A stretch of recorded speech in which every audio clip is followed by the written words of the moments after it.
Hey, good morning, everybody. We'll be starting our day 2 in approximately 1 minute. I cannot wait for you guys to get in the room. Let's go.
And pain. Oh, that you would bless me and enlarge my territory. Let your hand be with me and keep me from harm so that I will be free from pain. And God granted his request.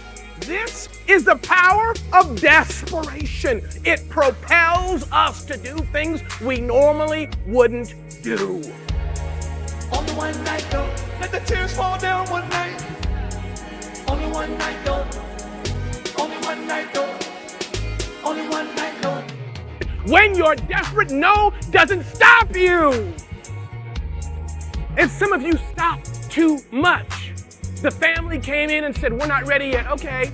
Only one night though, only one night though, only one night though. Joy comes in the morning. Joy comes in the morning. Joy comes in the morning. When it looks like, man, this is a setback, it's really just a setup. And so when you reestablish your goals for this weekend, my real question to you is, are you ready to win? Because yesterday's winning don't look like today's winning. Wait for them to get with me. Feeling like a brand new day. I gotta say something to them, y'all. Say, good morning. Good morning. Good morning. Good morning. Looking like a brand new day. The touchdown happens sometimes 10 yards at a time, 3 yards at a time. But our goal is 1st and 10, do it again until we reach the goal line. Wake up, wake up, wake up. Wake up, wake up, wake up. Get up, get up, get up. Good morning. I can see a brand new day. Looking like a brand new day. Looking like a brand new day. Don't curse the blessing because the fruit is heavy, but organize your anointing to withstand the increase. Listen, God has called you to do what you are called to do. Proverbs 31 woman, you're called to be a boss. You're called to be a philanthropist. You're called to be an investor. You're called to carry all of these things. It is literally in the DNA and fiber of your being by nature who God is.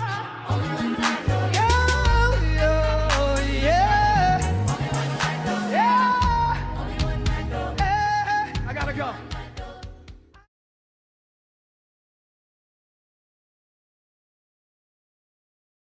Hello. Welcome to day 2 of our back to school summit. We are so happy that you're here. Now, if this is day 2 for you and you were here yesterday, I'm going to say welcome back. But if this is your first day joining us, a big welcome all the way from Texas.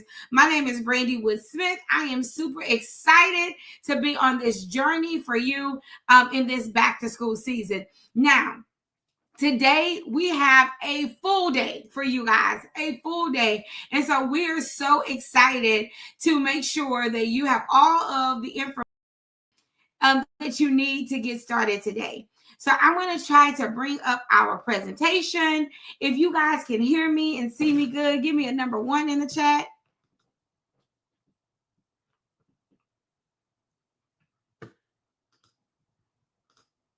Yay, thank you. So we have a big day planned for you guys. And today, not only are we getting ready for back to school, we're going to also, as owners and as directors, there's always some things that we need to know outside of what our staff needs to know to level us up as, the key person in our building. So as we go through today, and Bobby, you'll have to move the slides the way they are. Thank you.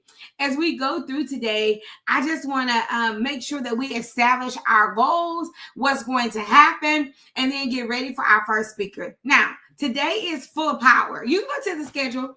Today is full of power. So we're going to have our very own Coach Stacy. She's going to be coming talking about how do you make sure that you have meaningful change by getting, those surveys and information from your stakeholders.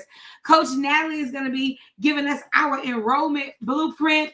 How many of you guys know you need to enroll students? It's back to school. You have some pre-K students going to school for the first time. You have after schoolers leaving the building full day, and you got to enroll and get those enrollments in. And then we have Ephraim coming to talk about our finances. Keep going, Bobby. And we also have Leslie starting into the wild. If you're thinking about inclusion, how you can be better at making sure every kid is welcome and you're serving kids at the highest point, you don't want to miss her session. And then I'll be coming back about Big Big. Then we have Tanvi from Illumina, and he's going to be talking about literally how can you AI power your center. So we got a big day. We got a strong day. It's going to be amazing. Can you go to the next slide, Bobby? Maybe I can share. And then like yesterday, guys, I talked to you guys about our amazing prizes that we have. So I want to give you some insight on our end of the day prize. So y'all know yesterday I said I'm going to be giving away a 4-figure prize. So this is the prize that we're going to be giving away at the end of the day, Coach Stacy. And I know you probably like, oh my. So I'm not just giving away one thing to our grand prize winner. I'm giving away 4 things. One is a $200 airline ticket to Southwest. I'm also going to be giving away a luggage set because we want you to come to the big conference. So you will be getting 1 VIP ticket and also a 30-minute call with me to get you ready and acclimated and ready to go for the conference, right? So we will be giving this prize today out at 2 p.m. So listen, you don't want to miss it. You don't want to miss. Who's claiming this as their own? Who's claiming this as their own prize? I'm surely hoping so. All right. So before we get started today, I want to establish our goals and our VIP. So every time we have a conference or a summit, we have a way that you can get some resources. So you can keep going. Our VIP packet for this will give you everything you need. So if you missed something yesterday, it gives you the replays. We're going to have a Q&A on next week. It gives you a campus improvement plan, an assessment, your handbooks, checklist for your staff and your students, a back-to-school compliance list. I mean, I could keep going on and on. Your year at a glance for your teaching, a curriculum toolkit with over 400 pages of activities, and 4 trainings for your staff. The PowerPoints are already there. All you have to do is push play and go ahead and teach those class some of those things. Reba says, listen, I'm claiming this in the name of Jesus. I love it. I love it. So this is the way it works for our grand prize winner. So if you are registered for the summit, you automatically will get an entry. But if you are VIP, you get 2 extra entries. And if you grab your conference ticket, you get 3 extra entries. So we wanted to reward you guys for like some fast action. So yesterday we talked about the conference, right? And so this weekend only, we're doing a flash sale for the conference for $199. That means all of our tickets to the well, not all of our tickets, all of our general admission tickets to the conference start at just $199. Bobby, can you go to the next slide? So the way you get extra entries for that grand prize is go ahead and grab a ticket to the conference. If you do win this grand prize, and you can either give your ticket to one of your staff members or bring somebody with you, but that's how you get extra entries into the grand prize. All right, everybody got it? Everybody got it. Everybody got it. You got it. You got it. You got it. You got it. You got it. You got it. You got it. So we're super excited about giving this grand prize away at the end of the day. But I'm going to give a prize away right now. And I'm going to give a prize to somebody who's actually in the building. All right. I'm giving somebody a prize. Somebody's actually in the building. We have been doing our prize wheel to give our prizes. But this is a laminator.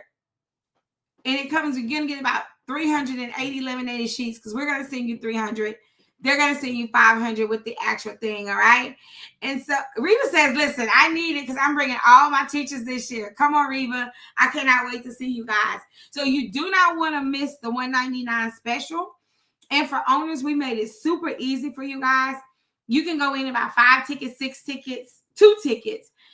12 tickets, right? And then we will send you out a spreadsheet and then you can assign the tickets, right? So you don't have to go in separately this time to assign the tickets, okay? So I'm really excited for you guys. We really want to make sure that our back to school season is not only, I want to say informative, but it gives you tools to big after the back to school season. And that's why my session is, back to school is wonderful. It's great. Superb. However, you got to build big all year long. That's a strategy. That's a philosophy, right? Not to let up. So we are ready for our first prize of the morning. We are ready for our first prize. I just think they should be here to win, Bobby. I hope they're here. I hope they're here. I hope they're here. I hope they're here. But we're gonna have to redo this prize wheel. Let's see. Please be here. Please be here. All right. Felicia Taylor Powell, you are the winner of our first prize on this morning, the laminator and the laminated sheets. So we hope that you find that super helpful. I'm so excited for you and your team getting that extra resource. So guys, our goals for today are really, really clear. The goals for the Back to School Summit, we want to make sure that you and your staff have fresh ideas to not only increase enrollment, but to increase the effectiveness of your program, right? Our second goal is to make sure you have marketing strategies to fill up that center. Like, we want you to grow. We want you to retain your enrollment. Our third goal is mindset and leadership skills. Your ability to build culture and to improve your company through your personal leadership. How many of us are like, man, I need to be a better leader so my team can perform better, right? It's first looking within ourselves to make sure that everything is good. And then our last goal is to make sure our student programming is what we say it is, right? That parents and students are continually wowed. And the reason why that's important is we can have great tours. We can do our very best. And then at the end of the day, not deliver, and we're still going to lose the confidence of our parents. And we don't want to do that. So now, I don't know which one is more important to you today. Increasing your enrollment, maybe it's your mindset and your leadership, maybe it's your student programming, or maybe it's just having fresh ideas. No matter which one it is, you're going to get something today to help with each one of these goals, right? And that's why I'm so excited about our very first speaker. I'm going to bring her up. Hey, Coach Stacy. Hey. So I know that you've been a part of our summits for a while. Before you were a coach, you were attending. Why do you think these summits are so important for our community? Well, the summits are absolutely important for our community. One, because you don't know what you don't know, right? And the world of childcare and even the world of business is forever changing. And so we say all the time, we want to go further together and not do this alone. So getting in the room, getting the information, finding out I'm not the only one alone struggling in this part of business or childcare. It makes a huge difference on how you move forward, whether you succeed or fail in this world, and just who you become ultimately. Yes, I love it. Thank you so much. So I know that we do a lot to improve our schools, but sometimes we're really scared to get input back from our parents and our teachers. Why do you think owners are so scared to ask the hard questions? Well, really, because it's going to cause you to look at the man in the mirror. When you get these answers, and I say all the time, as owners, we are the head and the tail, right? And so when you get these answers, you have to be the one to make the decision, make the difference, eat that nasty sandwich or the things they said, and then make the changes. I love it. I love it. And then the thing about it is, Vakia said, a few people said, listen, I'm bringing my whole team. And mostly these are people who've been to the conference. Because the one thing about us as owners, we can't do it all by ourselves. We need a team. So before you get started, tell them why it's so important to take advantage of bringing your team to the conference. Most people think, oh, I thought it was just for owners. I didn't know I could bring my leaders. Let them know. No. So this is my take on it. And I learned this a long time ago. Being in this childcare world, locally, there wasn't a lot of support for me, right? And so that meant I had to find support in other areas. I had to branch out and venture out. And as I started doing so, I started realizing I would come back to the centers and I had all this great information and I wanted to share. And this is what we're going to do, guys. And this is working so well for all these teams. And I'm so excited. And my team looking at me like, are you drunk right now? Like, what's going on? And so I realized it's one thing for me to get in the building, get the information, get the vibe, get encouraged, get inspired, and try to bring it back and give my team what I took out of it. But it's a whole nother thing to actually give them the opportunity to get in the room. You may take one presentation away and think it means go left. And then somebody on your team may take that same presentation and say, no, it meant for us to go right. And this is why we should go right. It helps us build and modify more effective teams, a better culture. It gives them buy-in. It makes them feel more connected. And so it's just a win-win all around. It is worth the expense. It really is. I love it. I love it. Now, Coach Stacey, I know you have a job to do. Bobby is about to bring up your slides. Shavonda says, hey, get in the room. I agree with her. There's nothing about getting in the room, but there's also nothing like having your team rally behind you and really help you build a business. And I know that that's one of your superpowers. We were talking the other day about owners who have gotten a little bit of freedom, because there's some owners that have to be in their center every single day. And there's some owners like me and you, we go because we love it. But if we didn't go, things are not going to fall apart. And I think that's one of the great things about being in this community. We don't tell people, listen, don't be in your center. We say, don't have to be in your center. But one of the first keys to that is understanding what your staff needs.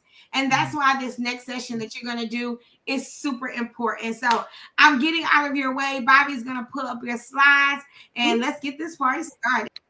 Okay, thank you, B. Woods. And so as Bobby get those slides up, I just want to speak to what she said. Absolutely. We can relinquish ourselves from our centers day to day. Why? Because we bring our team to the conferences. We enroll them in Leadership Academy. We have them participate in our free summer school webinar and the free back to school webinars. This helps build their capacity. It helps build their strength as leaders, flex those muscles. And so even this presentation like this on today, they should be on. Why? Because you don't have to be the one making and handing out the surveys.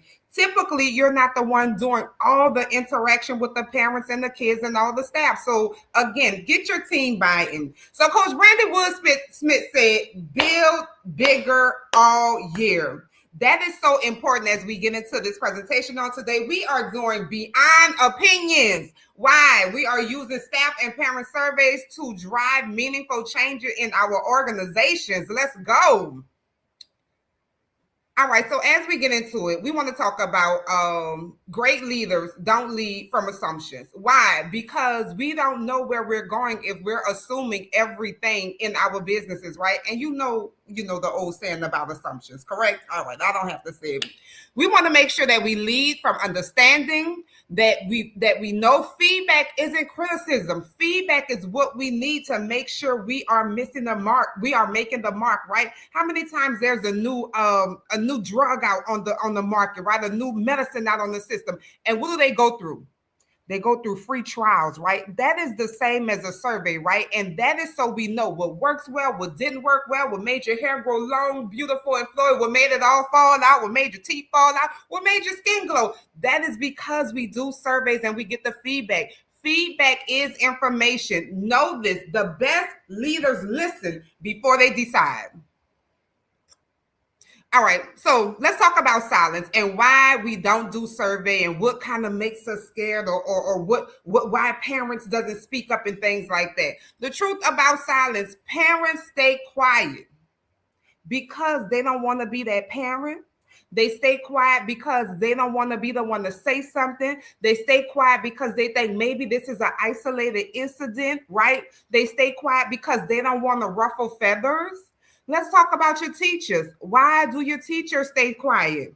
Teachers stay quiet because they don't really care. They don't think we listen anyway. They gonna do what they want to do. Does any of this sound familiar, right? It's below my pay level. It's below my pay grade, right? They don't want to be the one ruffling the feathers. And let me say this, while you think your parents and your teachers are staying quiet, please believe me when I say they not. They talking. Oh, they talking. They wearing us out. They just not telling you. They don't have the space, the safe space to do so. And children stay quiet. Why? Because they don't always have the words. Children don't know whether this is right or wrong. Children don't know whether we can or can't. We should or we shouldn't. Silence does not mean satisfaction. Silence is what's keeping us operating in a way that we don't know if it's beneficial for our businesses or not.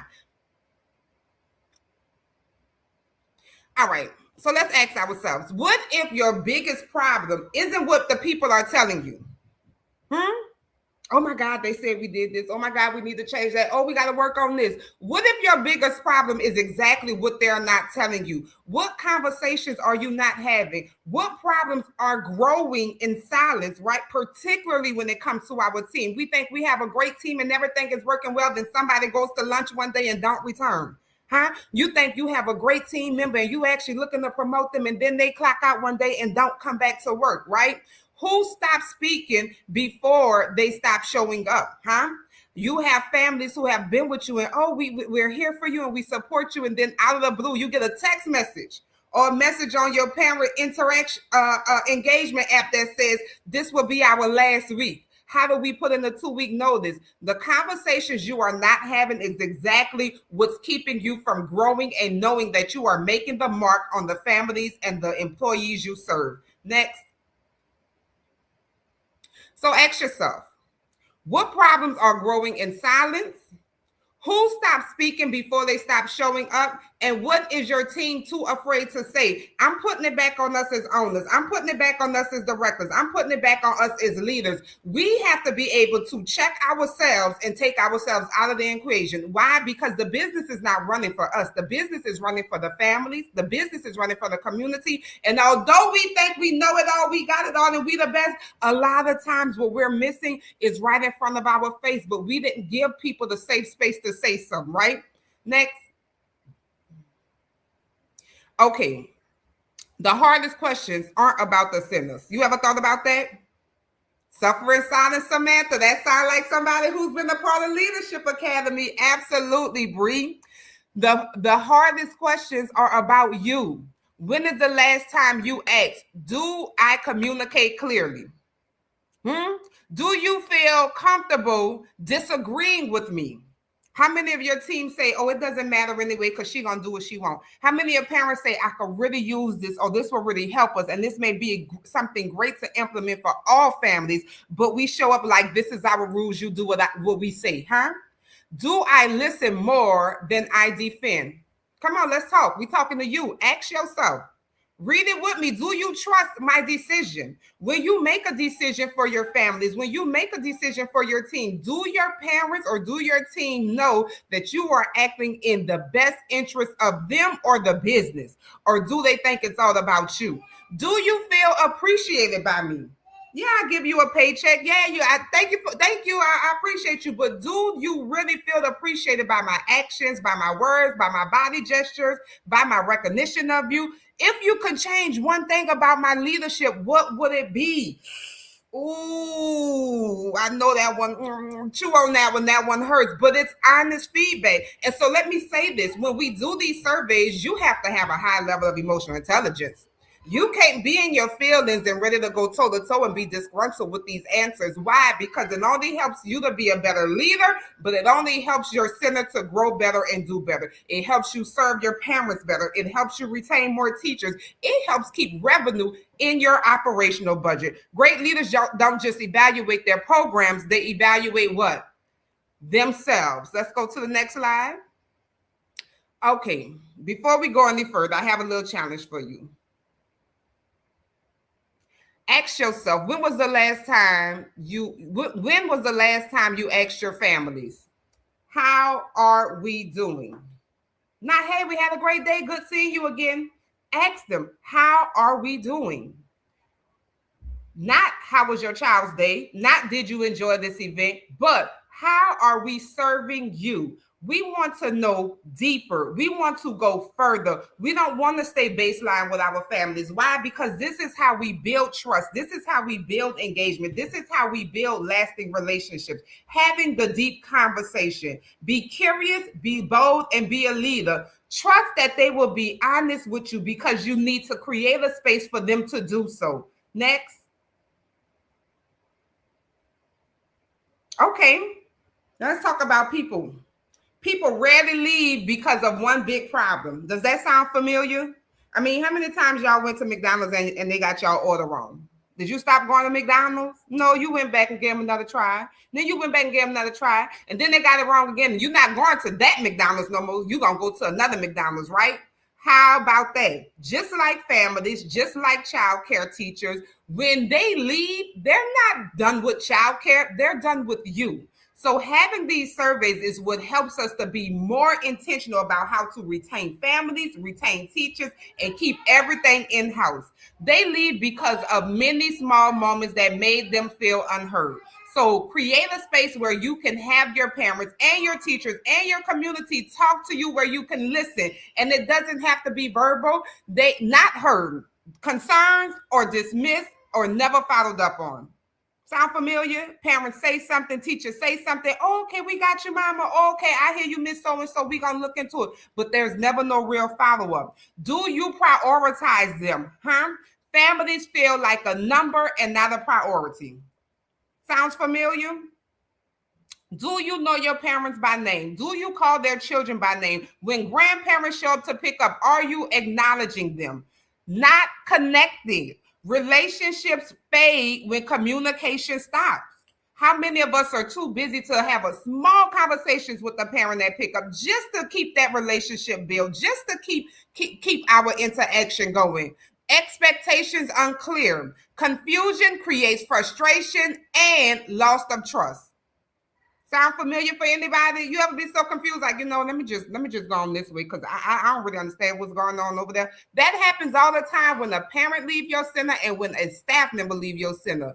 No channel to speak up. Without any way to share, they eventually walk away. How do the people connected to you know that they could communicate with you? How do they know that when they communicate, you hear them, you listening, and that things will be put into place? Next slide.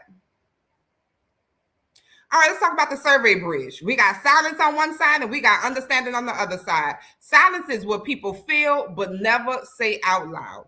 understanding what leaders need to make sure we make better decisions, right? The survey should be a safe space for honest feedback, for honest answers and real feedback. We have to know that surveys do create a safe bridge between hidden concerns and meaningful change. When we do those surveys, we can bring these two together and bridge the gap.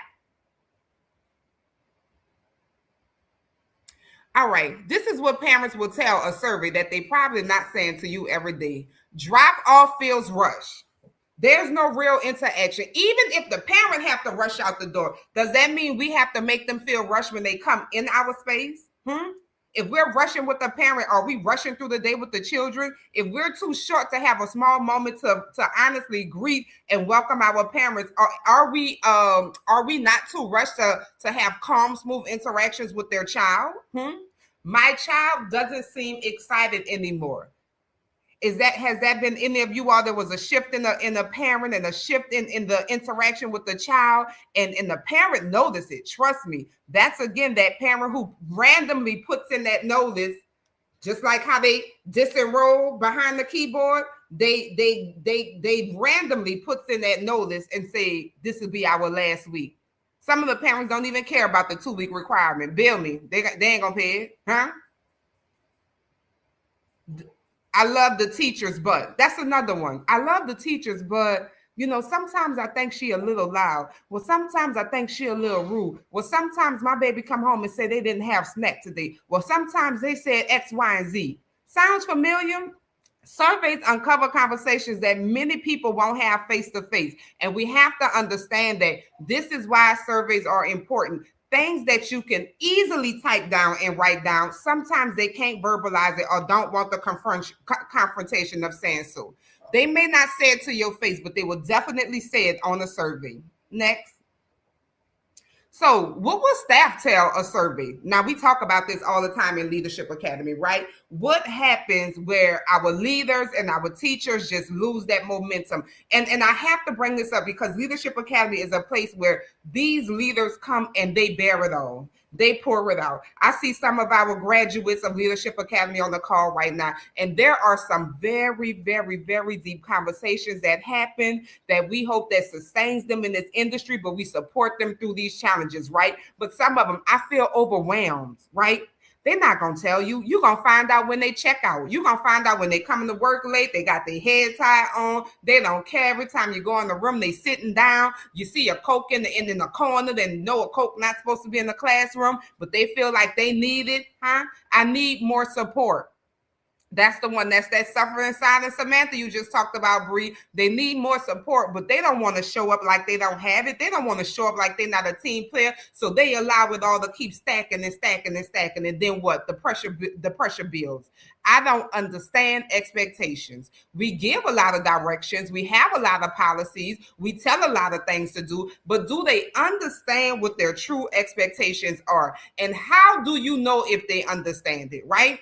Even when we have staff meetings, right? This is not the time a lot of them verbalize. Some of you all know and tell me yes in the chat. If you talk to you blue in the face, getting the team back on one accord for staff meetings. And then as soon as the meeting done, this group over here huddling and talking about this, and this one saying that, and this one, and everybody saying, well, why you ain't saying in the meeting?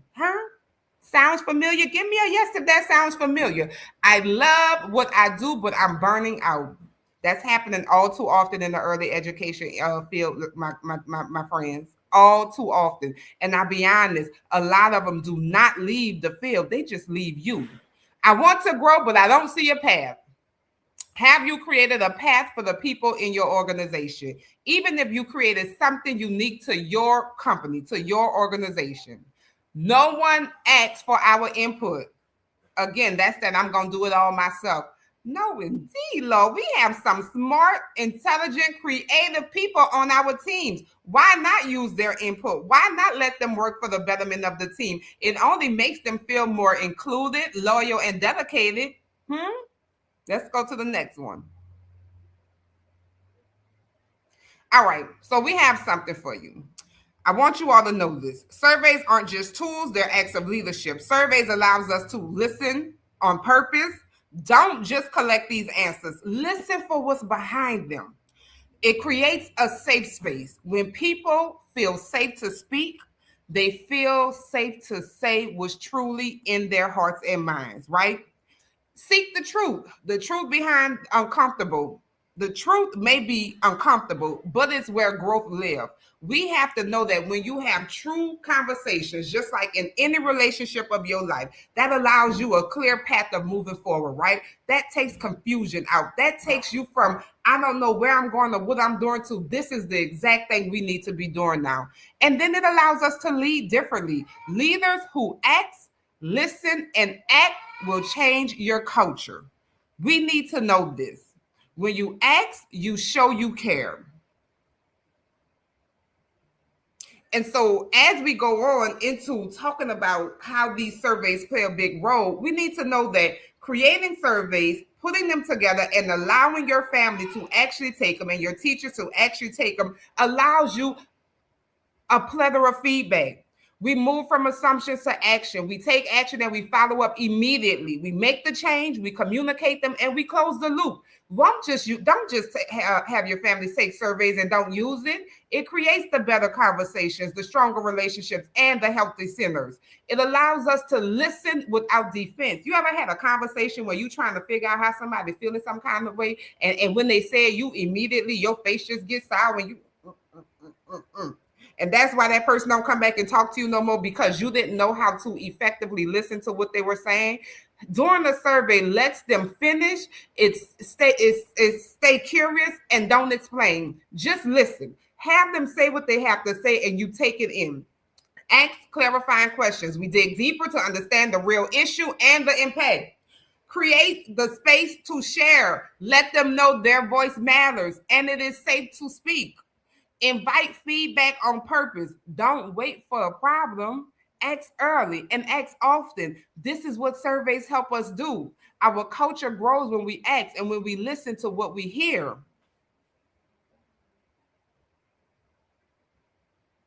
All right, confidentiality today, stronger tomorrow. When we do these surveys, we want to make sure that what they are saying is confidential, right? Not only that, we want to make sure that they know this is a safe space to have those conversations. When people feel safe to be honest, you get the truth and you get what you need to lead well. Sounds right? Confidential matters.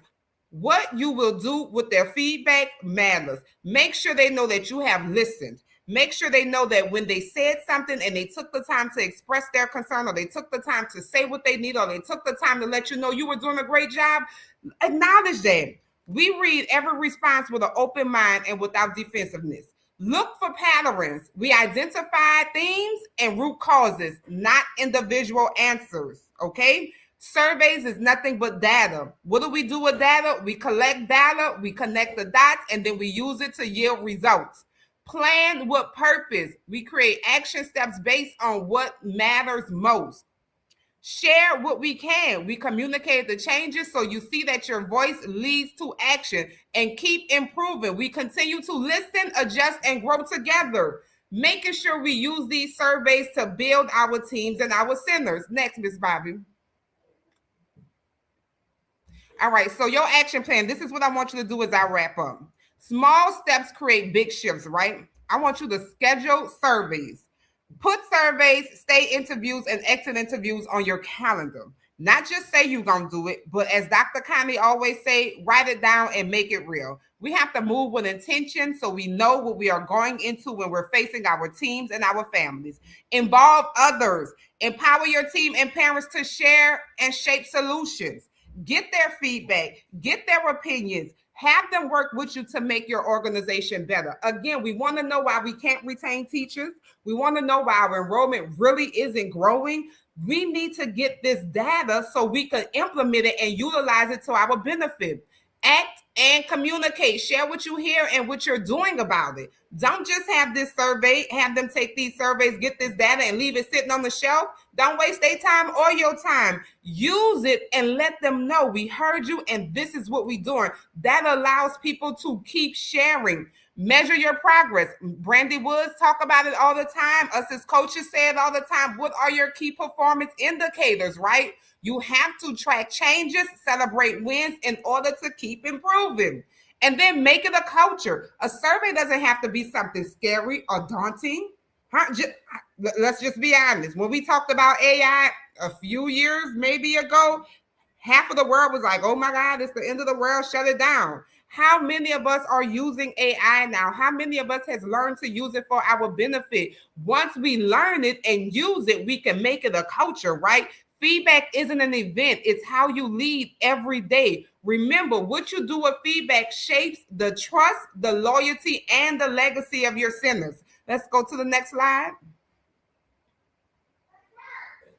All right, so I have something for you. If Brandy Woods-Smith says that it is okay because we love what we do and we always want to make sure we give our attendees the good juice, I have actually put together a leadership toolkit. We have this toolkit so that you have at your fingertips some parent and family surveys, some staff feedback library. We have an implementation guide. We have a calendar. We have a what to do next. We have a you said and we listened guide. And so there are over 14 powerful resources that I have put together. And if Brandy Woods-Smith says I can, I would love to share it with everyone who is on this call today. Let's go to the next slide, Bobby. And there is the QR code. Okay, Brandy said yes. So if you scan this QR code, you will actually be led to a jot form that allows me to capture your information so that you can be emailed the 14 resources that we have put together. Again, you have parent surveys, you have staff surveys, you have state interviews, you have exit interviews. You have so many tools that's already created at your fingertips. We wanted to make sure you not only got this information on today, but you had some actionable steps that you can implement starting tomorrow. And then you also had some resources that you can input, slap your logo on it, make small changes if you need to, and start surveying your families so that you can start making the changes you need in your centers.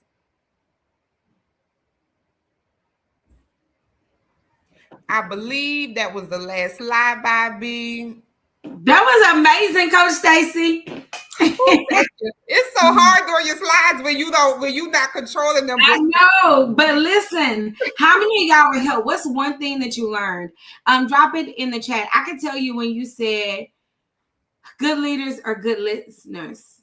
I had to just say, girl, you be missing the mark sometime because we're so quick for decisions. Sometimes we're so busy, like we don't take time to listen. And I'm talking about actively listening, like not distracted, not also type of what you say? What? Huh? Oh, okay, girl. Yeah, that's fine. Wait, we got to decide, right? We just told our staff or whoever we were talking to in that moment, one, you were not important enough for me to stop.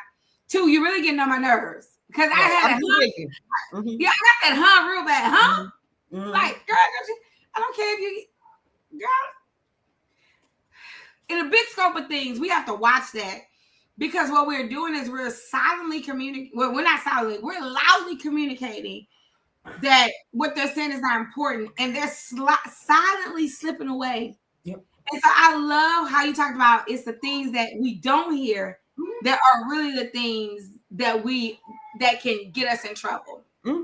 And how do we find out those things? How do we hear those things? Again, it's all about building relationships, creating safe spaces, allowing your parents to know you are heard, allowing your team to know, yeah, things get busy. Yeah, sometimes we are hustling and bustling and trying to just make it happen. But there is a place where you can actually speak your concerns and they will be listened and followed up on. Absolutely.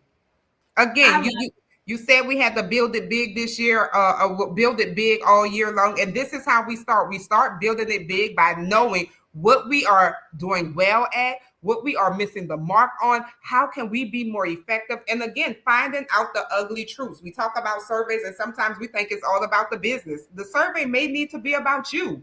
I hate to keep throwing my leaders in here from Leadership Academy, Brandy Woods-Smith, but we have some real deep conversations, and that tells us that a lot of these owners and directors really need to do a parent survey and the staff survey about them as leaders.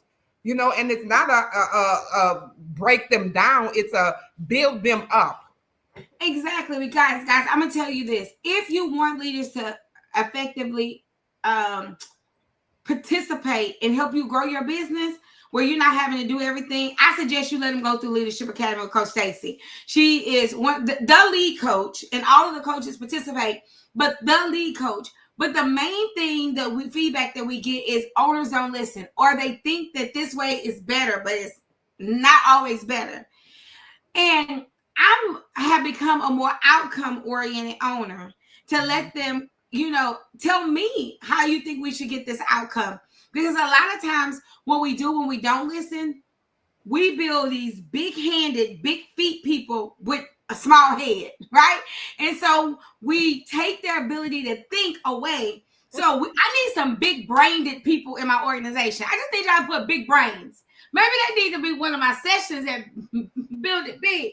We got to have some big brains in our organization. Some people who can literally think through a process themselves. We don't have to be the only thinker. And sometimes our parents and our staff, they have the key to what can make our center run a little bit easier.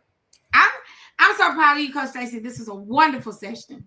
Thank you so much. But your session name needs to be Big Hands, Big Feet, Small Brains. Like that took the cake right there. And before I leave, Brandy Woods, I want to thank you again for the opportunity to come in and speak on the summit. But I do want to highlight something you said. First of all, you said you're giving away a $200 Southwest gift card. Baby, if you know how high flights are right now, can I be in the running for the gift card? Listen, I try to tell you and Coach Christina, it's the coaches that were in Elevation Mastermind first. Natalie don't even know what I'm giving away. She's supposed to be in the back. So let me add it to the stage. Bobby, I did get one presentation to load, so maybe. So Natalie, this is what I'm giving away at the end of the day. It is unapproved by Coach Nat, so I'm probably going to get in trouble. But at the end of this day, I'm giving an ultimate giveaway because I want everybody to build big, and I want you to get to the conference. So all four of these things are going to go to one person. You're not $200 gift card. What? Brandy, I know what a 31-on-1 call with you costs. Now I think you made this $5.99 to make it look real good for your attendees, but I know that's a 4-figure call. That's a 4-figure call. I was trying to be. It's 30 minutes, so my hour cost, $1,400. So I say that to say whoever wins this, you winning some gold right here. Don't sleep on the fact the gift card great, the luggage great, the ticket great, but a 30-minute one-on-one call with B. Woods-Smith, she is the master implementator. She figures out things. You'll be like, how did I not think of that? I'm sorry, but I had to speak on that, Brandy. Go ahead. Well, I appreciate it. We're giving this giveaway away at 2:00. Now, they can control how many entries they have, and you have to be, this is the only prize. You have to be live to win. You have to be live to win. So if they get the VIP, they get an extra entry. If they grab their conference ticket for $199, then they can just bring a friend. They get 2 extra entries. So even Elevation, if you claim your ticket, right? If you claim your ticket, you get an extra entry. So I don't know. I don't know. We're giving away prizes all day long. We gave away this prize this morning. I'm about to give away another prize. I'm feeling philanthropic. I'm feeling like I just want to love on you guys. So our flash sale for the conference this weekend is $199. Get your team there. Vakia says she's bringing her whole team. I know people I'm bringing all 29 of my current team to the conference. And the reason why is because I got to build big and I cannot do it alone.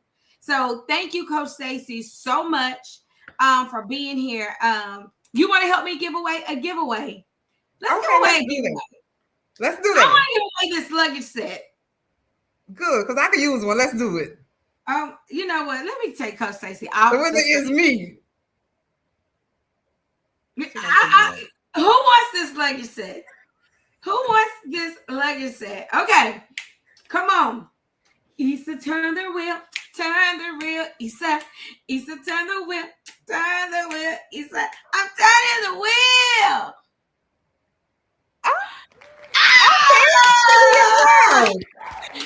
Yay, Tahisha. Okay, Coach, now you're going to have to tell Tahisha because Tahisha is celebrating her 20-year anniversary today. and we could not be there because we had the summit and we came to Atlanta. Congratulations, Tahisha! Woo! All right, somebody call y'all sister Tahisha. Leslie, did you see it passed your name? Oh my God. Somebody's going to win this grand prize, and I hope it's somebody amazing, all right? So get your VIP pack for that one entry. All you have to do, I mean, that will give you an extra entry. If you claim a $199 ticket for your team member or any ticket for your team member, you get an extra entry, and then I'm going to be giving that big prize at the end of the day. Thank you so much, Coach Stacy. You are amazing. We love you. All right, Coach Stacy has been in it to win it with us today. Coach Nat is on the way up. I just want to let y'all know the Build It Big conference is I don't know. My mentor told me he remembers the themes of our conference. He's gonna really remember the theme of this conference. The speakers are amazing. We're doing breakout sessions this year, guys. We are starting the conference on Thursday. You know how we normally do just the welcome reception?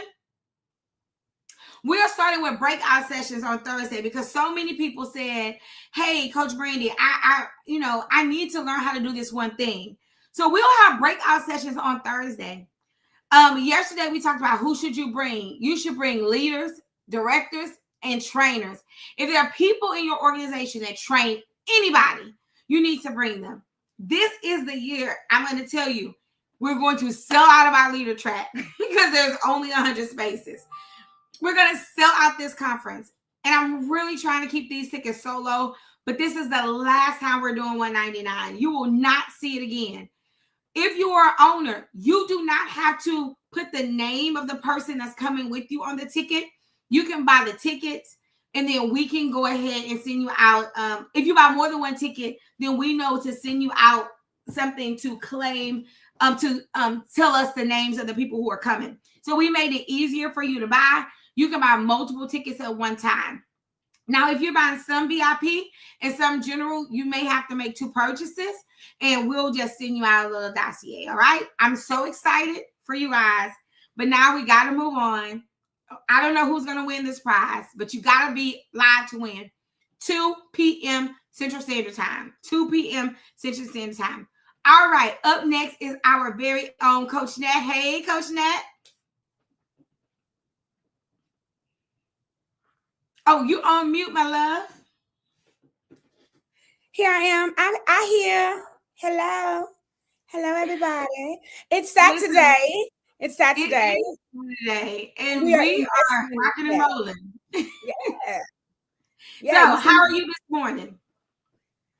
I'm good. Coach Stacy killed it. Like, I'm excited. Like, I don't know if I want to come behind that, but I'm gonna play in the sandbox a little bit, But I'm the enrollment 4 woman. You have a 4 man. I'm the 4 woman. But everything that Coach Stacy says really just kind of rolls into, the enrollment piece, because a lot of times we're not growing and thriving because we don't have the information that we need, right? We think we're doing well. And so that whole survey piece about your parents and y'all, we do not survey because we are afraid. Like, we are scared. Like, what if somebody tells me I suck? Well, then what? Nobody wants to hear that, but you can't change it unless you know it. So I just wanted to take a moment and give Coach Stacy her flowers, because I was sitting here like, oh my God, this is so, so good. This is so good. Yes. So we know, like, once you get it right, you got to enroll. Like, enrollment is literally what keeps our school together. And many of us, we have great programs, but we have empty seats. So this session for me was so important that you did, because you've been so instrumental in like our organization being healthy with enrollment. So with the landscape, all the owners you talk to, what do you think is the one critical mistake people make about enrollment? They don't stay focused on it. Like, they're not locked in.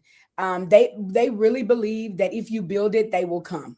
Like, you know what I'm saying? And so it's kind of like, how many owners tell me, I've never marketed my center. And I'm like, wow. And if you've never marketed your center and you're doing well, just imagine how if you did market your center, how much better you could do.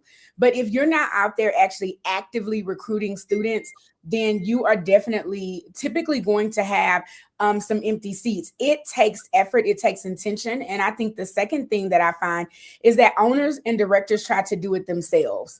It's all on one person. So when you get pulled in another direction, enrollment stops. When something happens in the center and you're the only one responsible for it, enrollment stops. And as we know, we need enrollment to keep on rolling. Come on. Keep on rolling. Okay. Listen, I need it rolling on a river right now. Okay. So Coach Nat, we're going to turn this over to you. Thank you so much for being such an instrumental part of our community. But they are ready. And Shavonda says, listen, Coach Nat is in the house. I hope y'all ready. I love you, Vandaloo.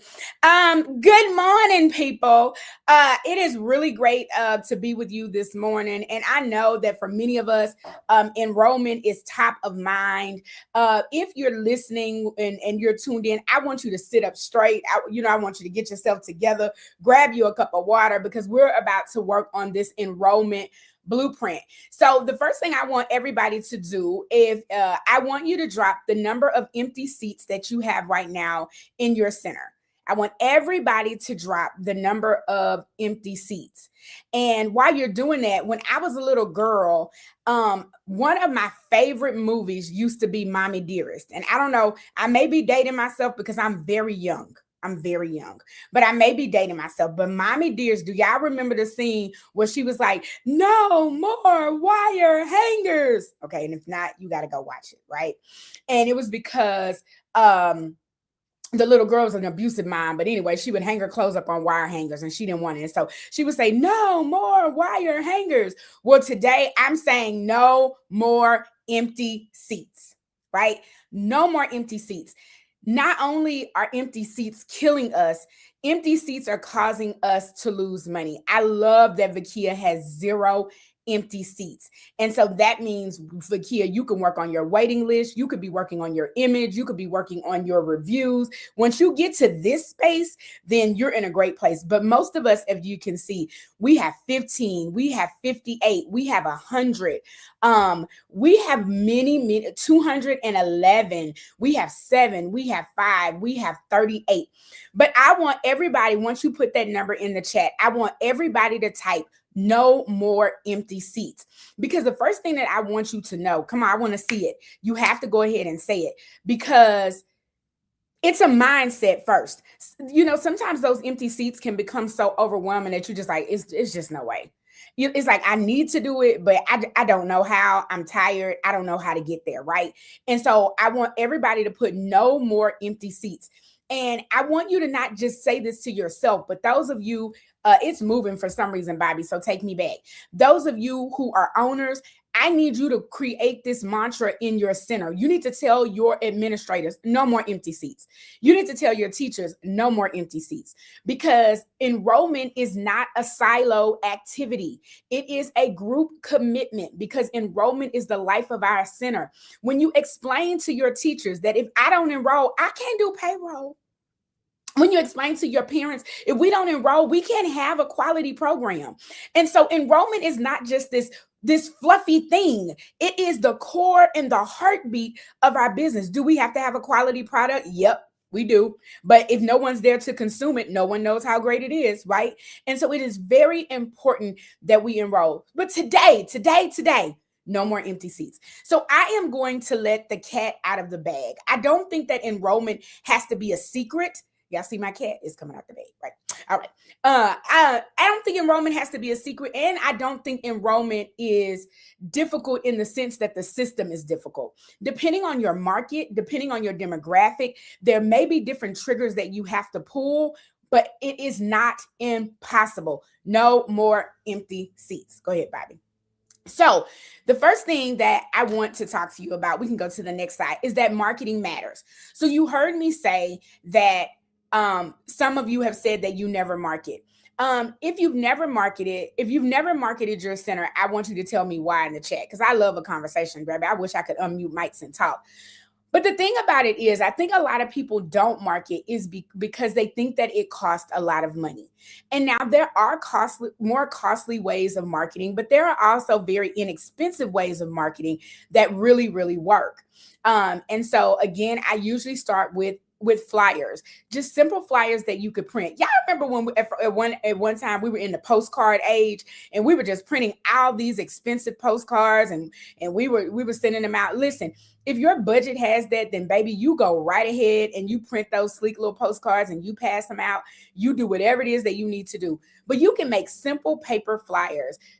They can be 2 flyers on a page where you could cut them in half, and you just take those flyers and you put them everywhere. You put them at the apartment complexes in your area. You go to Walmart and put them on the cars. You go to the pediatrician, anywhere where there are children. You talk to the school districts. Some school districts even let you do backpack drops, y'all, where you provide the flyers and they put them in the kids' backpacks for you. So if you have an after school program or before school program, you could actually do that. You can take them to your local businesses where they have employees who need childcare. So you don't have to spend a lot. Now, this flyer is in color. I told people you can use color paper and do it in black and white and distribute it. It's up to you, but you can start with flyers. We all know that social media, for the most part, is free. Now, if you're running ads, which I suggest if the budget is there, that's fine. But some of us are not even using the way that we can use social media for free in a really good way. And so you want to make sure that you're talking about the good things in your center, the promotions that you're running, but then also some community focused things like that are not self-serving. I always love to talk about like the top 5 books that you should be reading with your kids. Here's some healthy recipes that you should be making. So your social media shouldn't be all self-serving, because as a parent, I want to get the full feel. You can spotlight your teachers, meet Miss Johnson. And so people can start getting to know your team before they even come to your center. Of course, like I said, you can run ads. And when I say social media, y'all, I need you to be in tune with your demographic. If you have a lot of young moms, you need to be on TikTok. You need to be making cute, funny videos that TikTokers love. If you have a lot of like millennial young moms, that's what you need to be doing. If you have a lot of maybe middle-aged established families, we're Facebookers. Everybody's kind of on Instagram. It kind of falls in the middle. But again, owners and those of you who don't love social media, if you don't, find somebody to run your social media. I'm sure you got a teacher on there. She posting anyway. Make it a part of her job description. Find somebody who loves to do it and ignite them to do it. Of course, you're going to control it and manage it, and you'll have to see what they post before they post it, but you need to be posting. Then there are community partnerships. There's all kinds of partnerships, y'all, that you probably don't even know about. They're partners with organizations who will send you children because they pay for childcare. They're partnerships with organizations who, like I said, employers who cannot provide childcare for their employees. So if you tell them, we'll give your employees at the local Walmart a 15% discount if you promote this when you onboard them, then when they go through new hire orientation, you're a part of that as a suggested childcare partner. Your local work source or whatever you call the agency there who does your unemployment. Sometimes, you can market through them because they have childcare programs. And then your parents and your staff. I'm going to tell you, parents beget parents. If a parent tells me, oh my God, my kid goes to that center and I love it, I am more apt to enroll, no matter what your reviews say. If I talk to a parent who has a kid there who is satisfied, then I am going to most likely schedule that tour and come with you. And so you need to develop some sort of formal program, and some of you may already have it, where your parents are rewarded for referrals and your staff is even rewarded for referrals. I had one parent tell me, girl, I don't even want anything. I want my kids out of this. I want all the kids out of the current school where my child is because it's so bad that I'll give you all the referrals for free. And I was like, okay. Of course I offered her something. So, but the incentives sometimes help.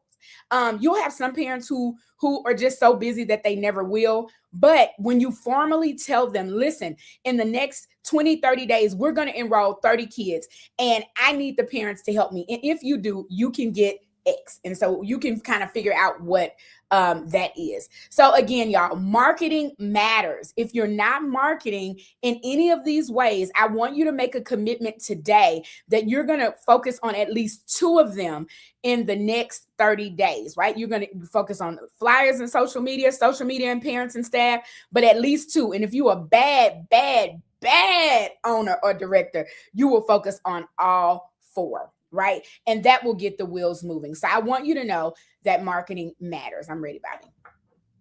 So communication is really the foundation of enrollment. And I never ever want us to forget this, right? And so most of the time, your inquiries for enrollment, as a matter of fact, I want you to tell me in the chat, how do most of your inquiries come? Are they phone calls from parents? Are they online inquiries from parents, or are they walk-ins? So in the chat, tell me, when you have a parent who is interested in your center and enrolling, are they calling, or are they sending you a message through your social media or your Facebook? Are they emailing you, or are they walk-ins? Right? So Alexis says phone calls. Very good. All right. My thing may be delayed. Online. Very good. All right. Anybody have a lot of walk-ins? I find that websites and calls, okay? I find that sometimes when you're in a high traffic area, like if anybody is located in like a strip center or something like that, you get a lot of walk-ins. What's interesting to me is I get a lot of walk-ins at one of our centers that's not so high traffic. I don't know. They just kind of drive up and like, here, word of mouth walk-in. Okay, online, phone calls. So these are the 3 primary ways, but you need to be in tune with the primary way that your center is receiving inquiries. Now, you need to be prepared to respond in a timely manner to all of these, because again, I think a lot of times when we're enrolling, we put ourselves in the space of the center, but you don't put yourself in the space of the parent. If a parent is looking for childcare and I call you and the person who answers the phone says, oh, okay, that's great. Can I have somebody call you back? We're really busy right now. I don't have anybody that can talk to you. What is that parent going to do? They're going to go right to the next center, and they're going to talk to the person who answers the phone and say, hey, well, thank you for calling ABC Academy. How can I get you enrolled today? Yes, I'm just trying to see how to get my 3-year. Okay, well, good. What's their name? That person is going to get the kid. And so phone calls, if phone calls are your major way, you got to know who's answering the phone. You have to be prepared to actually conduct that call in a way that you can gather all the information and then use that information to schedule a tour, which we're going to talk more about. But it's really important about who's answering the phone, the information that they're collecting, and their ability to turn that phone call into tuition. Okay. Online inquiries, the same thing. If I send you a message through your social media or I email you and I don't hear back for 3 days, if you send me something through Google and I don't hear back for 3-4 days, I'm gone. I assume that you don't need my kid. You're not concerned about enrollment, and you're sitting over there with empty seats. You have empty seats, but you have all these leads that you're not responding to, or you're not responding to in a timely manner or correctly. So by day 3, they've already been to the other center. They've toured it. They paid their application fee, and they are enrolled. And that should make you angry, because when they enroll, that means, depending on what your tuition is, you're losing somewhere between $12,000 and maybe $25,000 for the year, depending on what market you're in and where they do that at, right? And so then the last way, and I see your comment, your question, Joanne, I'm gonna get to you in a moment. On the last thing is walk-ins. Now, walk-ins, I love them because that means that this is a parent who is actively looking for childcare. If you're out in your car and you're driving by and you're coming in, chances are you really need care and you need it fast. You're not somebody who's gonna drag us out. We know we get those parents who call, who email, and they're really fishing, or they're still doing their research. But this parent right here is ready. And this is why, as my grandmother used to say, I stay ready so I don't have to get ready. You never know when somebody is going to walk through your doors. So the condition of your center, what is going on the inside, how your teachers look, how they're performing, what your students are doing, it matters. Walk-ins are more apt to turn into an immediate enrollment than the phone calls or the increase. Because number one, you're in the building. So if you're in the building, that's an automatic tour, right? I don't have to schedule you for a tour. You don't have to come back. I can sit down and talk to you, understand who you are. So I want you to understand how you're capturing potential information. And so, Joanne, we have a CRM online system through Sotellus, where we collect everything. We collect the parent name, their email address, their phone number, the student's name. We collect when are they looking to start? Why are they looking for childcare? As much information as we get on that call, it is entered in that system, and we're able to track the life of that parent. So if they're in the phone call stage where we just talk to them, they're there and there's notes. If they schedule a tour, it'll show that it's scheduled and what day the tour is. If they showed up for the tour, their notes. If they didn't show, they're a no-show. And then the follow-up kicks in that we followed up.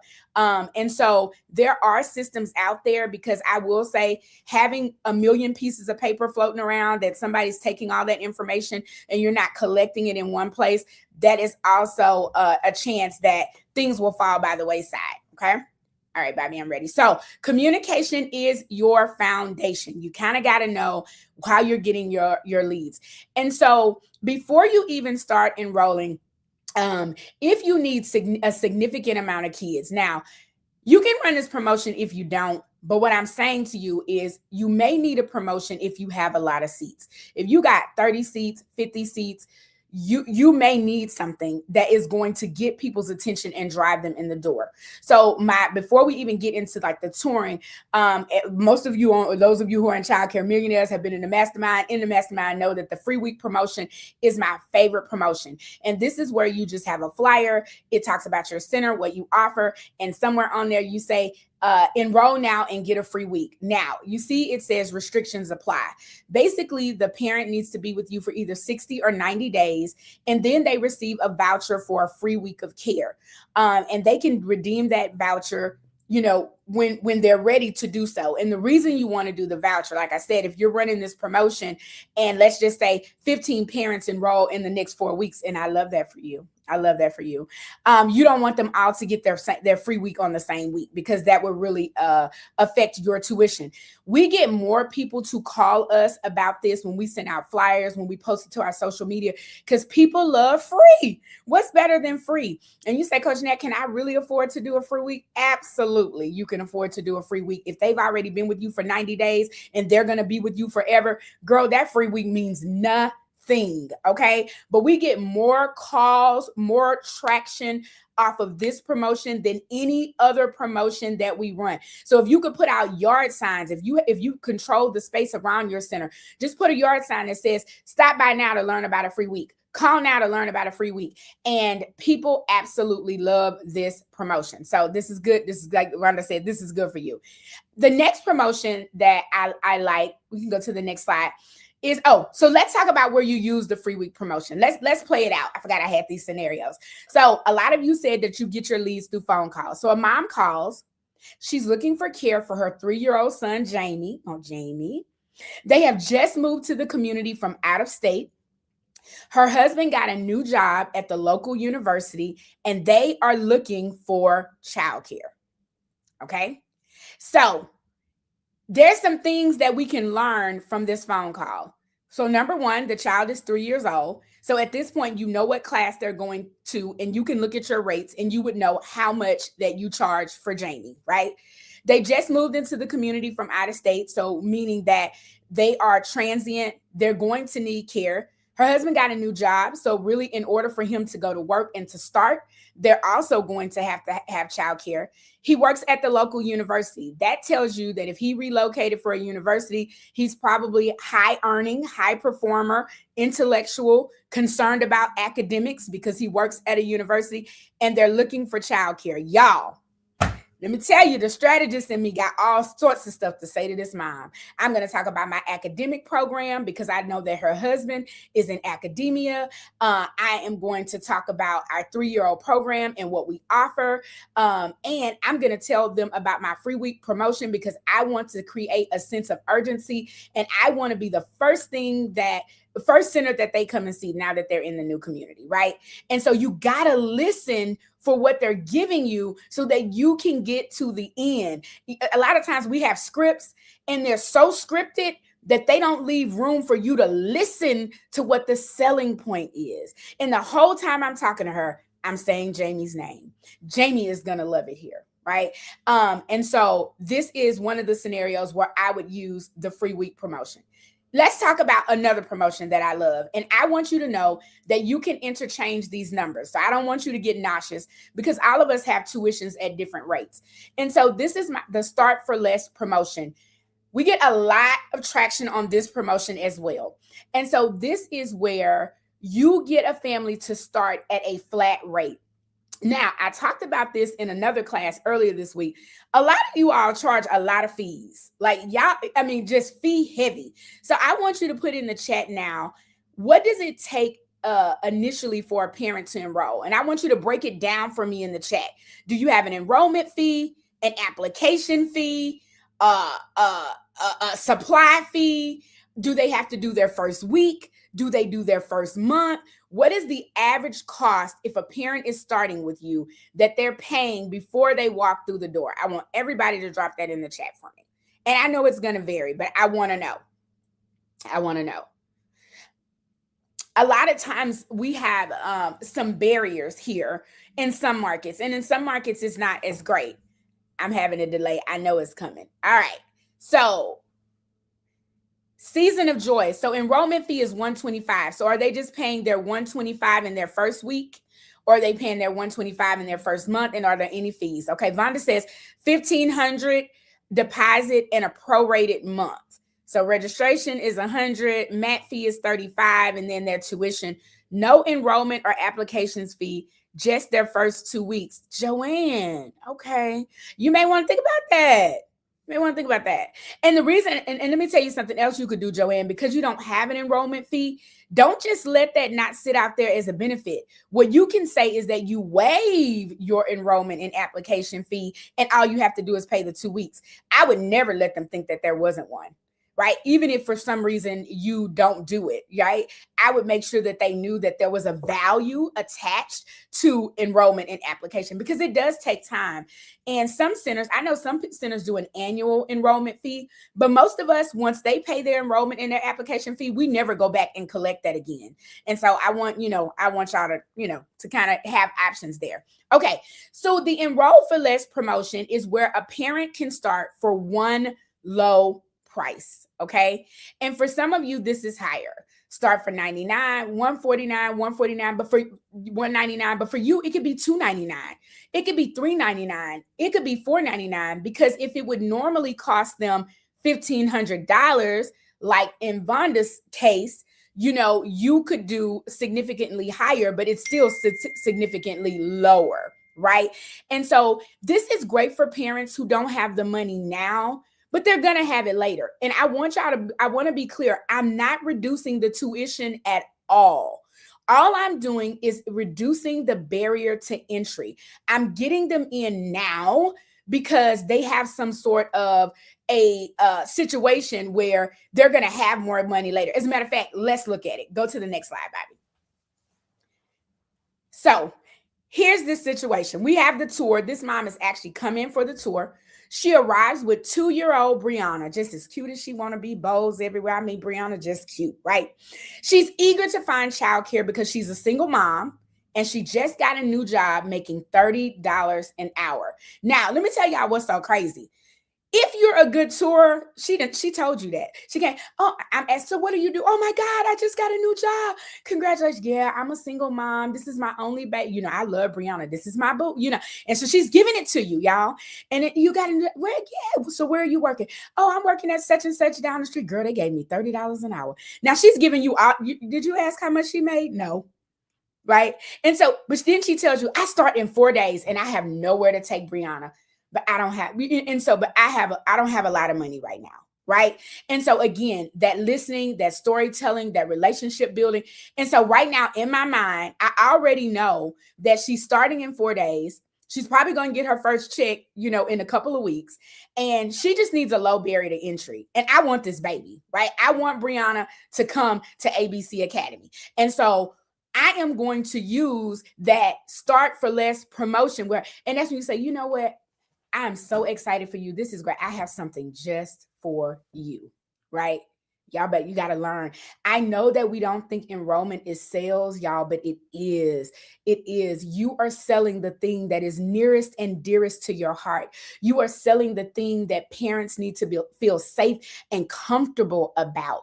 And so guess what? Because I gave her that low barrier to entry, because she knew that I resonated with her as a single mom and all of that, 9 times out of 10, she is going to enroll. And again, if they don't have the $199, the $299, the $399 to enroll, chances are they're not your parent anyway, and they're just going to be a tuition nightmare. So again, this is for parents who don't have it now, but they will have it later. Ooh, y'all like this? I feel good this morning. I feel like I'm preaching a little bit.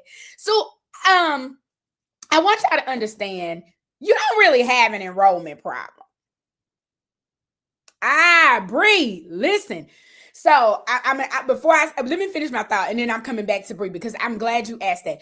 But I want you to know you don't have an enrollment problem. Most of us have a tour problem. But let me go back to the promotions, y'all. And if I coach you, you know this. I run all of them.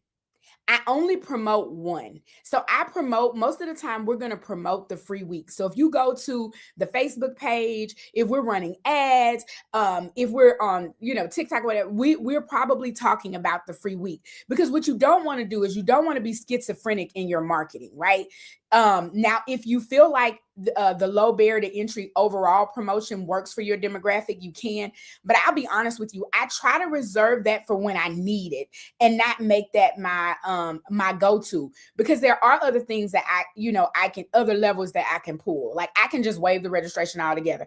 Our registration fee is $150. A lot of times I cut it in half, but I use that as an act. I'll get there. I use that as an act now. But listen, let me go back, because I don't want to confuse y'all. You can run multiple promotions.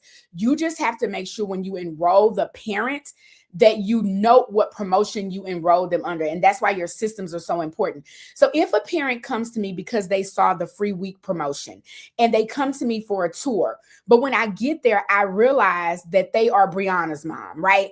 She really don't have the money or whatever. I say, you know what? Instead of the free week promotion, I have something else that I think will help you better, right? And so you're not going to get the free week and the $299 get started all in, but I do. And so what I train my directors to do is to listen, and I arm them with here are 3 or 4 promotions that if a parent fits within these things and you feel like you need to pull the trigger, you don't even have to come to me and get an approval. I have approved that you can do the Start for Less. I've approved that you could do the 4 week. I've approved that you can discount registration by 50% or even waive it if you need to. Because the time that they got to stop and call the owner or call the director, if the director's not doing the tour, and get the yes, you just lost them. So I pre-approve promotions, and my people know that you can pivot whenever you need to pivot. Okay. So I would say publish one, but use them all at your disposal. Okay. All right. So again, this is good. If this is good, put good in the chat. If this is good, put good. I want to hear it. So you don't have an enrollment problem. Most of the time you have a tour problem, because I say to know me is to love me. And if your center is really prepared, you can go on, Bobby. If your center is really prepared for a tour, there's no reason that you shouldn't be converting at least 80% of your tours into actual tuition. Okay. Now, if your center is not ready, somebody I think earlier put 5 senses up here. So if it doesn't look good, if it doesn't smell good, if what they hear is not good, even if let's just say they're touring and you're serving lunch, y'all, I have gone to some centers and they was at lunchtime and I looked at what the kids was eating and I was like, oh no. I think my favorite story to tell is how we went to a center to tour and they were making lunch and Brandy and I stood in the kitchen and y'all, our eyes were just like Coke bottles. I was like, what is happening here? And so just so we can have a little fun for a minute and y'all can get yourselves together. So the cook opened up a can of canned chicken. You know how you can tuna? She opened up a can of canned chicken and she dumped it in a bowl. Okay. Then she opened up a can of canned green beans and she dumped it in a bowl. And then she opened up a can of cream of mushroom soup and she dumped it in a bowl. And she stirred it all together and she put it in the microwave. And it came out and it looked like vomit. And she put it on the plate. And I just could not stop myself. Look at Brandy. I could not stop myself from literally turning to the owner and asking her, would you eat that? And she just kind of looked, you know, and I'm like, and in that moment, we snatched all the menus off the wall and we began to go look at their menu, like, what are you feeding these children? And again, when we walked back through, every plate was going in the trash. Every plate was going to, the kids were not even eating the food. And so maybe they can't taste the food, but they can imagine what it tastes like, right? And so I think that's really, really it. I don't know what it was supposed to be, Leslie. It was a hot mess. That's what it was, right? And so you want to appeal to those five senses. But before the appointment, y'all, you want to confirm the appointment. So whether that was that call or that was that online inquiry, you want to confirm the appointment. Somebody asked me the other day, how do we keep people from not showing up from tours? You must over communicate. We send an email that tells them what they can expect during the tour, where they need to park, who they need to ask for the morning of the tour. We send a text. We're so excited to see you and Jamie today. Your tour is at 10:45. If there's any reason that you can't attend today, let us know. And so we over communicate so much that you almost make people feel responsible for telling you that they can't come. Like, dang, I may want to text back or I may want to call back, right? So we send a what to expect. We make sure that we have the child's age and a start date. And then we prepare a tour bag. So I was coming from out of town, y'all, because normally I have my tour bag with me. But we prepare a tour thank you gift bag for every age group. We have one for infants. We have one for toddlers and older kids. And so we may have, like I said, a bib for the infants, a small little plush book, a little snack container. It usually is going to include a snack, something educational, and something useful, right? And so the older kids, it may be a workbook that's on phonics or on writing, some goldfish, whatever. It kills it every time. And so I go into the tour assuming that the answer is yes. You can call me what you want to call me, but until you tell me no, I assume it's yes. Now, I think this works in every situation except for relationships. If somebody don't want you, they just don't want you. But as far as enrolling in my school, I'm going to assume that you want me and I am the answer for you. All right, go ahead, Bobby. So before the tour, you got to be really prepared. You need to prepare your staff, but the person who is conducting the tour needs to really be ready. How many of you know that within the first 5 minutes that a parent has already made a decision about whether they want to come or not? Y'all, they already know. And again, don't forget, y'all, we're parents too. Those of us who are parents, we've walked in situations and walked out like we knew what was good for our kids and what was not. And so in the first 5 minutes, you want to greet them by name. And I always ask that they bring the child with them. Y'all, I don't care. Everybody's going to tell you that their baby is great. Some people tell you the truth if they have a behavioral problem, but most people are going to sing their children's praises. You want to see how they interact. You want to see if they're jumping on your furniture and turning over your desk during the tour. And so you want to have them bring the child. You want to compliment the child, use their name. Trust is built really fast. And so I use a sign, y'all. It is a sign like what you see here. It is in my lobby when they come, and it says, welcome to ABC Academy, Joshua. And it has his name, and soon as mom's like, oh my God, and they just go crazy, right?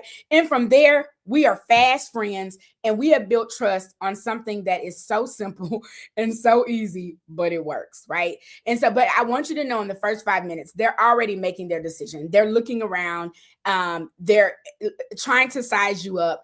And so you want to make sure that you are ready from the time that they walk in the door. You can go ahead, Bobby. And so, you gotta have an experience, y'all. Don't just show the rooms. Don't just show the facilities. Don't just show the teachers. I need you to tell the story. And I think this is where a lot of us we fail with tours. Because it becomes like a sales pitch, right? And it becomes very much, well, we started in 1974. This is Miss Johnson. We have 5 kids. We teach this. We go to snack at this time. We go, we go on the playground at this time. You need to bring, the diapers and an extra change of clothes. But we're not really telling the story, because as a mom and as a parent, that's not the only thing that I want to know, right? And I also want to know about them. And so one of the things that I do is I take them through every classroom, even if their child, now if you got a big center, like Coach Stacy got a monster, but I take them, let's just say, at least to 2 or 3 of the classrooms so that they can see. They may not have an infant, but I'm going to take you to our infant room because I want you to see where it starts, right? I want you to understand. But because I don't have to talk about the infant program because they're not an infant, I can talk about them. So how was the drive in? Oh, it was good. I mean, did you eat in traffic? No, it was great. We just live across the street. So now I know they live close. Or no, we got here, I don't live near here, but I work near here. And so I'm asking questions while I'm also talking about the program. It's like emphasis, looking at the schedule on the wall. And then my allergy chart says, so does a child have any allergies? Oh yeah, they're allergic to sugar. And so now I can do that. And then I can talk more about the program. And so as we move from room to room, I'm talking to them about the program. And I am getting to know them. So when I get to the end of the presentation, I have everything I need to close the deal. So use lines like, this is where your child will, right? This is where your child will learn their alphabets in English and in Spanish. This is where your child will read by age 3 because we start doing sight words at age 2. This is where we do our STEM exhibits and experiments and where we When you go outside, this is where Vondeloo has a whole farm with animals, right? So this is where your child will interact with the animals and things like that. And so you want to do that. A tour is not a walkthrough. It is a conversion experience, right? You're selling peace of mind. You're not selling square footage. I know we want to build it big. You're selling safety. You're not selling square footage. You're selling academic excellence. You're not selling square footage. If it's an infant, you're selling nurturing, that if that baby's been with that grandma and now they're coming to you, you're selling the fact that they're going to get that same feel and that same level of care, and they don't have to be afraid. But then the child will grow and they will develop even better because they are in an environment that you have cultivated and created, right? Next. So the last thing is, I'm trying to see how much time I have. Y'all tell me. I'm getting there. Tell me how much time I have. Text me, y'all. So the thing is, I'm done. I got 5 minutes. Go back one slide then, because I got to say this, Brandy, and then you can come back with me. Go back, Bobby. Is that the next one? Oh, it's an experience. So I'll say this. We can go to no more empty seats. The top mistake, if you ask me, Coach Nat, why am I not enrolling the way that I want to? What is happening? There could be something going on in your market. I have an MBA in market. I study markets. There could be something, but most of the time, y'all, the failure is in the follow-up. When I tell you you're getting those calls, you're not following up. You're having the tour, you're not following up. Somebody is sending it, you're not following up. And so if you really want to get to the no more empty seats, you got to follow up. Y'all, typically before my parent has gotten in the car to leave my parking lot after a tour, because I already have it sketched out. I've already texted them a thank you, because I have your cell phone number. Now I may have the email may need a little tweaking based on what we discussed, what promotion we have, but the email is going to come the exact same day. And then the last thing that I want to tell you is you have to have a reason for them to act now. If you are doing tours and you're enrolling and you don't have a, hey, if they didn't enroll and you don't say, I tell you what, if you enroll by Friday, if it's Tuesday, if you enroll by Friday, then I'll do X, especially if they're walking out the door. I tell you what, I'll waive your enrollment fee if you enroll by Friday, because what's happening is you're not putting a deadline on it. And so you're giving them time to go think. I got to go talk to my husband. I tell him, bring your husband back tomorrow.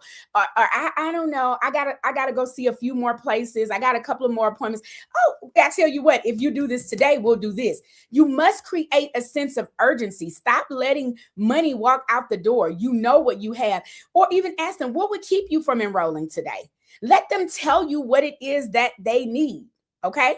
And so I hope that today you have really, first of all, embraced the mindset of no more empty seats. When I coach people and they're like, well, I mean, I need 30 kids, but it's okay. Why is it okay?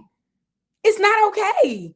It's not. And so you got to become intentional. You got to figure out the promotions you're going to run. Make your team help you, involve your parents, involve the community, get those partnerships together. Be ready so you don't have to stay ready so you don't have to get ready. Get those people in, train your staff, and it's possible. So no more empty seats. Brandy, you remember no more wire hangers? No more wire hangers. Yes, I do. Okay.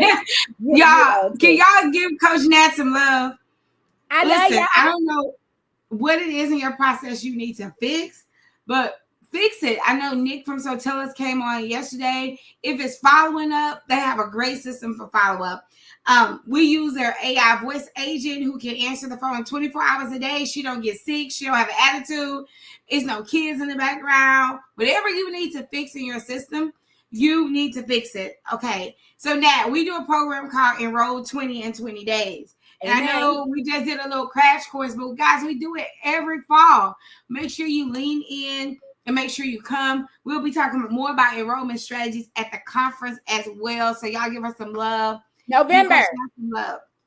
I got to see you in November. You got to be in the room. Yeah, so let's talk about that real quick before we give away another prize. You know, I'm on the prize patrol. So we're giving away this ultimate conference giveaway. And I'm going to have to make sure I don't let Coach Nat see this Southwest gift card. I'm like, I did not approve this. This is not approved. Guess what?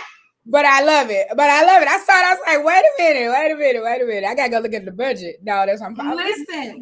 And they get an extra. Everybody who got VIP. So if you got that VIP pack, you already have an entry, right? If you get the VIP pack, you know we're gonna give you that extra entry. Right? They get a VIP ticket, not a general admission ticket.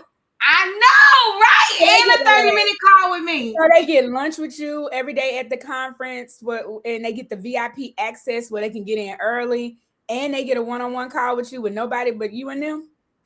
I'm telling you, it's amazing. You're feeling it's great. Amazing. It's amazing. Over $2,000 worth of prizes. All you have to do is make sure you're in that VIP pack. But the other thing you want to do to increase your chances is you can grab a ticket for you and your team. They're $199. Make sure that you grab them because this is our lowest price. General admission is normally $5.99. VIP is normally $9.99. The tickets are on sale this weekend. But this gets you extra entries into the grand prize, all right? And you only have to buy a general to get extra admission. You could always gift that ticket to a team member if you win our grand prize. So I'm really excited about this. And so I just want to make sure that you're in it to win it. So if you don't have our VIP and you want access to the replays, next week we're doing a Q&A to help you if you have questions. Nat, we gave them 4 PowerPoint trainings they could do with their team on diaper and safety, classroom readiness, playground, a certificate of completion that they can use so they can give their team clock hours, 400 pages of activities, a curriculum at a glance, compliance checklist, all of this, $49, right? This gets you an entry into the grand prize. Wow. Now, I'm just saying, this is like, I'm speechless. I'm never at a loss for words. It's a lot of things I may lose, but I don't lose words. I'm over here like, whoa. Okay. Yeah. So listen, Elevation Mastermind, the way you can get a extra entry, because you already get the VIP pack, is you only have to claim your seat. We're on a mission for anybody in the mastermind, claim your seat this weekend, and you get an additional entry. So I saw many of our mastermind members on. You already get a seat to the conference, but mastermind members can win our grand prize too, but you need to claim your seat. Now, Alexis claimed her seat. Thank you, Alexis. I appreciate you. Leslie claimed her seat. So she got extra entry. So listen, Angela Bland bought tickets for her staff. So she got an extra entry. So we want to make sure that you win. Now, coaches, you cannot win. Coach Christina and Coach Stacey wanted to know if they could win. No, coaches, you cannot win. But I do have a prize that everybody can win right now. And I want to thank you. And the reason why I'm shocked, we gave this luggage set to Heisha Brown, won it this morning. The reason why I want you guys to get these gifts is because I know how hard you work. So we are going to give away a Montessori non-shadow sensory safety mirror to go on your wall, right? And Bobby, bring up the prize wheel. Ephraim, hopefully you are ready to go. If you turn on your camera and let me know, we want to make sure we have everything for you. And let's give out this prize. Who's gonna win? Who's gonna win? The slots are getting smaller, more and more interest. No matter what, that money on my mind, I can never give it up. Yay! She's been on all weekend. Tanika Taylor, are you there? Are you in the chat? Are you in the chat? Oh, congratulations to you. You have won a prize. She was with us all day yesterday. Hopefully she is here. I'm so excited for this. So excited for you. All right. So you will get an email that will ask you for your address and all those great things. But we would definitely want you to win. Now, our next sponsor has been a sponsor for forever. He is my CPA. Ephraim is coming up next. But before you leave, Coach Nat, you have anything to tell the people? I mean, I want to tell the people that I want to meet you. I really do want you to be at the conference in November. Brandy called me yesterday and she asked me a question. She said, why should people come to the conference? And I took a deep breath because there are so many reasons. But to me, the biggest reason to come to the conference is a lot of time in our business, we are looking for answers and we're looking for a place and a people who understand and who actually can help us. A lot of times we go and we get hyped. I know y'all see the videos and we're turning flips down the aisle and we're having a good time, but we are really helping people and we are really transforming lives and businesses. And so if you're in a space where you've been doing this on your own, or, even if you've been in it for years and you're trying to reimagine what business looks like for you in the future and how to grow and get the support, then Childcare Millionaires Live, you need to be in the building. You need to be there. You see these ladies in the chat. They're supportive, but you won't just leave inspired. You'll leave empowered and you'll leave with an action plan. And so I'm really excited and I just want to hug you. I want to know you real. You need to know that I'm real. And so I hope that you can make it to Houston, Texas in November. I will be there. Brandy will be there. All the coaches will be there. But the question is, will you be there? That's all, Brandy. That's it. I sure hope so, because we're going to have a good time. Thank you, Coach Nat. We are building it big. Now, the summit, the back to school season, it's a season, but building big, that is your strategy. And that's what I'm going to be talking about a little later to close us out today. But next up, we have my brother and my friend, Mr. Ephraim. Now, there are some financial strategies every child care owner needs to know. We want your money to be on point. We want your finances to be on point, and enrollment is the cusp of that. So I'm so happy that Natalie talked about enrollment first, because you can give yourself a raise by enrolling the number of students that you need to enroll. Welcome to the stage, Mr. Ephraim. How are you doing? I'm doing good. How's it going? It is going awesome. I'm telling you, this has been a really great season for our owners, and we are rocking and rolling and enrolling again.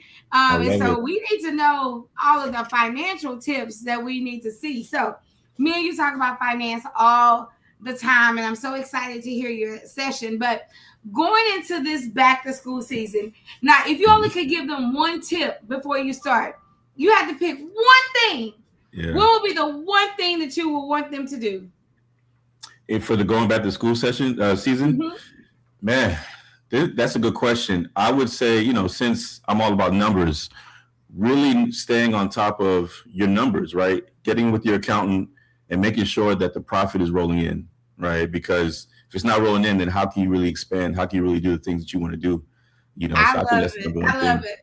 Yeah. I got to meet with your beautiful wife. No, Ephraim's wife is beautiful and fine. Let me just get that straight. we did our tax plan, and she was like, Brandy, your profit, you're at 12%. I was like, I know. And we've been fighting to get to 15%, guys. That is like, if you can't be a 15% profit in childcare, you are great. 12 to 15%, you are doing a phenomenal. But that comes with, some discipline, keeping that enrollment up, and you got to just keep at it. So Ephraim, I'm going to turn this over to you. I'm so excited that you're here. Guys, if you ever are looking for a CPA, I highly, highly, highly, highly recommend Ephraim, and we'll drop his link at the end of this session to make sure that you guys know how to get in touch with him. All right. Thank you, Ephraim. Oh, no problem. No problem. Okay, let me present. How's everybody doing? Let me know in the comments. Okay, I got it. All right. It's going to be a good one. Let me know if y'all can see my screen in the comments. And I got, let me see. Can y'all see? Yeah, I just added it to the stage, so they should be able to see. Okay, perfect. Let me blow it up so y'all can see the full screen. And then we're going to get into it. All right. So today we're going to talk about the 3 metrics that drives your center, right? The key numbers every childcare owner must track, right? And this is, we've been working with a lot of people in childcare for some years now. Shout out to Brandy for, just allowing us to work with the community, right? And so as we've been doing this work, we've developed what are the numbers that people in childcare really need to be on top of? And since I only have 30 minutes, I'm gonna give you 3, and maybe, I'll come back in the future. I'm sure Brandy will bring me back and we'll talk about the rest, right? But we're gonna jump into that. But before we do, for those that don't know me, my name is Ephraim. I am a CPA based out of Houston, Texas, husband and father of twin boys who are currently out playing somewhere. I don't know where they're at, but they're having fun. I'm looking forward to them to go back to school because it's been crazy around the house. But it's been a good time, right? So my story is, I was in corporate America. I graduated from college, University of Houston, to be exact, in 2006. I was in corporate. I had an accounting business, not an accounting business, but I worked for an accounting firm, a large one, for a few years. And then, if you guys remember that 2007 through 2009 timeframe, it was rough in this country, right? And so I was one of the people that got let go from my job. And so, me being cocky and young, I'm thinking, okay, I'm going to find a job easily. I'm hot. There's no way that people won't be able to sign me or whatnot. And for the next 6 months, I was looking for work and I couldn't find anything. And I just said, you know what, I'm going to start my own business. And back then, people thought I was crazy for doing this. But here we are now, 17 years later, I believe, right? Where we are now working with over 100 people in not just childcare, but in business in general on a monthly basis, helping them to understand their numbers, helping them to keep more of the money that they're making, and helping them to build the generational wealth that they are looking to build for themselves and their families or whatnot, right? So, God is good. He took a bad situation and turned it great, right? But today we're going to focus on 3 key numbers, and I want to get into those because I know we have a limited time. We're going to start out with number 1, right? The number 1 number that everyone needs to track is occupancy, right? So what is occupancy? As you guys know, it's the share of your license capacity that is actually filled, right? The percentage of seats that you are allowed to have that are earning tuition. And so the formula for that is, what is your current enrollment? You take that number and you divide that by your total license capacity. And you want your monthly target to be 85% or higher, right? Because if you're at an 85% occupancy rate, you're in a really good place. Now you can have the money that you need to buy the things that you need for your centers. You can hire the right people because you can pay them well and enough. You can pay yourself a really good salary. You can do all the things that you need to do in your center by just increasing your occupancy to 85%, right? So that's the single biggest lever that all of you have in making even more money, right? On top of obviously increasing tuition and things like that, but occupancy is a really, really good place to start. And so I have an example that I like to share, right? So in this example, we have license capacity, right? This center has license capacity of 100, but they currently have enrolled 60 children, right? So they're at 60%. So they're about 25% away from the actual target that they should be at, right? But then when we go to the next example, we're going to talk about current enrollment shortfall, right? And so now that we know occupancy, and in this example that I just had, we had a license capacity of 100 and we were at 60 children, right? So now we got to calculate what our current enrollment shortfall is when we're not at 100% capacity, right? And so what that means is we have this formula in front of us where we take our missing license capacity and then we multiply that by what's our average tuition that we're charging each week for each child. Then we multiply that by 52 weeks in a year. Because that tells us for, like, if we're not at capacity, how much money are we missing out on for a whole year? And once you see that number, that's eye-opening, right? Now that makes you jump into action. It makes you realize that, okay, I need to get to that occupancy target as quickly as possible, right? And so I have another example, right? So in this current enrollment shortfall example, we have 40 missing seats because if you guys remember, in that last example, we had 100 license capacity. We had current enrollment of 60. So that means that we're 40 seats short. And so now in this example for this center owner charges on average $250 per week for their tuition, right? And so now when you multiply that 40 missing seats by 250 times 52 weeks in a year, that's $520,000 being left on the table, right? And for some of you that are in, let's say, the East Coast, right? You might be in Maryland, you might be in Connecticut, or you might be on the West Coast, right? There's some of you that might have a higher average tuition. So let's say your average tuition is, I don't know, $350, $400 on average. That's an even bigger discrepancy, right? That in this example, that 40 missing seats now turns into, let's say, $700,000 being left on the table, right? So it just shows you that this is a number that we need to be tracking every single month with our accountant or on our own to see where we at. Are we getting closer to that 85%, right? So that's, if you guys like that number that we just talked about, let me know in the comments, because that's a really, really big one. We're going to talk about the second number that Ephraim, yes, I think they should calculate that number.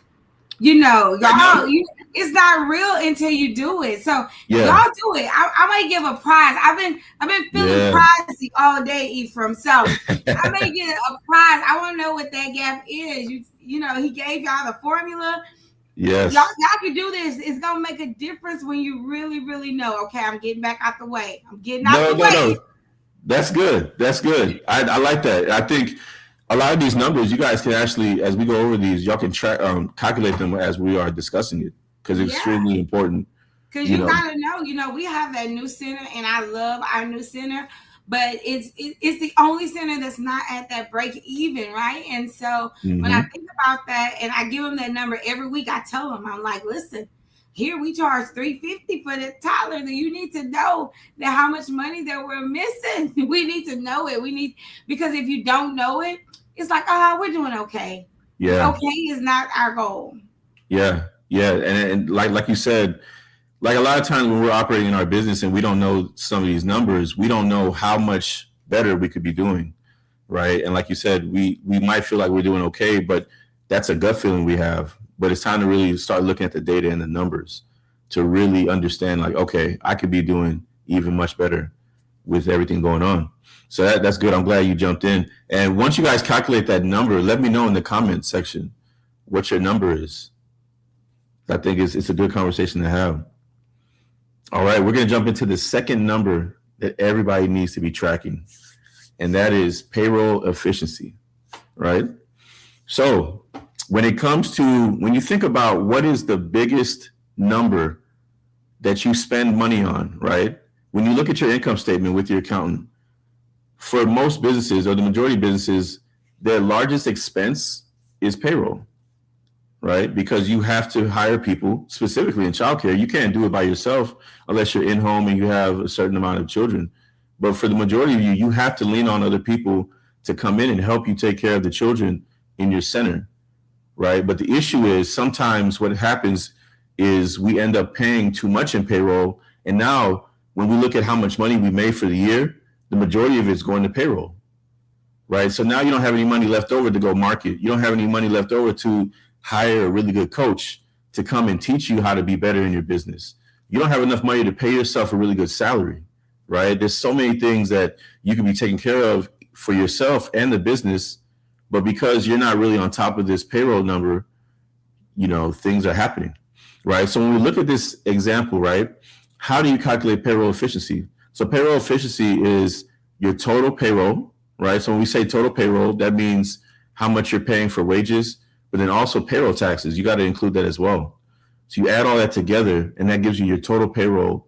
You divide that by your total revenue. How much money have I collected for the year or for the period that I'm looking at, right? And so once you get that number, you multiply that by 100 and that gives you your payroll percentage. And so normally for a lot of businesses, if you're in that 40 to 55% range for your payroll, you're in a good place, right? Once it starts getting over 55%, that's when problems start to arise potentially in your business. And many of you might actually be over that 55% and may not be tracking it or may not be knowing it. So we're going to go to the next slide to really talk about this in real numbers, right? So for this center, this person that owns the center has total payroll, right? Their staff payroll is $33,000 a month. They're making $60,000 a month from all the children that they're taking care of. So when you do the math, they're at 55% in payroll. So they're at the top of that 40 to 55% range. But check this out. This same center, right, for the second example, gave their whole team raises, which is not a bad thing. But the issue is they didn't increase their price, their tuition that they're charging. So their tuition stayed the same, but their payroll went up. And now in this example, just by doing that, their payroll went from 33,000, a month for their staff to 43,000 a month. So $10,000 increase. And what did that do to their payroll percentage? Now that put them at 72% in payroll. So what ended up happening? Now that means you have 28% of your money left over to do what? Like I said earlier, pay yourself a salary, to market, to pay your rent, to pay utilities, to buy food, right? To do all the things that you need to do for your center, right? So now you may not even have enough money to pay yourself properly. You might want to buy a new playground set, but you don't have the money to do that because your payroll. You might want to put new floors into your center, but you don't have the money to do that because all your money is being taken by payroll, right? So that's a big number that we got to track. We got to figure out how to make this puzzle work, right? Because we want to take care of our team, but then we also want to make sure that we have enough money left over to take care of everything else in the center and ourselves, right? We got to take care of ourselves because we're in business to not only impact the children, but to make money for ourselves and our family, right? So let me know if this was a really good number that you enjoyed learning about. And I see in the comments, Season of Joy said her enrollment shortfall is 336,000. Yeah. These are things that once you start to see that, it starts to really change how you operate, right? But yes, this is payroll efficiency that we just covered. And so we're going to talk about the next number. The next number is classroom contribution margin, right? So I know you are probably thinking, what is this exactly? So classroom contribution margin is essentially a big word just to say, how much money am I making in each of my classrooms? What's the profit in each of my classrooms? And many of you may not have ever done this exercise, but this is going to be an exercise worth doing, right? Because in each of our classrooms, we have children of different ages, right? We have teachers that are taking care of those children. But how much money are we making in each of those rooms? Because what we might end up finding out when we do the calculation is there's some rooms that are making enough money, but they're paying for and taking care of the other rooms that may not be making as much money or might be operating at a loss. And so now you have a discrepancy, right? So now once you know these things, you can make the adjustments to your rooms or whatnot. So the formula for that is you take your room revenue, right? How much money am I making in my infant room? How much money am I making in my preschool room? and you subtract the direct room cost. So when we talk about direct room cost, that would mean what are the costs of each of these rooms? So in each room, we have teachers and we have supplies. So what's the cost of each of these in each of these rooms, right? And once we get that together and we subtract that from the room revenue, now we have contribution margin, right? And so why this matters is it reveals which rooms carry the building and which ones quietly drain it. So we talked about this, but now we're going to go into some actual numbers. But before we do, I want to talk about ratios, right? So I have ratios for 2 states that we're going to cover, right? Texas, obviously, because that's where I'm from, right? So in this example, and we got this from HHSC, we have the different age groups and the different ratios, right? So obviously with infants, the ratio is going to be smaller, 1 to 4. But as you see in this example, as the ages get older, the ratios increase, right? So what does that mean? That means that we have the ability to make more money in the older rooms because you now have lower ratios. Now you can have one teacher that takes care of more children, right? And so now we're going to talk about Georgia. Georgia is very similar in their ratio rates. As you can see with Georgia, they're allowing 1 to 6 for infants, 1 to 8 for young toddlers and older toddlers, 2-year-olds 1 to 10, preschool 1 to 15, pre-K 1 to 18, school age 1 to 20 for 5-year-olds, and 6-year-olds 1 to 25, right? So obviously each of you knows the ratios in your states. And so you can take the ratios from your state, and now as we go into these examples, you can use those in these examples as well. So we're going to do a calculation for an infant room in the state of Texas, right? So in this example we have right here, we have a ratio obviously of 1 to 4. So what does that mean? That means that we can put 8 infants in this room with 2 teachers. So when we do the math, in this example, we said that the average tuition for the infant room is $350, right? So when we do the math and we see that, okay, we have 8 children that we're charging $350 a week for, then we multiply that times 4 because we want to figure out what's our monthly room revenue. We understand that in this room, in the infant room, we're making $11,200. But since we have 2 teachers and we're paying them $3,000 a month, that's $6,000 that we have to subtract from that $11,200. And then we have supplies in the room of $800. So our contribution margin ends up being $4,400, which means that we are making 39 cents on every dollar that's being made, right? We're keeping 39 cents of every dollar that's being made in our infant room. So now we go to the young toddler room, right? The ratio went up to 1 to 5. So in this example, similar thing. Now we have 10 children, but with 2 teachers, right? So now this room, obviously we're charging less in average tuition, $25 less. So we're making $13,000 from this room, and we're still paying our teachers the $3,000 a month. So that's $6,000, and the room supplies have gone down a little bit. So our contribution margin is 48 cents or 48%. So we're keeping 48 cents of every dollar that we're making in our young toddler room, right? So now our older toddler room, we have a ratio of 1 to 9, right? So now we're moving into a place to where we can use 1 teacher for the 9 children. So now, as you see in this example, we're making less money in this room, but our teachers, we only have 1 teacher that we're paying. So now we have a teacher expense of $3,000 and room supplies of $600. So that means we're keeping 67 cents of every dollar that we're making in our older toddler room. And then when we look at our 2-year-old room, similar situation, it goes up to 70 cents, right? Because we're making more, because we're able to take care of more children for 1 teacher. And so now we have a contribution margin of 70 cents that we're keeping for every dollar that's being made. And so we got one more example. We got our preschool room. Now, this is where, obviously, as you guys know, you make more money, right? So our room revenue in this situation is $14,250 because we have 15 children to 1 teacher, right? So we're charging $237 a week. And so that $14,250 is what we're making, but we're paying out that $3,000 for our teacher in that room, and our room supplies are $600.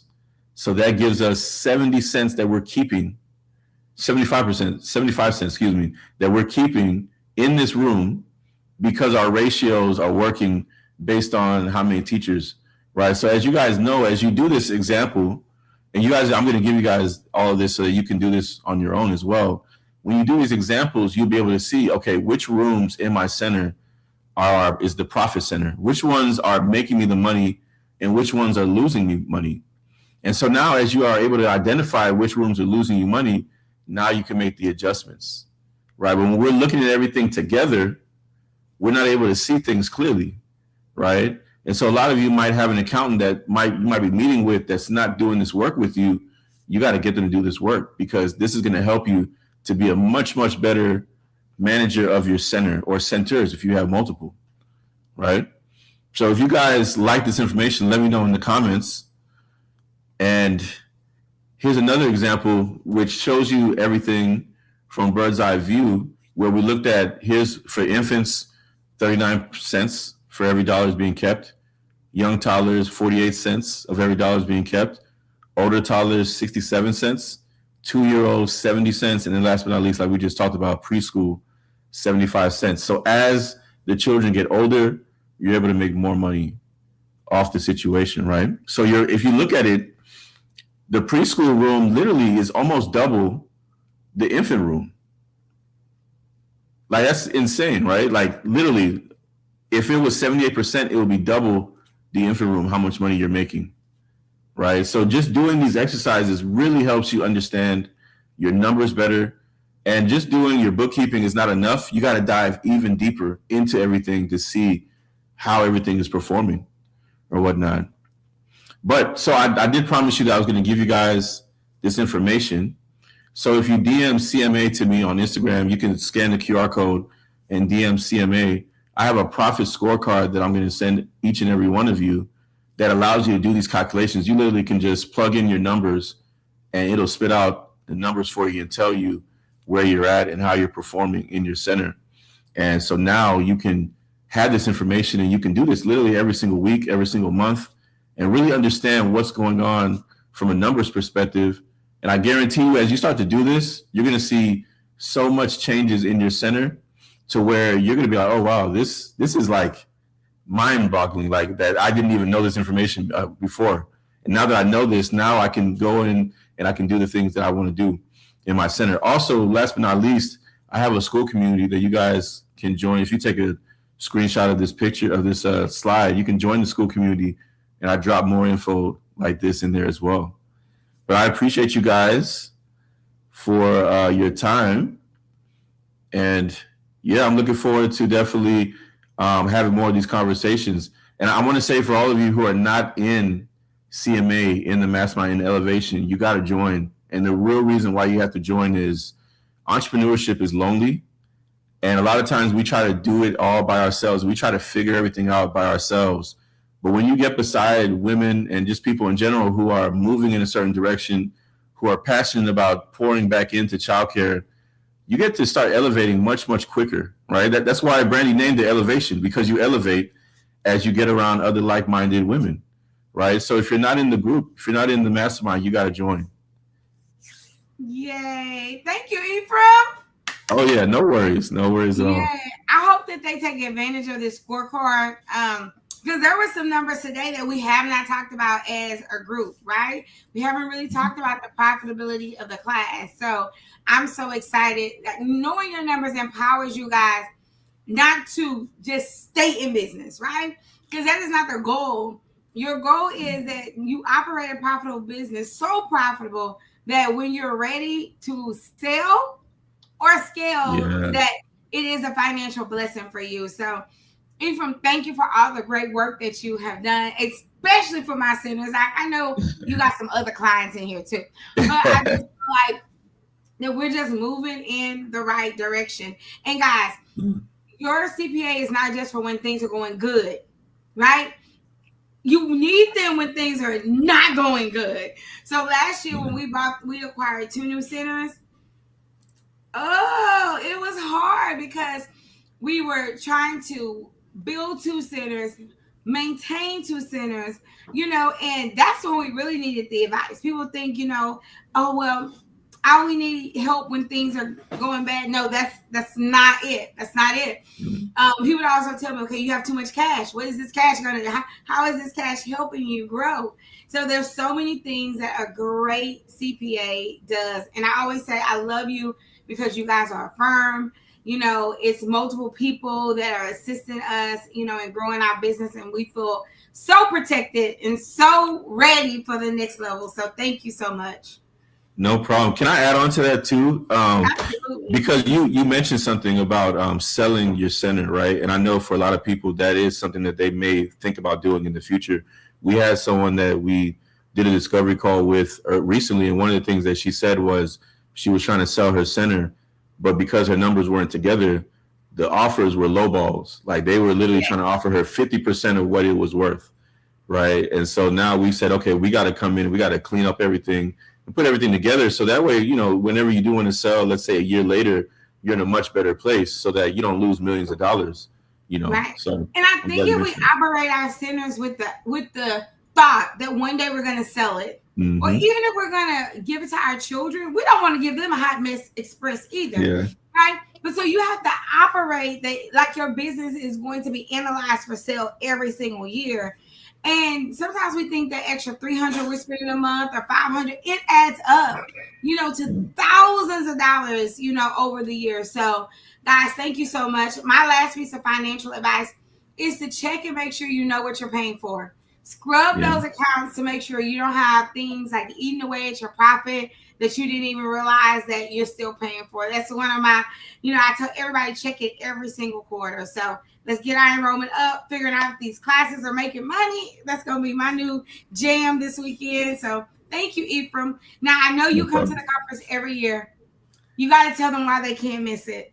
Oh, you can't miss the conference because there's so much that you learn from the conference, but it's even deeper than that. The people that you meet, right? Because a lot of times we only think about here's what we're going to learn and here's what we're going to get, but we don't ever think about the person that we just met that sat next to us that gave us a lot of information or that pretty much put us onto something that we didn't even realize, right? So Brandy, I know, like we've been coming literally since 2020, 2021, right? So for past 5 years, every single conference, Brandy brings new people. She brings new information.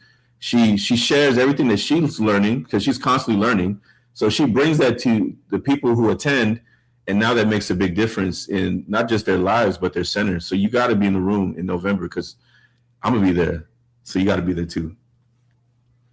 I love it. Thank you so much, Ephraim. We appreciate you. All right, y'all. Coach Nat is going to come up next because I actually am going to do a session in the next minute.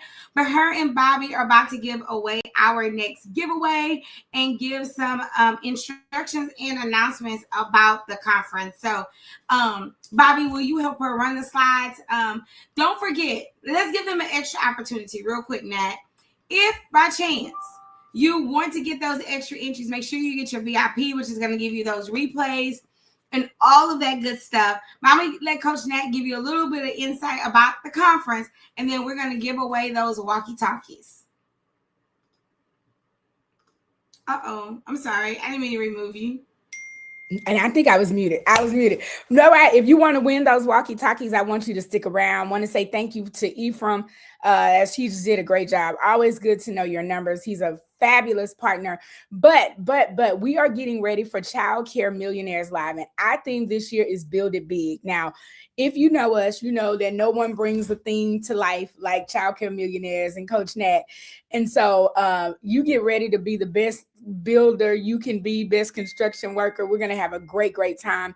It is in Houston, Texas. So if you've never been to Houston, this is your chance to also experience our city. We're going to have a phenomenal time this November right now. And I'm just tripping because I've never seen this. So we are running, if you register now, it is only $199 for general admission.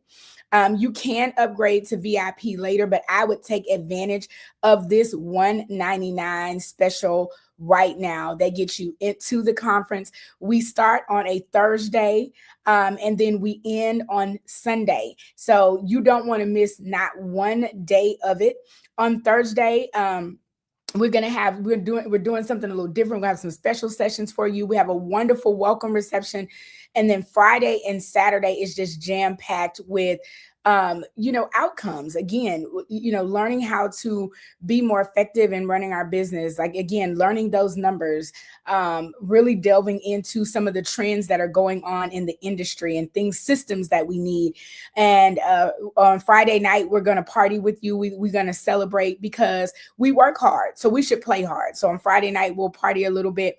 And then on Sunday, we have our gospel brunch, and it has just really become a huge part of our community and what we do. A lot of people don't mix faith and business. We do. We just do. And so it was Sunday. It has become one of the more popular days. And so we end there.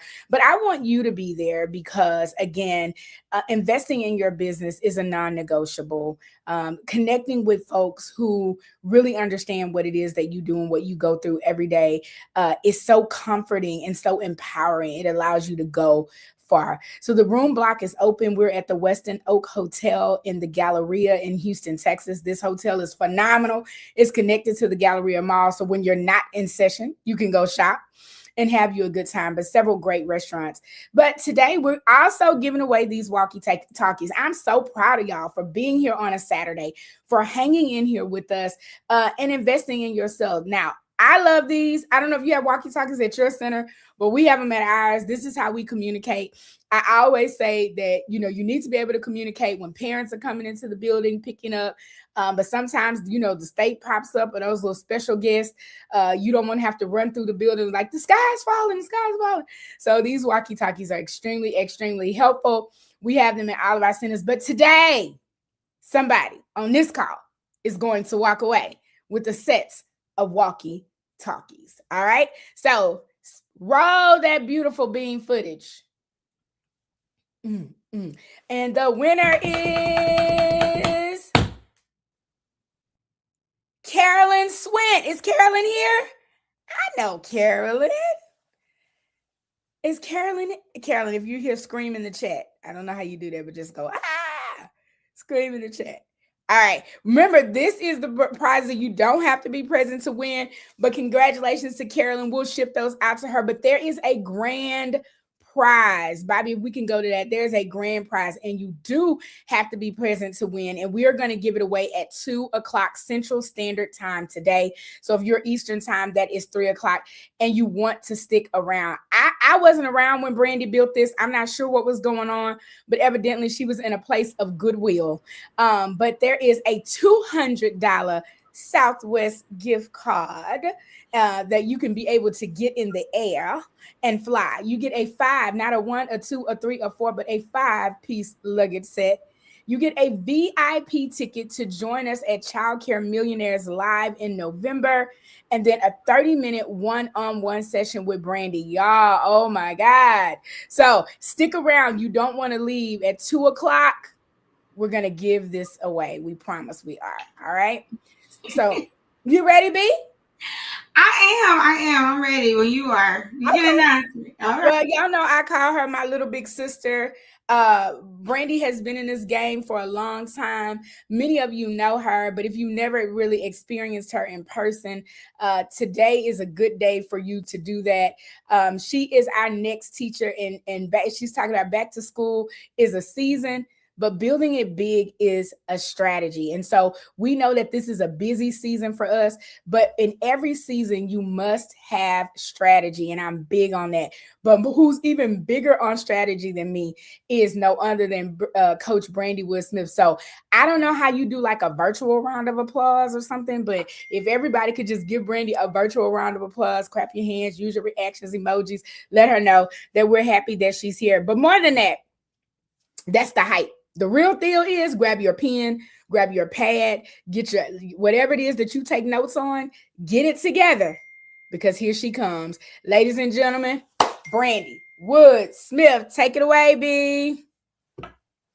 It may be me, it may be Leslie. We're going to find out if Leslie is ready. We have made a change, but I actually think Leslie is ready in the background. And if she is, I'm going to let her keep her time. Because I know y'all going to stay here for me and Leslie, right? Give me a right in the chat. But she's talking about something that's so amazing that if she is ready, I want her to go, because how many of us have students in our school and like we have inclusive environments?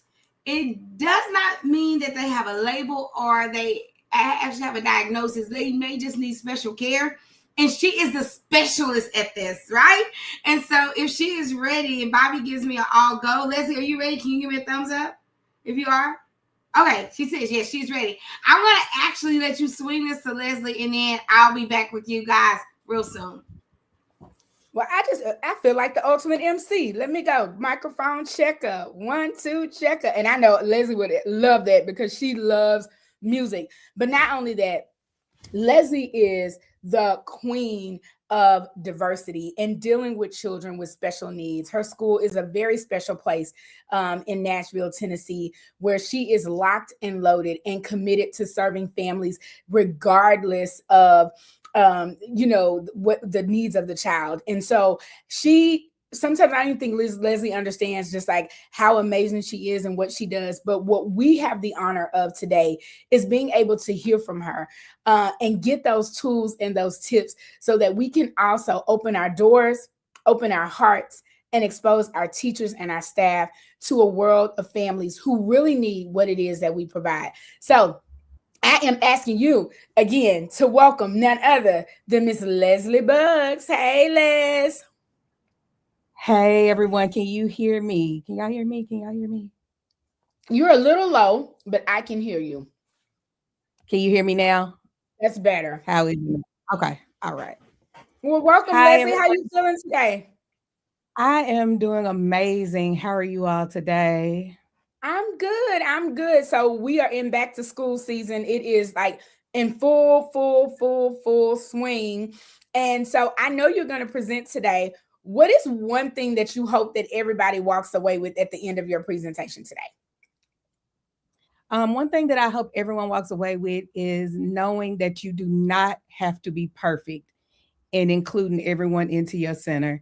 You don't have to know it all. A lot of these things that we do to include children in our center, we're already supposed to be doing anyway. So just highlighting that you already are halfway there with including children in your center. Yeah, I love it. Sometimes we're doing it, but we're not talking about it, right? And so, all right, Leslie, well, we are ready. Super excited. Take it away. All right. Hey, everyone. My name is Leslie Buggs, and I am here in Nashville, Tennessee. I am the CEO, founder, director of Future Leaders of Excellence Academy. And today we are going to talk about starting your school year wild. So, Bobby, can you go ahead and put on my first slide, please?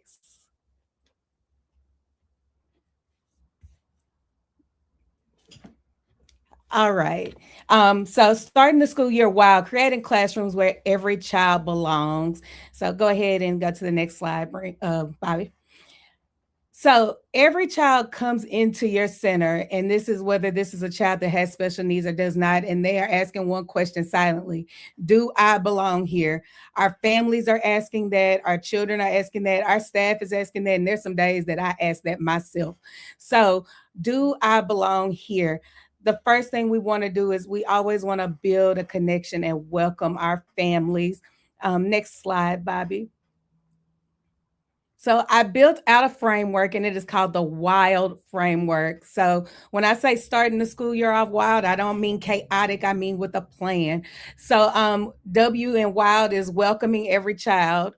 The I in WILD is individualizing the experience. The L is leading with love and learning. And the D is designing for all abilities. Belonging is not just another program that we have in our center. It is how we teach. We teach belonging.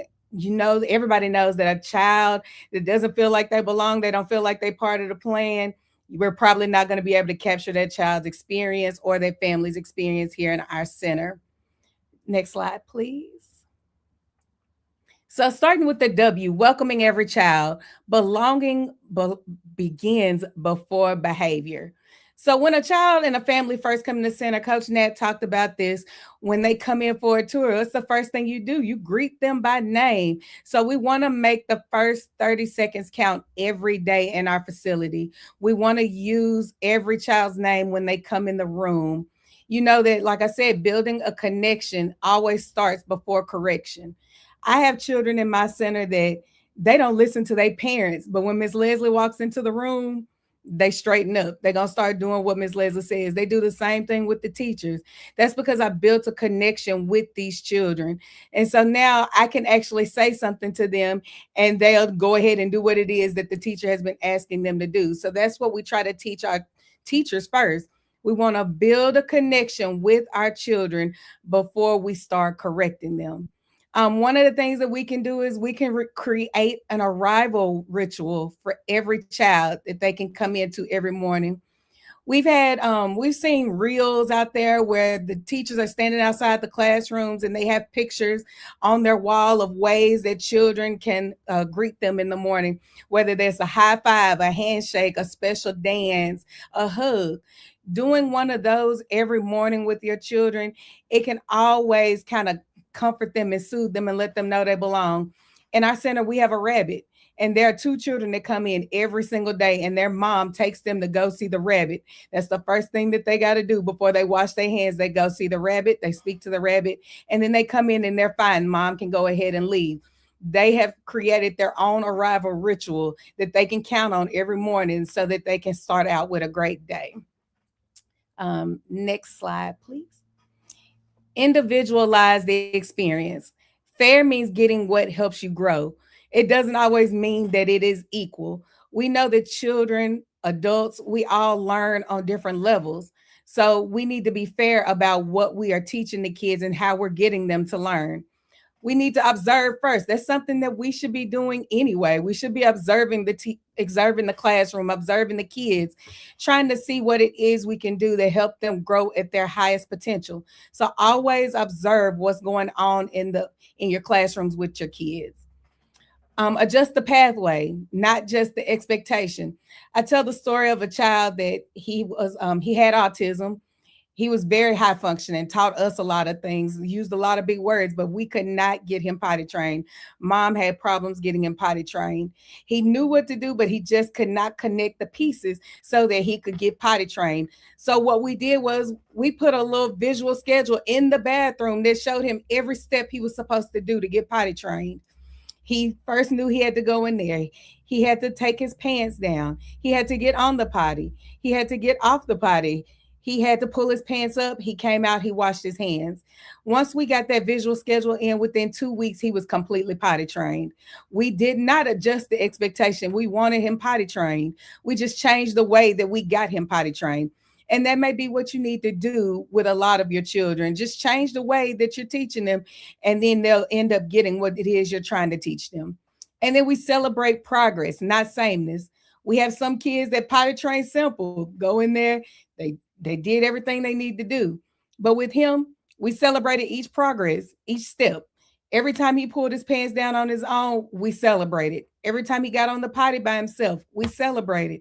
Every time he got off and pulled his clothes up, we celebrated. When he went to wash his hands, we celebrated. We just celebrated every step of the way. Those celebrations are big things to little kids. Something we can try tomorrow. Ask yourself, what support will unlock this child today? We knew that visual schedule is what was the support that he needed to help him get potty trained. Next slide. Lead with love and learning. Connection opens the door to correction. When a child is having a meltdown, we shouldn't just start hollering at them, tell them to get up, stop screaming, stop making all that noise. We need to find out what exactly is going on. So we need to get curious. Think about the reasons why that child may be having a meltdown before we start screaming. We shouldn't be screaming anyway, but we always want to make sure that we are trying to think about what is going on. Name the feeling and hold the boundary. We understand that kids have big emotions. Let them know. Tell them, hey, I understand that you're upset because we have to clean up, but we have to clean up so that we can move on to go outside. Validating their feelings helps them connect and know that you are actually caring about them, but also letting them know the objection still has to be done. We still have to do what has to be done so that we can move on. And then teach the skill that the behavior is missing. Maybe they don't know that all the blocks need to go in this one specific space and all the people need to go in another space. Label your buckets. That's the easiest way when we're trying to teach cleaning up. If they have a picture that shows where their things are supposed to go, they can then match it up and they can put their things away. Some people are going to need a little more help than others. That's where hand over hand comes in. Put your hand over theirs to show them how to pick it up and put it in the bucket that matches. Tomorrow, we can try, what is the child trying to communicate? If this child is falling out in the floor because it's time to clean up, what is he trying to tell you? He may be trying to tell you that he's not ready to clean up, or he didn't know it was time to clean up to move on. One thing we do in our center is we have stopwatches. Well, not stopwatches, timers. We have timers set on the wall. And when it's time to start cleaning up, we give them advance notice before it's time to clean up the transition. So we tell them 5 minutes, the timer set, the kids actually scream out that. The next time we look at the clock, it might be 3 minutes. We let them know 3 minutes. The kids say 3 minutes, and we keep going all the way down until the timer goes off. Once the timer goes off, the kids know it is time to clean up so that they can move on to their next activity. So that just kind of helps reinforce, hey, you know what? We're about to transition into something different. We need to start getting ourselves prepared for it. Next slide. Design for all abilities. The room teaches before we say a word. We need to make sure that we have clear pathways and predictable spaces. Everybody's center is more than likely set up in the centers. We have our fine motor centers, we have art centers, we have our blocks, we have our dramatic play. Making sure that children know what the centers are and what the play is in those centers is a big thing, and it will help with every child in the facility. We also need to make sure that there's enough space in the centers. We had a little child that had cerebral palsy and he was in a wheelchair. Well, we realized very quickly that our dramatic play center was not big enough for him in his wheelchair and maybe another friend. So we looked at our classroom and we redesigned the classroom so that we could make our dramatic play center bigger so that more children could be in that center and he would have someone to play with. He had his little best friend. If he was in a dramatic play center, she was in a dramatic play center. She was fixing him food. She was talking to him, but they also wanted another friend in. We made the space so there could be at least 3 kids in that center with him so that he could have his wheelchair in there as well. Materials children can reach and use. We don't want our materials way high up on shelves when it's something that they need. They need to be able to access those materials. And when they're able to access them, that could calm down some of those meltdowns that we're having or that the children are having. And then more than one way to participate. If you have a child that has a problem gripping things, they have a problem with gripping pencils and things like that, instead of having little bitty skinny markers or little skinny crayons, give them the jumbo ones. That way they can participate. You can give them stampers. They can do art that way. Like I said, having more than one way to participate is going to be a big way in helping design for all abilities. Same thing with puzzles. You have the little puzzles that fit on the floor or fit on a table where you snap the pieces together, or you can have the puzzles that have the jumbo knobs for those little fingers that can't grip as well. Having more than one way to participate helps children, and it helps them become more able to fully be included in your classrooms. So tomorrow you can walk in a room and look around, observe it, see what looks like there might be a barrier, and then go ahead and remove that barrier. But we have to change the way we look at it. We can't look at it with our eyes. We have to look at it through the eyes of the child. It's the same way with our learning posters. Learning posters have to be at eye level. So they can't learn if it's way up on the wall and I can't see. I can barely see it. I got to stand on my tiptoes to look at it. How do you think they can see it? Bringing it down, that's how you're going to be able to bring those kids in to do more learning. Change the slide, please. So in conclusion, every child deserves to belong in our classrooms. So if Brandy is going to allow me, I have a QR code here. I know it was a lot of information and a little bit of slides, but I have a cheat sheet for you all that discusses all of those things, and it will help you. Now, one thing I want you all to do You can do this today if you're in the center like me, or you can do it on Monday. Think about one thing that you can change that will help include all of your children in the center. Just one thing y'all need to think about. And then put it in the comments. You can think about it right now, something that you can change. Put it in the comments below, or you could put it in our Facebook group, in the school group, whichever way you do it. Just let me know one way that you will change something in your center that will help include all your children. And remember, everyone, y'all stay wild. Yay! Okay, so I got a few questions. Let's put the QR code back. She said this presentation is outstanding. Yes, it was. So, let's take them just back to the beginning of your journey, because a lot of us, we want to do these things, but we're not really sure. Like, so did you learn most of these things trial and error, or was this just theory, or was just going to school? How did you really put it all together for you and your team? So for my team, it was a lot of trial and error, mainly because every child is not the same. So what works for one child is not going to work for another child. So we had to kind of figure out the inner workings of each child and then kind of customize things to them. Our child with cerebral palsy, we did a lot of trial and error. But we also work with therapists. We allow therapists in our facility. So thank you, Natalie. Thank Coach Nat. We worked with our therapists. Our therapists came in, they showed us how to do things, and we moved on ourselves. One of the biggest things that we had to do trial and error with our child with cerebral palsy, he had to have a pureed diet. He still has a pureed diet, and he's 10 years old now. So we had to learn how to make his food at the center. And me and my assistant, Miss Bobby, we worked and we messed up some food, but we had to figure out the right consistency so that we could do it. But eventually we got it together. So like I said, just a lot of trial and error. But also another thing that helped with us is, especially with our big kids, they were eyes for us when we didn't have enough eyes. You had 15 kids in the classroom, one of them having cerebral palsy. We had 14 extra set of eyes that helped us with him. They made sure that there was nothing in the way. They made sure they didn't step on him. They made sure he didn't put things in his mouth.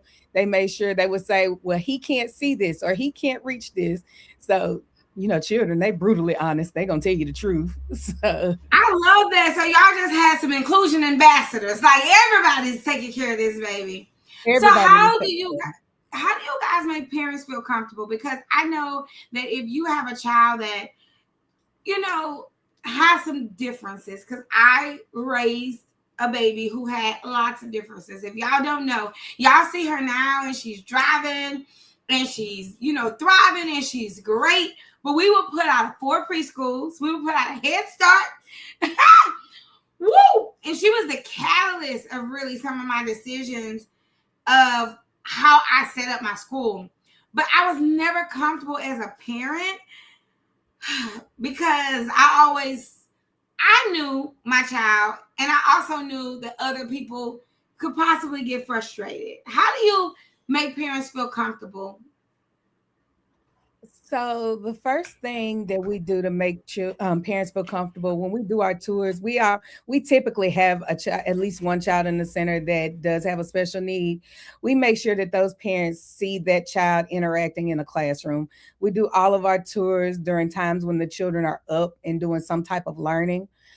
So they can see how the teachers are interacting with the children, but also just making sure that they know, for one, I give out a lot of resources during tours. If they have a special need, I'm telling them about all the different programs that the state offers.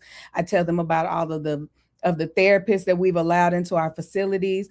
I tell them my biggest story about my child with cerebral palsy, how he came to us from a center that he was put out of at 18 months.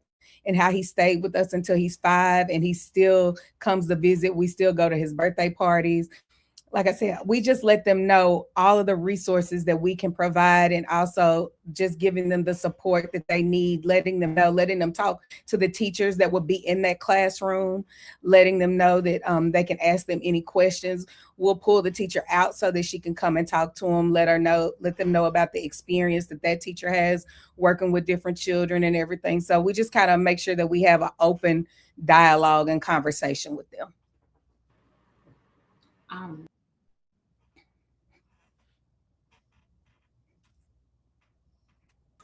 All right, I love that.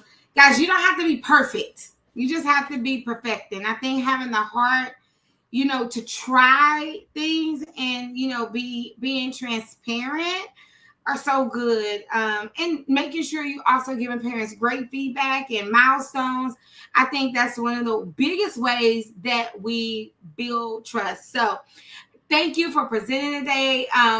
Thank you for the QR code and the resources. Look, I'm not too proud to beg. I'm supposed to get wild too, y'all. So make sure, y'all, that you click on it so you can get those. And as Leslie is cracking out her trainings and the things she's going to do in this space, she needs all that good data in her form. So please fill that out. Bobby, put up the QR code one more time for me. If y'all fill out that form, I'm going to capture your information. And right before you click submit, there is a Google Drive link that you can get the Wild cheat sheet. Yay. Thank you, Leslie. Amen. We're going to do it. We're going to get wild. We're going to get wild. We're building it big. Thank you so much. Okay, y'all. What is Coach Nat? You on the screen.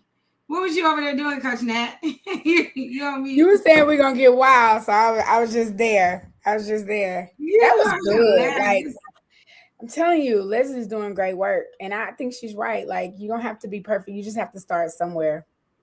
You just have to start somewhere. And we're starting with another prize. And then I use this one. I use this one all the time. I laminate everything. I probably shouldn't say that. No, I love this. So we have right now a laminator, and y'all, again, I'm laughing, but I do use this for everything in our centers. Like, so we laminate our calendars for the year, because as you post them and you give them to parents, we give them a laminated copy so they know the days that we're open and we're closed, and our professional development days. We laminate our name tags for our kids and their desks. I just like a plastic coating on everything. So if you don't have one of these, you need one of these in your life. It's super easy to use. It looks like with 330 of the little lamination sheets. You just put your information in between, slide it through there, and it comes out on the other side. Absolutely love it. I love that your summer is paid. Yay. So let's go to the prize wheel. Let's see who's going to get it. Now, again, you don't have to be present to win for these prizes, but I'm hoping it is somebody. I did see that. I do not want to mispronounce her name. Sawanthia, she came in. So congratulations to you earlier for winning your prize. She's with us now. But Bobby, roll that beautiful beam footage. Let's see who's going to win our laminating machine. I laminate my birth certificate. I laminate everything. All right, here we go. Dandria Johnson. Are you here? Thank you, Vakia. Vakia not playing, baby. She getting her people in the room. Dandria Johnson, congratulations. You have won our laminating machine. We will get that out to you. Is she here? I don't see her in the chat. If you're here, say hello in the chat. Scream in the chat so we know that you won. But again, you don't want to leave, because as we've been talking about all day, we are going to give away that grand prize with the $200 to Southwest Airlines, the 5-piece set of luggage, that one-on-one with Brandy, the VIP package to the conference. You don't want to miss that. We're going to give that away today at 2:00. So it's been a great day. I mean, she's flipping. I want to say thank you to Ephraim. Coach Stacy killed it. Leslie was amazing, but now it is time for the woman of the hour. Brandy is here with this Build It Big strategy. And so, like I said earlier, if I were you, I would get my pad, I would get my pen, I would get my whatever you take notes on, your remarkable, and lock in, because one of the things that I do know is that she's really smart. And that smartness has been able to help us build an empire. So without further ado, I want to present to you the lady of the hour, as I call her, the dean of Childcare Millionaires, Coach Brandy Woods-Smith. Are you ready, girlfriend?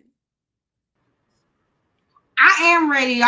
I don't know why. It was time for me to go on. I started having connectivity issues. So can you hear me good, Nat? I can hear you, and I stay by. Okay, great. That wasn't me moving my slides. That was my slides moving my slides. All right, yes, Nat, you got ghosts. Super. Yes, I'm super excited about the giveaway at the end of the day. And our last speaker of the day. But we will be giving away this prize. I want somebody amazing to win this prize. So we're all amazing. Remember, I want to win it. Somebody amazing that's not a coach. So the way you get extra entries is every ticket that you purchase, you get an extra entry. So make sure. And I see you guys getting your tickets. Congratulations, Vakia. Reva, hey, congratulations. I see you and Z grabbed your tickets. Hey, text your team. Be like, hey, I want to buy those tickets. Are you available? And this is going to be the lowest price for the conference, $199. The tickets go up. So I'm excited about giving that. But I'm also excited about being able to present to you guys on today. So as we go through, and at the very end, you know, I had to throw in AI. So right after the AI session, we're going to be giving away this giveaway. All right, guys? So thank you, Coach Nat. Now listen, while Bobby gets my slides up, and Bobby, I may be able to share my own slides. Let me see. I may be able to help myself out. Yes. There we go. That way Bobby can actually take a break. Can y'all give it up for Bobby in the chat? Just say, go, Bobby, go. Listen, Bobby been up with me since 6 a.m. The other night, me and Coach Nat, with everybody, you better get you a person who willing to ride for you. I'm telling you, our team is amazing. These coaches are amazing. Bobby is amazing. So can y'all give a shout out to the team? But the other night, me and Coach Nat, we flew to Atlanta, literally for 36 hours. And me and Bobby were on the phone getting ready for this weekend at 11 o'clock. And Nat was like, okay, work is over with. We were like, no, we got work to do. Yesterday morning, 4 o'clock, me and Bobby working this morning. So I thank you so much, Bobby, for all the hard work that you do. You can actually go grab you something to eat and take a break. But be back soon, okay? So listen, guys, I want to talk about something that's very, very serious and dear to me. Now, we're in the back to school season. No denying that, right? This is one of my favorite seasons. But back to school is just a season. Right? It's the 6 weeks period that we have the opportunity. It's the 6 week period that we really have the opportunity to build it big. We have the opportunity to get in new staff.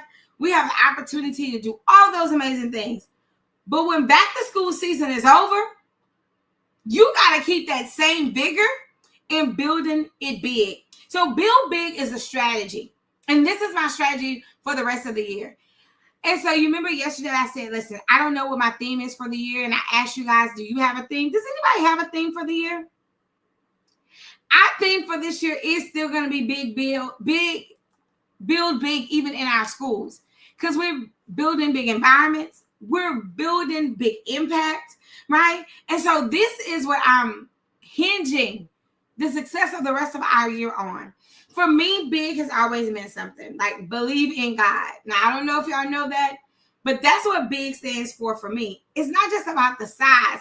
It's also about the belief that I have to have in the person who gave me this vision, right? I believe that he did not give me this vision to fail. And many of us, we're such great people. Who is better to take care of the children than us, right? And so I want you to know your job is not a small job. Your client may be small, but your job is so big. But sometimes we play small. So as we are transitioning from just, okay, getting ready for back to school, I want you to also say, how can I just take this and take it on through the rest of the year? So I want you to meet Brandy the builder.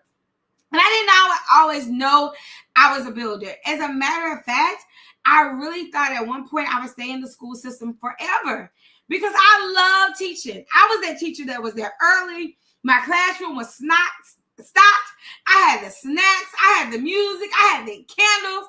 All the kids wanted to be in Miss Woods' class. However, I always felt like I needed to do more. Any of you like that? You felt a call to do more? If so, put more in the chat. And as I was in the classroom, and then as I was an administrator, and then as I was a principal, and then I was a curriculum director, then I was an assistant superintendent, something in the back of my mind always said, there's more for you. There's something bigger, right? And I did not know that I would land in childcare. But I'm so happy I did. So we've opened 5 schools over the career. My family has opened 5 schools. My very first school was a small building, y'all. We could only take 19 students in that building.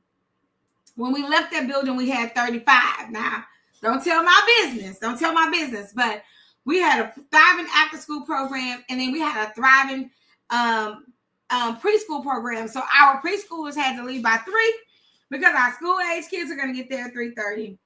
We grew out of that first building in less than 6 months. By our 8th month, we had signed a contract on another building. And I'm telling you this for a reason, because I need you to get big in your spirit. I need you to, I need that's the word that plays in your heart. And if you big, I need you to hear bigger, okay? And if you bigger, I need you to be biggest. So we opened that school with 19 kids. Our next school was 119. Our next school was 109. Our next school was 66. Our boutique school is 33. All the time that we were opening schools, I didn't realize that I was becoming a builder. And then last year, I said I was going to begin to build in a different way, right? And so education is the core of what I do. I am an educator, but I had to learn to be a business builder by design, right? That was something I had to learn. That was a skill that I had to learn. I knew I loved kids, but that didn't mean I knew how to run a business. I knew I loved education, but that didn't mean I knew how to run a thriving, profitable business. It didn't mean I knew how to, be over 60 employees at any given time, 75 employees. It didn't mean that I knew how to run 305 students through our ecosystem, every single year. So I had to become a builder. And if you're interested in becoming a builder too, a builder of school, a builder of leaders, a builder of your legacy, I just want you to put the word build in the chat. So as we go through what you need to do to big build, I want to make sure that you are getting ready for the back to school season, but you're steady thinking about, well, how do I build big for my business to maintain and to sustain forever, right? So before the bell rings, there's some things we need to do. We need to prepare the teachers in the classrooms. Students get their new backpacks. Family create routines. They sit down and be like, okay, this is the drop off. This is this. In classroom, we get the curriculum ready. But what does the CEO do? Right? You as a CEO, what should you be doing to make sure that you're prepared? Great centers start with prepared owners, prepared directors. So I have a question. If you today, like right now, today, Do you feel like you're prepared for the rest of the year? If so, put a 1 in the chat. And if you feel like you have some more to do, put a 2 in the chat. Just let me see where we are. If you're good, put a 1. If you feel like you got more to do, put a 2.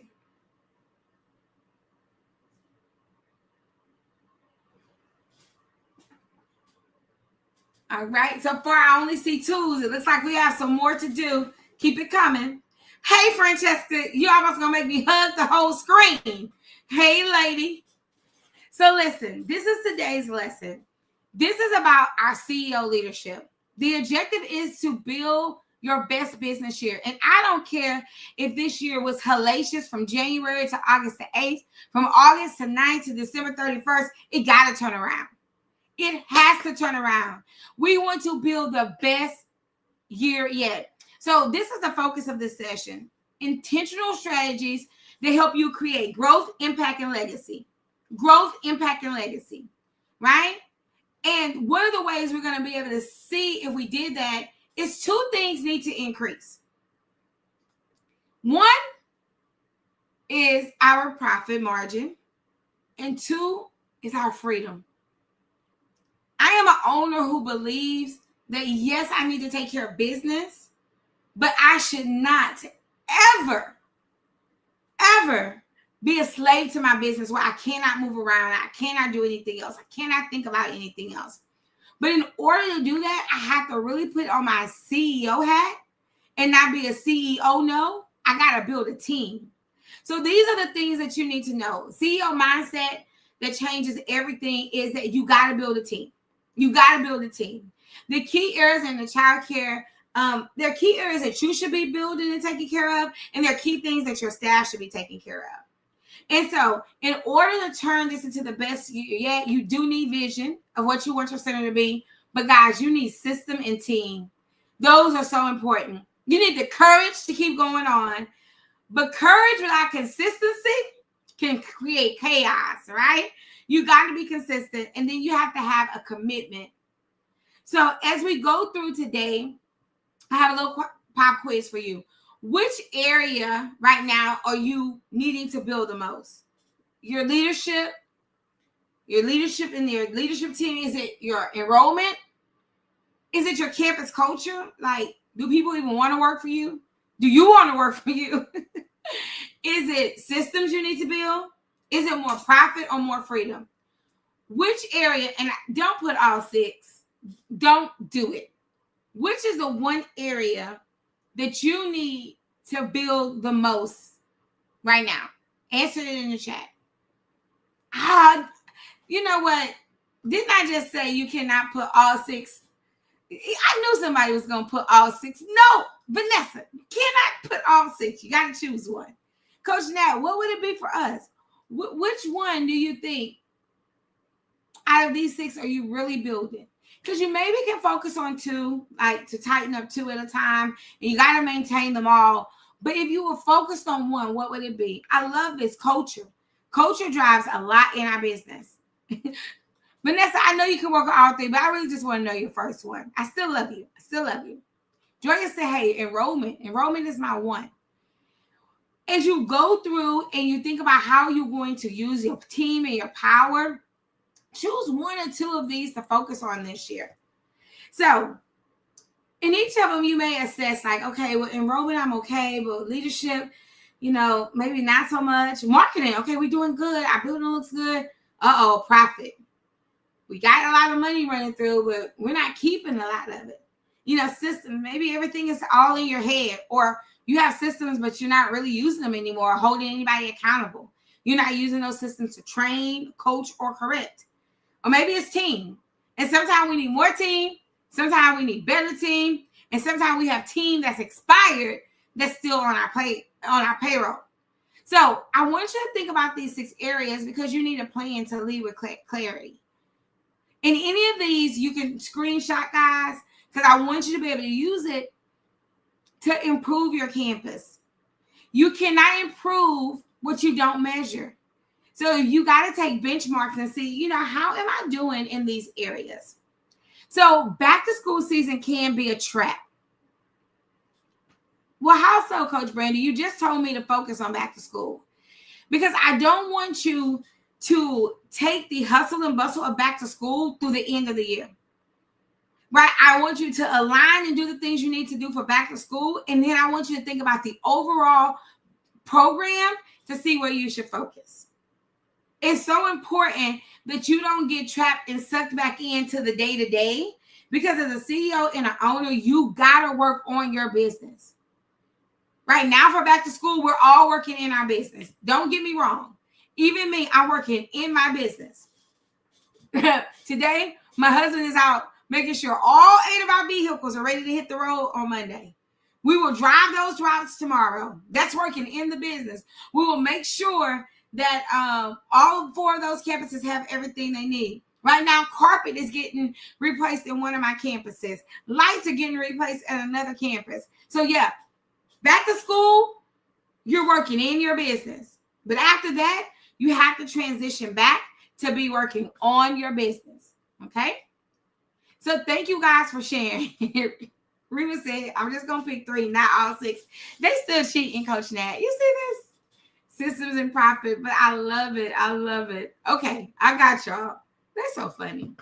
But listen, as you go through, you got to have an action plan.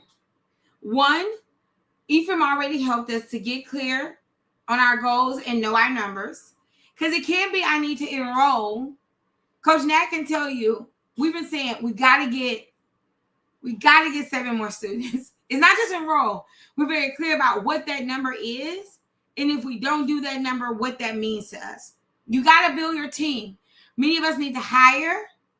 We can't just hire. You got to train and then develop the right people. Creating systems. Building a process that creates consistency and freedom. If your staff is following the same routine every day, you don't need to be there for them to make waffles. Like, you don't. If they have a routine in the schedule and you have a great director, a managerial position, then they should be able to follow your expectations, whether you're in the building or not. And that's what we call integrity, right? That you do it right, whether I'm here or not. And the way that we do that is we have systems that they can read, that they can follow, and that we can train on. The next one is grow your enrollment. You don't want to we brought on 36 students last month in all of our schools. We don't want to bring in that many students and we don't have any systems, because it's just going to cause chaos. And last but not least, it's about increasing your profit. Profit is not selfish. All right? Profit is necessary for growth in your business. Without profit, you cannot buy your building. Without profit, you cannot give raises.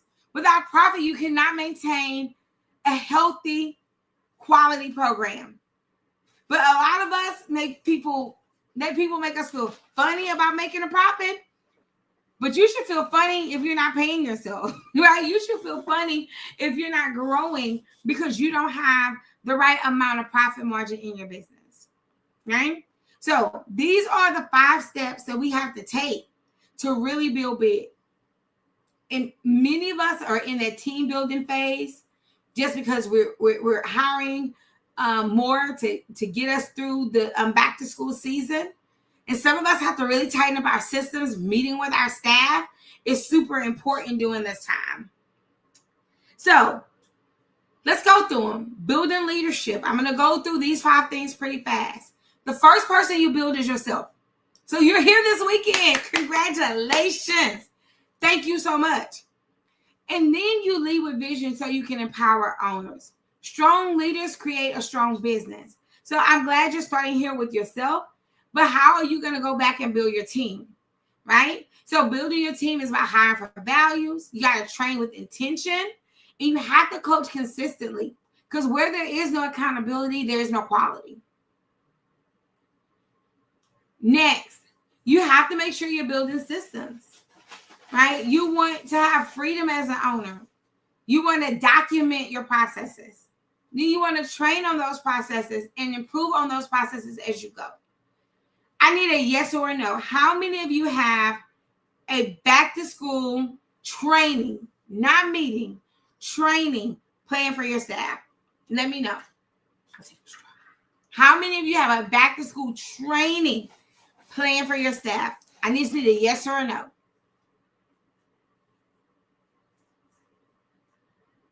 Because if you believe that they're going to get ready on their own, if you believe that they're going to improve on their own, that's a level of delusion that we have to call out.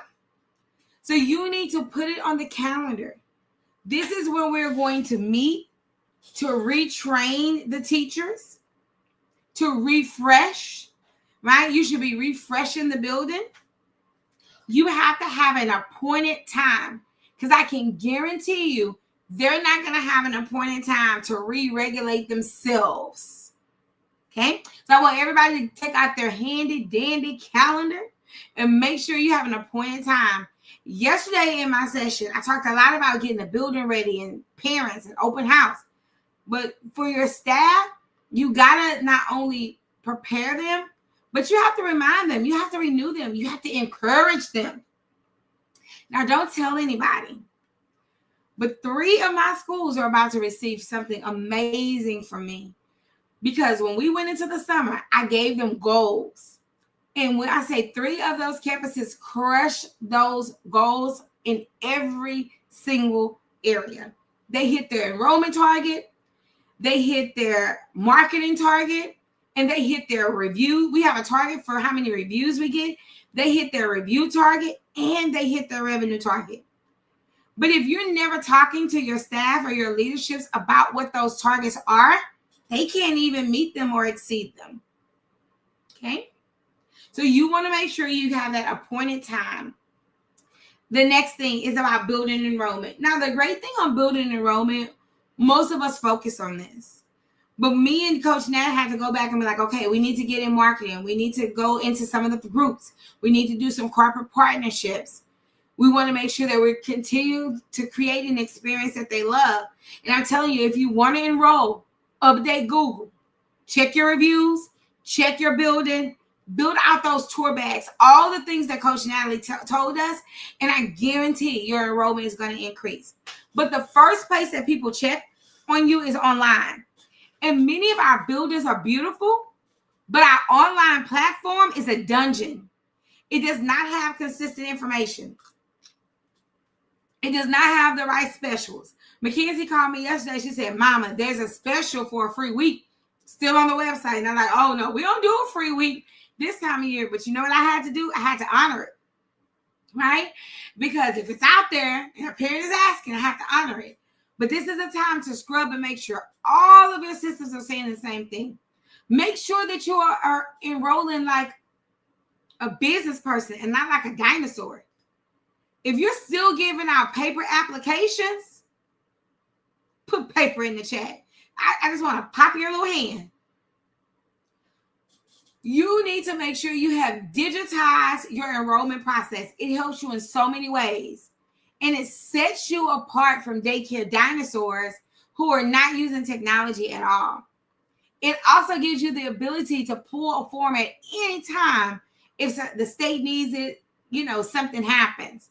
So loving to the fullest, I'm going to love you out of that paper application.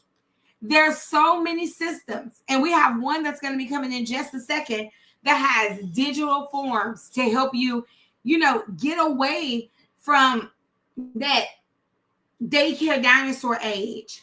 And the lovely thing about digitizing, you can actually read what the parents put on the application, right? That enrollment process says something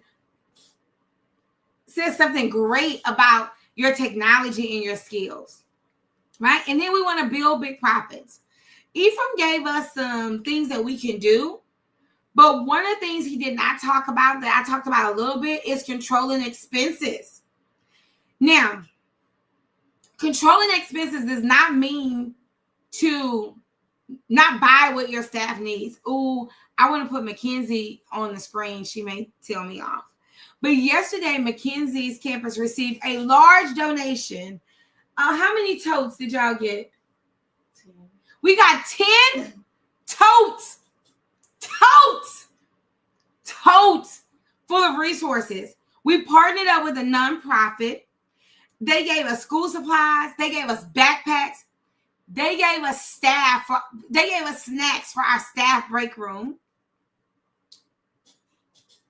What else did they give us? We got crayons.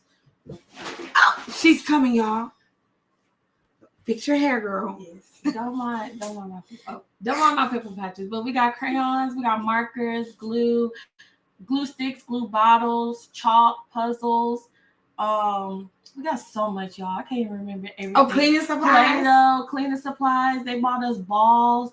They bought us some sticky notes. They bought us office supplies, not just stuff for the kids, but like for the teachers. Dry erase markers, dry erase board. It was so much, y'all. Yes. We haven't even opened them all. I mean, literally, if you think about those big totes you have in your garage, we received 10. And then some crates. 10 totes. Oh, that's not Maddie. That's Mackenzie. That's our college. Y'all, I'll give y'all the tea on Mackenzie later. Come on, Kenzie. Cool. So listen, you know how much money that saved us and our parents, right? We also got a grant for our infant room. One of the ways you control expenses is getting things donated that you would normally have to spend money on. We also got a grant this summer to help us with payroll. So you can save money. The other thing is monitoring payroll. Stay on budget and stay in control. One of the things I suggest you check, make sure people are not signing in early. Please make sure that they're not staying late, and make sure they're taking their whole lunch break. Because if an employee gets 30 extra minutes a day, it's going to hurt your payroll.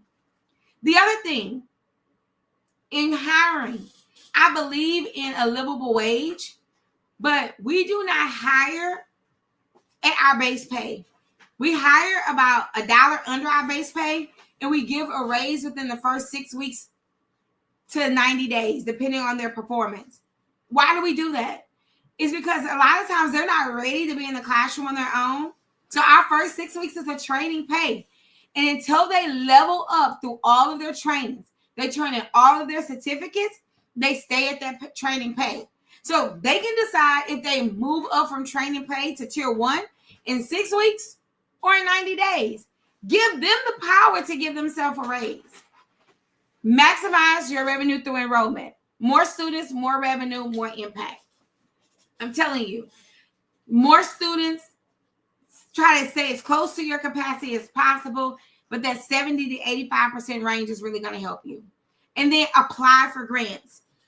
We've gotten payroll grants. We've gotten materials grants. We've partnered up with organizations because many of the things that we need, sometimes our parents will supply. One of our parents bought a tent. One of our parents is helping putting down carpet today. One of our parents said, can I cut the yard? I have a landscaping business. We were paying $100 every 2 weeks. He said 40. I felt so bad. He was like, no, it's, as long as I can pay for my supplies and pay, my worker, I'll cut the yard. It's my love language. One of our parents literally buys breakfast for our teachers every Friday. And sometimes we think about, well, I don't want parents to do things. There's an app called Sign Up Genius. Have a QR code. Give parents an ability to give back. Now, our teachers love the parents bring them breakfast on Friday, right? But if you don't even let parents know, hey, this is how you can support the teachers. Like on Fridays, we want to give them lunch and we want to give them breakfast. Sign up for 1 week. If you have 52 kids and a parent does it 1 week, that's only maybe $20 to $40 for that parent. But that gives you the ability to feed your staff every single week. And I don't know where the lie is that parents are not involved and that they don't want to show up. That's not true. Our parents show up. And I don't say bad words, but they show up bigly. They show up bigly. You just have to let them know what you need. Our parents are like our partners. They're our family. And some of you are treating your parents just only like a customer. And you are missing out on the opportunity for them to help you build culture and community in your school. And it saves you because you have parents doing it. with your fundraisers and things like that. Don't sleep on it. Now, here's the CEO blueprint, right? Leadership, that's us. Team, right? That's your staff. Then enrollment, that's your students. But those last three things, these are CEOs. This is CEO behavior. Making sure you have systems, watching that profit, and then implementing freedom. Now, I want to talk about this. Freedom is not just for you. It's also for your staff. A lot of us have administrators and we do not let them do their job. We do not let them do their job. And so we create weaker leaders than we have to create. If you are scared to be out of your center, I'm going to encourage you. Start being out of your center 1 or 2 hours a day, right? Where maybe you choose not to open or not to close, or maybe you take off midday and then go up to 1 day a week. And as you build out a leadership team and as you have systems in place, you should also have freedom. But that freedom also allows you to build big by opening up other centers. You should not be constricted to being in your building every day, but neither should your staff. Your staff should be able to follow systems so much where one person taking a vacation doesn't freak everybody out, right? Because we don't want to be the kind of staff where we cannot give off a day that's requested. We don't want to do that to people. So it's super important that you build systems that actually build a culture that you want. All right. So here is our midterm for our CEOs. Do you spend more time working in your business or on your business? So either put in or on in the chat. Tamika, while you guys are answering that question, Tamika said payroll grants. How? Sometimes workforce has payroll grants. Our quality rating system had payroll grants. Sometimes your subsidy will have bonuses for your teachers. But the grant we got for any employee that had worked for us for a year, they paid their wages for a month. And so we had 17 of our staff members qualify for the 2 schools that qualified. And it literally helped us pay the payroll for both of those centers. Okay. And I would also go to workforce. They always have job reentry programs. You just got to do it. So most people say, hey, I'm still working in my business. Only one person says I'm working on. So we got to get systems so you can free up yourself. Number 2, do I know my KPIs? Now, this is CEO behavior. Do you know what you're tracking in this season? Right? My campuses know exactly how many students that they need to have by August 24th. And then they also know their goal for September 31st. Does your staff know how many students you need? Right? But there are other KPIs we track too, like compliance, deficiencies, our food health score. Okay. Number 3, do you have a written growth plan? If not, please take those VIP resources and do that assessment so you can decide what you're working on. And last but not least, do you have a recruiting system? Because we cannot build a business without building a team. Okay? So if you can say yes to all of these, you're building like a CEO. Hey, if you say yes to only 2 or 3, you're making progress. And if you didn't say yes to any or just to one, hey, it's time for you to refocus so you can build big. So here's your next assignment. 1, you got to learn. That's what we're doing this weekend. But we also have other programs you can learn in. Right now, we did CMA Summer School. We'll have Enroll 20. We have ECE Learning Lab. We have ways that you can stay connected. If you want to know more about those, we will be dropping those a little bit later. 2, you got to create systems that build your team. Right? That build your brand. 3, you got to implement. And that's what, like this weekend, we're learning. We're creating systems. But over these next 3 weeks, we're going to have to really implement and execute daily. And then 4, we get on that growth track where we're increasing our impact, our programming, we're increasing our income, and we're increasing our freedom. So great CEOs don't wait like, oh my God, this is not perfect. I don't have the right staff. You just got to build it anyway. You got to build it anyway. And you may have to tweak something, but just don't stop. So y'all, building it big is like getting you ready for day one. It's getting you ready for this season, right? This back to school season. That's what it's about. But build big is about you having a winning year. It's not about just one, okay, I'm ready for this back to school and I'm going to go back to normal. So there are two ways that we're helping owners build big. One is through our ECE Learning Lab. You'll be getting some information because we are relaunching our ECE Learning Lab. We have changed the price point and we're going to be relaunching this program where you can join for $79 a month. That's our ongoing group coaching program. It doesn't have any one-on-one coaching, but we meet several times a month to make sure that you're building and that you're building with support. And number two is a thing we really want you to commit to this weekend, and that's getting to the conference in November, okay? And so as we're working on these things, the conference is where it's in a set time for you to, as a CEO, put yourself in session, right? As a CEO, to prepare your school. So the big Build Big conference is in November. It's in Houston, Texas. It's November the 12th through the 15th. Well, we will have hundreds of owners and leaders come for one particular person, right? To build their business. You know, your information, it changes your thinking, but when you implement, it changes your business. And we know that it takes you and your leadership team to build big. So we have our conference is in particular for your leadership team and for owners. And at the conference, we're talking about leadership. We're talking about team, enrollment, systems, profit, programming, and freedom. That's what the Big conference is all about.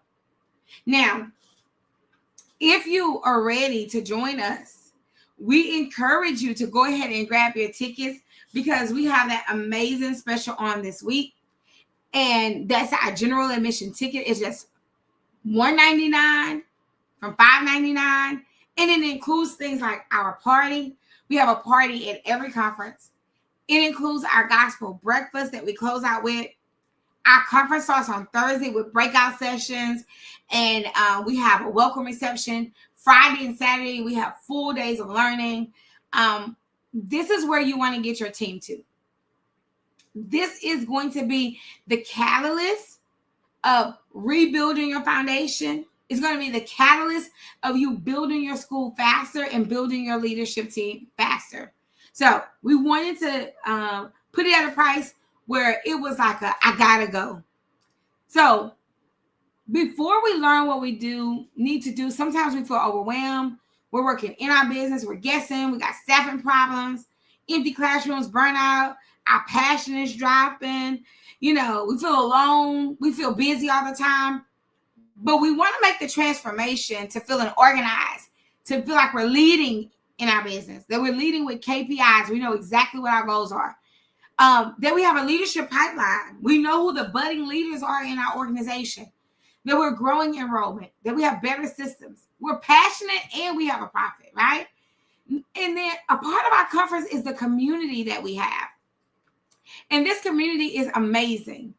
And then that we're building legacy, not only for our families, but the communities that we serve. So this is for owners and leaders. They're ready to transform, right? You want to find your community. You want to stay ahead of the industry standards, right? You want to get back your time and stop guessing.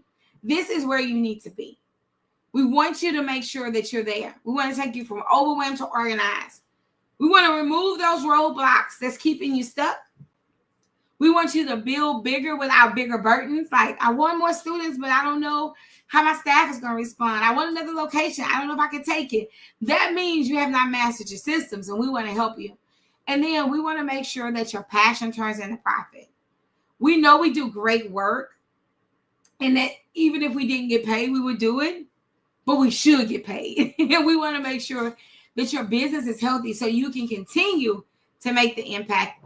So I'm inviting you to meet me in Houston. Now, the kids are going back to school for sure, but it's your time, right, to invest in yourself so you can be that main builder, a CEO who grows, So we're inviting you to join us in Houston. Our flash sale ends Sunday. But if you get your ticket today, you get those extra grand prizes. So congratulations to the over 20 of you who have gotten your ticket just today. We are so excited to work with you and to work with your leaders. So we need you to register now, y'all. Take a moment and get registered. You can go to childcareevents.com. There's no coupon code needed. The room block is already available. So we got work to do. We definitely got work to do. So as you guys register, I just want to tell you that we're so proud of the work that you've done on this weekend. You've done a phenomenal job.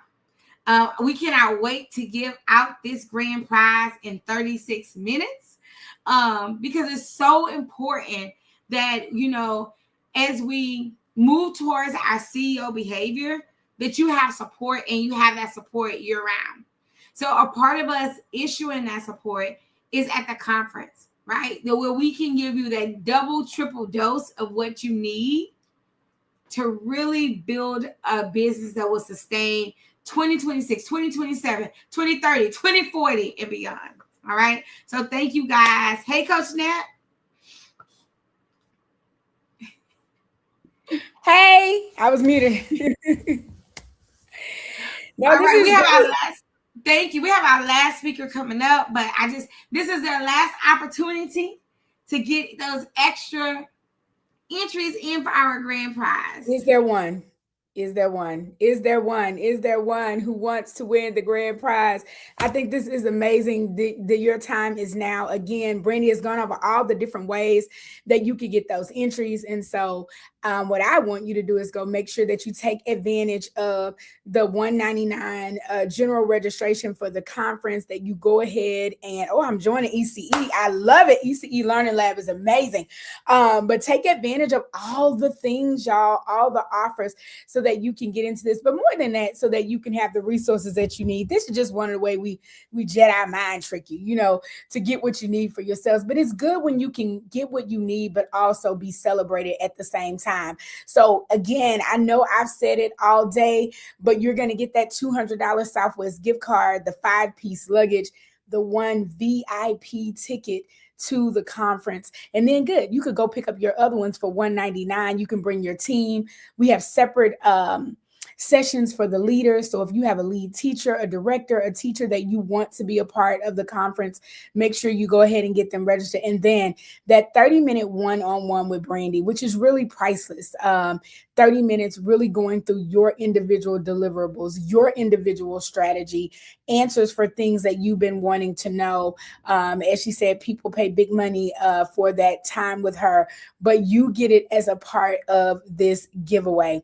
So I'm really excited. If you think being on a class with us, you know, with all of us is something, just on a call and have that one-on-one time. And so again, November 12th through the 15th, we are building it big, and we have a flash sale going on. Now, what flash means, not like you like, you know, flash yourself. What flash means is that it goes away. And so it will not be available much longer after we finish up our back to school summit. And it's not returning. This price point is not returning. Coming back, you won't get the flash this $199 baby ever again. So we see the entries rolling in. We see you taking advantage of everything that we are offering, and we really appreciate that. And honestly, this giveaway is just a way to show you how much we want you in the room. But even if you don't win, you can make sure that you win. Right? Even if you don't win, you can make sure that you win. It's such a small investment. Like, I'm hungry now. I'm probably gonna spend $199 for lunch, right? I'm starving. Oh my God. But I'm probably gonna spend that for lunch. But you could actually skip that lunch, make the investment, and bring you and your team into a space that could change the trajectory of your business forever, y'all. So this has been good. Brandy, you also did a good job, girl. My mama had some good children. Yes, she did. Yes, she did. We're going to give away with one prize, and then Coach Nat is off for the rest of the day. What am I giving away? I'm giving away more. We gave away 2 of the laminatings and only 1 walkie. So we got 1 more walkie-talkie set to give away.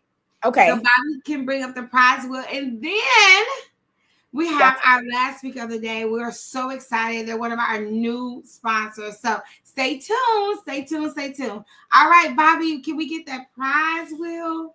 Walk You it got like that I talk prize it. wheel? If y'all Walk it have like any I talk questions, please let me know. Walk it like I talk it. Walk it like I talk it. Walk it like. I was trying to give Bobby some theme music for the wheel. Walk it like I talk it. Walk it like I talk it. All right. Bro, that beautiful bean footage.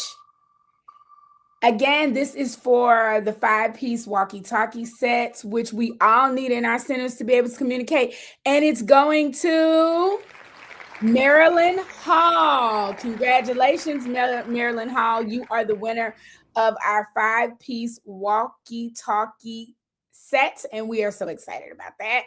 Is Marilyn here? Is Marilyn here? I'm telling y'all, at 2:00 in 30 minutes, when we spin that wheel, you must be present to win. So we're gonna get Marilyn these walkie-talkies, but next time we may have to spin it a couple of times, but we will get a winner before we leave today. So Brandy, we'll get those to Marilyn. Congratulations to her. We're excited for her. Congrats. Yay, congratulations. Thank you, Coach Nat, for being my co-host today. I am so excited. I don't know, you haven't met our new sponsor. I got to talk with them on yesterday, but I'm so excited because they do, you know how much I love AI. I was an early adapter to AI. So anytime someone is mixing AI and education together, They have your that's what I'm attention. talking about. That's for me. Well, I can't wait. All right, thank you so much. Y'all give Coach Nat some love. All right, so I cannot believe we're at our final speaker of the day. You guys have done amazing. All of our speakers have done such a phenomenal job helping us navigate our back to school. But now it is time for our next speaker. And I love this because when we talk about 8-hour power childcare, that can mean a lot. So Naveet is here with us from Illumini. And hello, how are you? Hi, Brandy. Really nice to meet you. Good afternoon. Yes. Good afternoon. We are so happy to have you here. So, since this is your first time, tell us a little bit about the company and your mission and what you guys have going on there. Yeah, for sure. My name is Navneet, and I'm founder and CEO of a company called Illumine. That's a little tricky name. A lot of people find it really hard to start, and we have a really nice stories about it. Like I was talking to your team yesterday, also. Like, how do you go? How do you guys pronounce this? Like, is it Illumine? Is it Illumine? So we call it Illumine. And the backstory goes: I'm an engineer and a parent and entrepreneur. Started this company. The idea was very simple. As a parent, I realized how important early years are for kids, and I really wanted the best for him. And then I realized this space needs the best technologies. That's how we can enable the teachers, we can enable the directors, and it has a very strong impact to the community. Like people are able to go way back to work, kids are able to get the strong foundation years because of the childcare and the preschool support that they have. So I said, why not build this technology for them to make that job easier?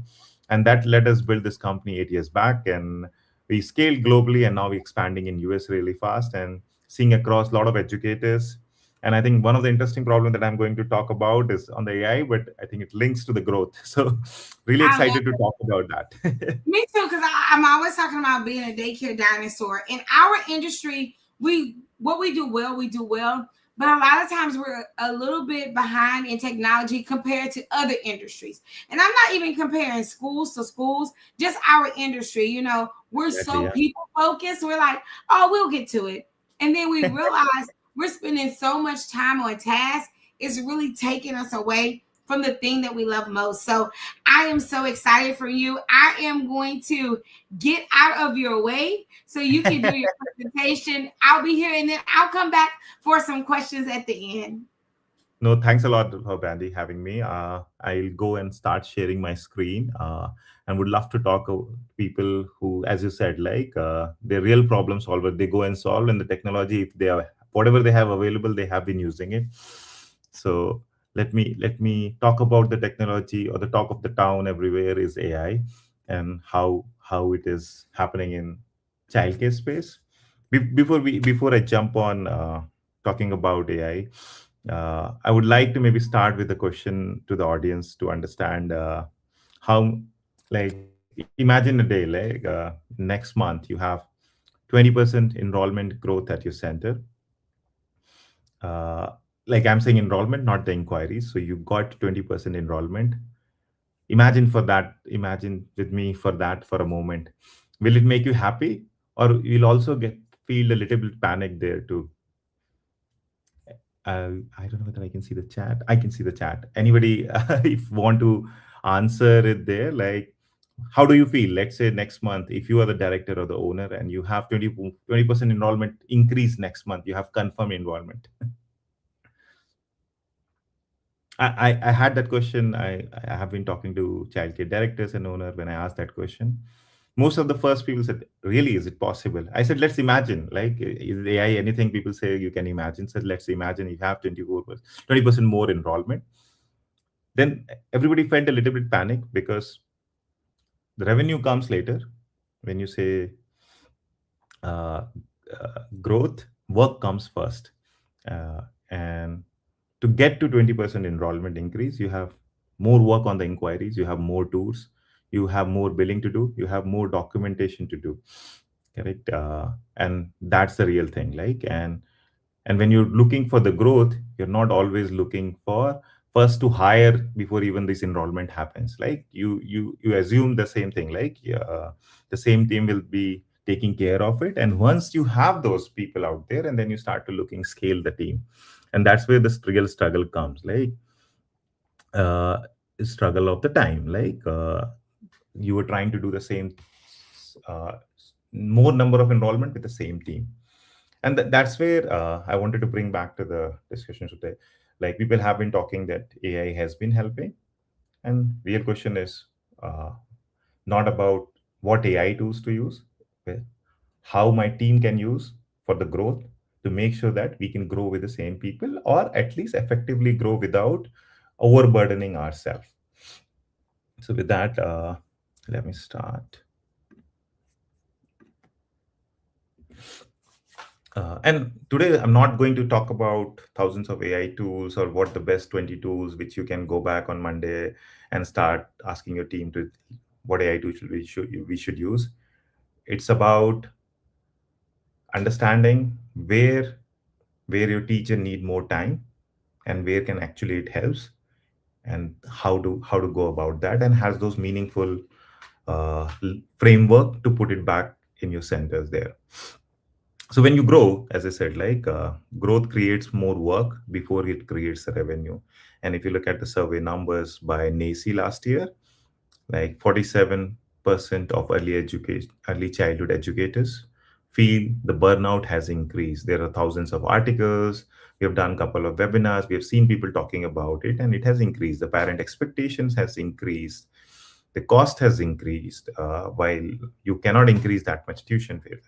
So how do we look at it? And imagine let's say you have multiple centers and you have multiple directors running the centers, and your best director, uh, what their day looks like as of now, or what is the best scenario for their day. Like, they're spending time with teachers, they're spending time with the families, and more looking for improving either the quality or opening more centers, like scaling their business out of it. But a lot of time when I ask that question, is these three things are also a part of a directors. When you imagine making sure, if any missed calls on your center, giving them a call back, because they have never dropped a voicemail, they just called and moved to the next center and trying to call to them, or trying to prepare reports to look at it. Where do we stand as of now, or send it to the board, or was looking at those numbers out there, or looking at the reports, incident report, or the documentation, and reviewing the grammar, the correctness, or everything is in order.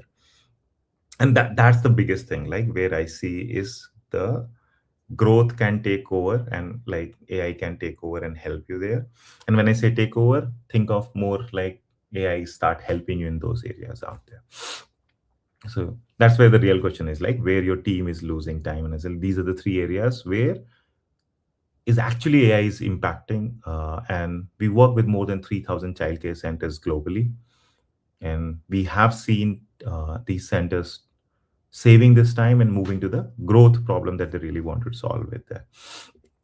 Uh, there are a lot of AI tools available out there people have started using, but the question is, how do I consider AI as a team member, or what are the areas to look at it?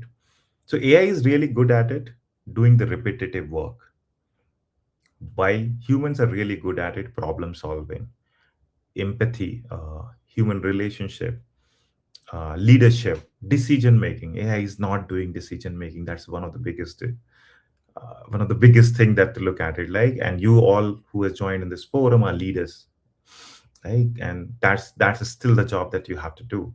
But it can help you in areas like, for example, drafting reports, monitoring the data, doing the repetitive work, communicating in any language. All of those things is already doing and scaling that.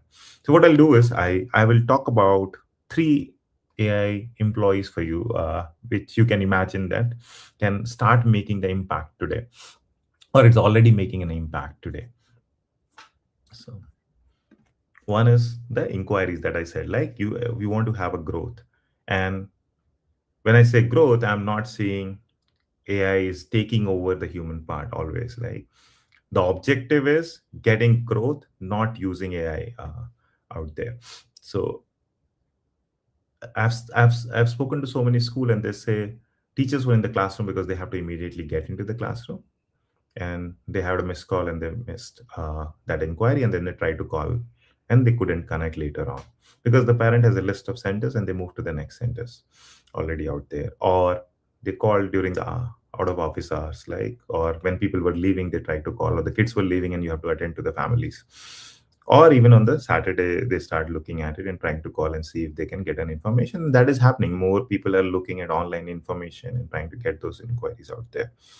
So your objective is to get more inquiries, and AI is actually helping there. So the AI front desk or the AI agentic AI voice solutions have started helping to understand what is your exact offering looks like. And whenever you are not available, picking up those calls, trying to answer parent inquiries and check the availability and booking the tour. We're already doing with the Illumine for a lot of customers out there, and this is helping a lot. And based on the survey that we've seen, more than 8+ inquiries they save on every month. What AI does it learns from your website, on your parent handbooks, your information that you've given, and checking the capacity on your site and the tour availability. It answers to the parent queries, book the tour, but it doesn't take over. And as soon as they say, I want to talk to a human, it transfers that call. So this is one place. Like you wanted to make sure when you have a growth objective and you spend on money on the marketing, first of all, you don't miss on anyone who is really interested in your program. And then timely responding to them, even sending them a follow-up email as soon as like they fill the form, or sending a personalized response is not a modern expectation out there. Not saying that I'll receive a response next day, because somebody will do that and you will lose that inquiry. So this is one of the areas. And again, I'm saying look at it that the impact, your objective is to get more inquiries out there, not to say that AI should take my calls. AI should help you where you're losing the inquiries as of now. It can be capturing, it can be nurturing to them, or it can be also better visibility where you have missed the follow-up. And these are all the areas where AI can actually help you nowadays. Like if you're using Excel and not move to any CRM, just connect it with the chat GPT and you'll be able to get so much better insight. If you have not tried to use any AI, CRM solution or AI agent, try to use that, and you will see that immediate impact out there. And visibility is very important, and it goes with the topic or with the name of this childcare millennial group itself. Correct? You want to grow, and that's the whole objective. Second AI employee, where I've already seen one of the major wow moment for everyone out there. Like imagine a day where when you get in your center and say, tell me where my collection stands, tell me the top 5 families who hasn't paid me on time, or compare my 5 centers and tell me what the collection trend looks like, or which program pays me more revenue, or how, like this is really interesting when I show it to them, like how many cards which are registered for auto pay is expiring this month. All of this information can be easily available, instead of making sure you download in Excel or going to a tool and trying to download like hunt down the particular report that you need in hundreds of reports and then get it. It should be easily available out there, and it's happening. Like, it's helping you monitor getting the data visibility quickly so that you can get to the action and less manual work. And you can schedule those reports, you can get the visibility on alerts on top of that. So that is the second area, and that's where I think we have seen a lot of wow across the customers, and especially the people who have scaled their operation and literally they're running 10 locations and they don't even have a single day for each center to visit or look at it. Those places, it has already started making the impact and making it easier to get your numbers quickly. And it can even analyze revenue versus expenses, which program has more capacity, occupancy, not just limited to billing. This AI reporting itself is a lot of areas around the reporting should be able to help you out there. And that's where I think we have been working on Illumine also to get that there. Third employee, which is really helpful for teachers or the admin teams out there, because I've seen teachers staying back, trying to complete the reports or trying to just quickly during the nap time fill all those reports, and directors to kind of quickly check the tonality of those reports, whether everything is really nicely written, there's no grammatical issues, creating those newsletters that you really want to be meaningful based on your content, like that you already have updates, photos, video recorded. But a lot of time it's really hard because of the tools that have been used, where AI can meaningful look at it, what has been done throughout the week, and just on one click create the newsletters or the daily reports that you can send it to the parents. In documentation, which is a lot in certain states, and it's increasing day by day, where you have to get some documentation from the parent, or whenever you need to run a survey, you have to create a lot of forms and collect that.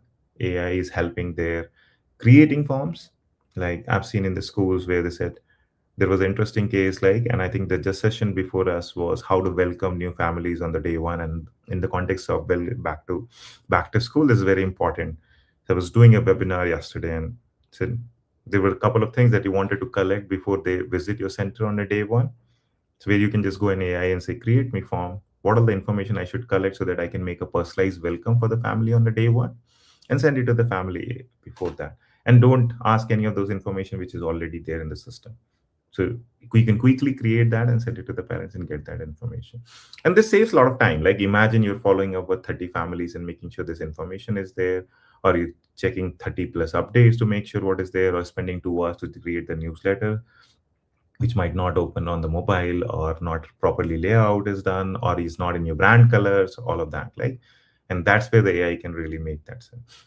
And I think one of the areas that I have personally seen a lot of impact is inclusive communication across. Like a lot of families speaks different languages. Like in Florida, when we first state where we started launching, and we started like the specific need of Haitian Creole, where family speaks that, and they wanted to talk to schools in that. Like, and it was very hard for them. The translation they used to do is outside of the system, or they try to find someone to speak to.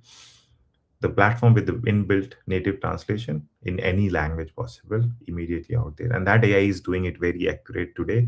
And that's where I'm seeing the biggest impact when it comes to the parent communication nowadays, along with generating the forms and the newsletters out there.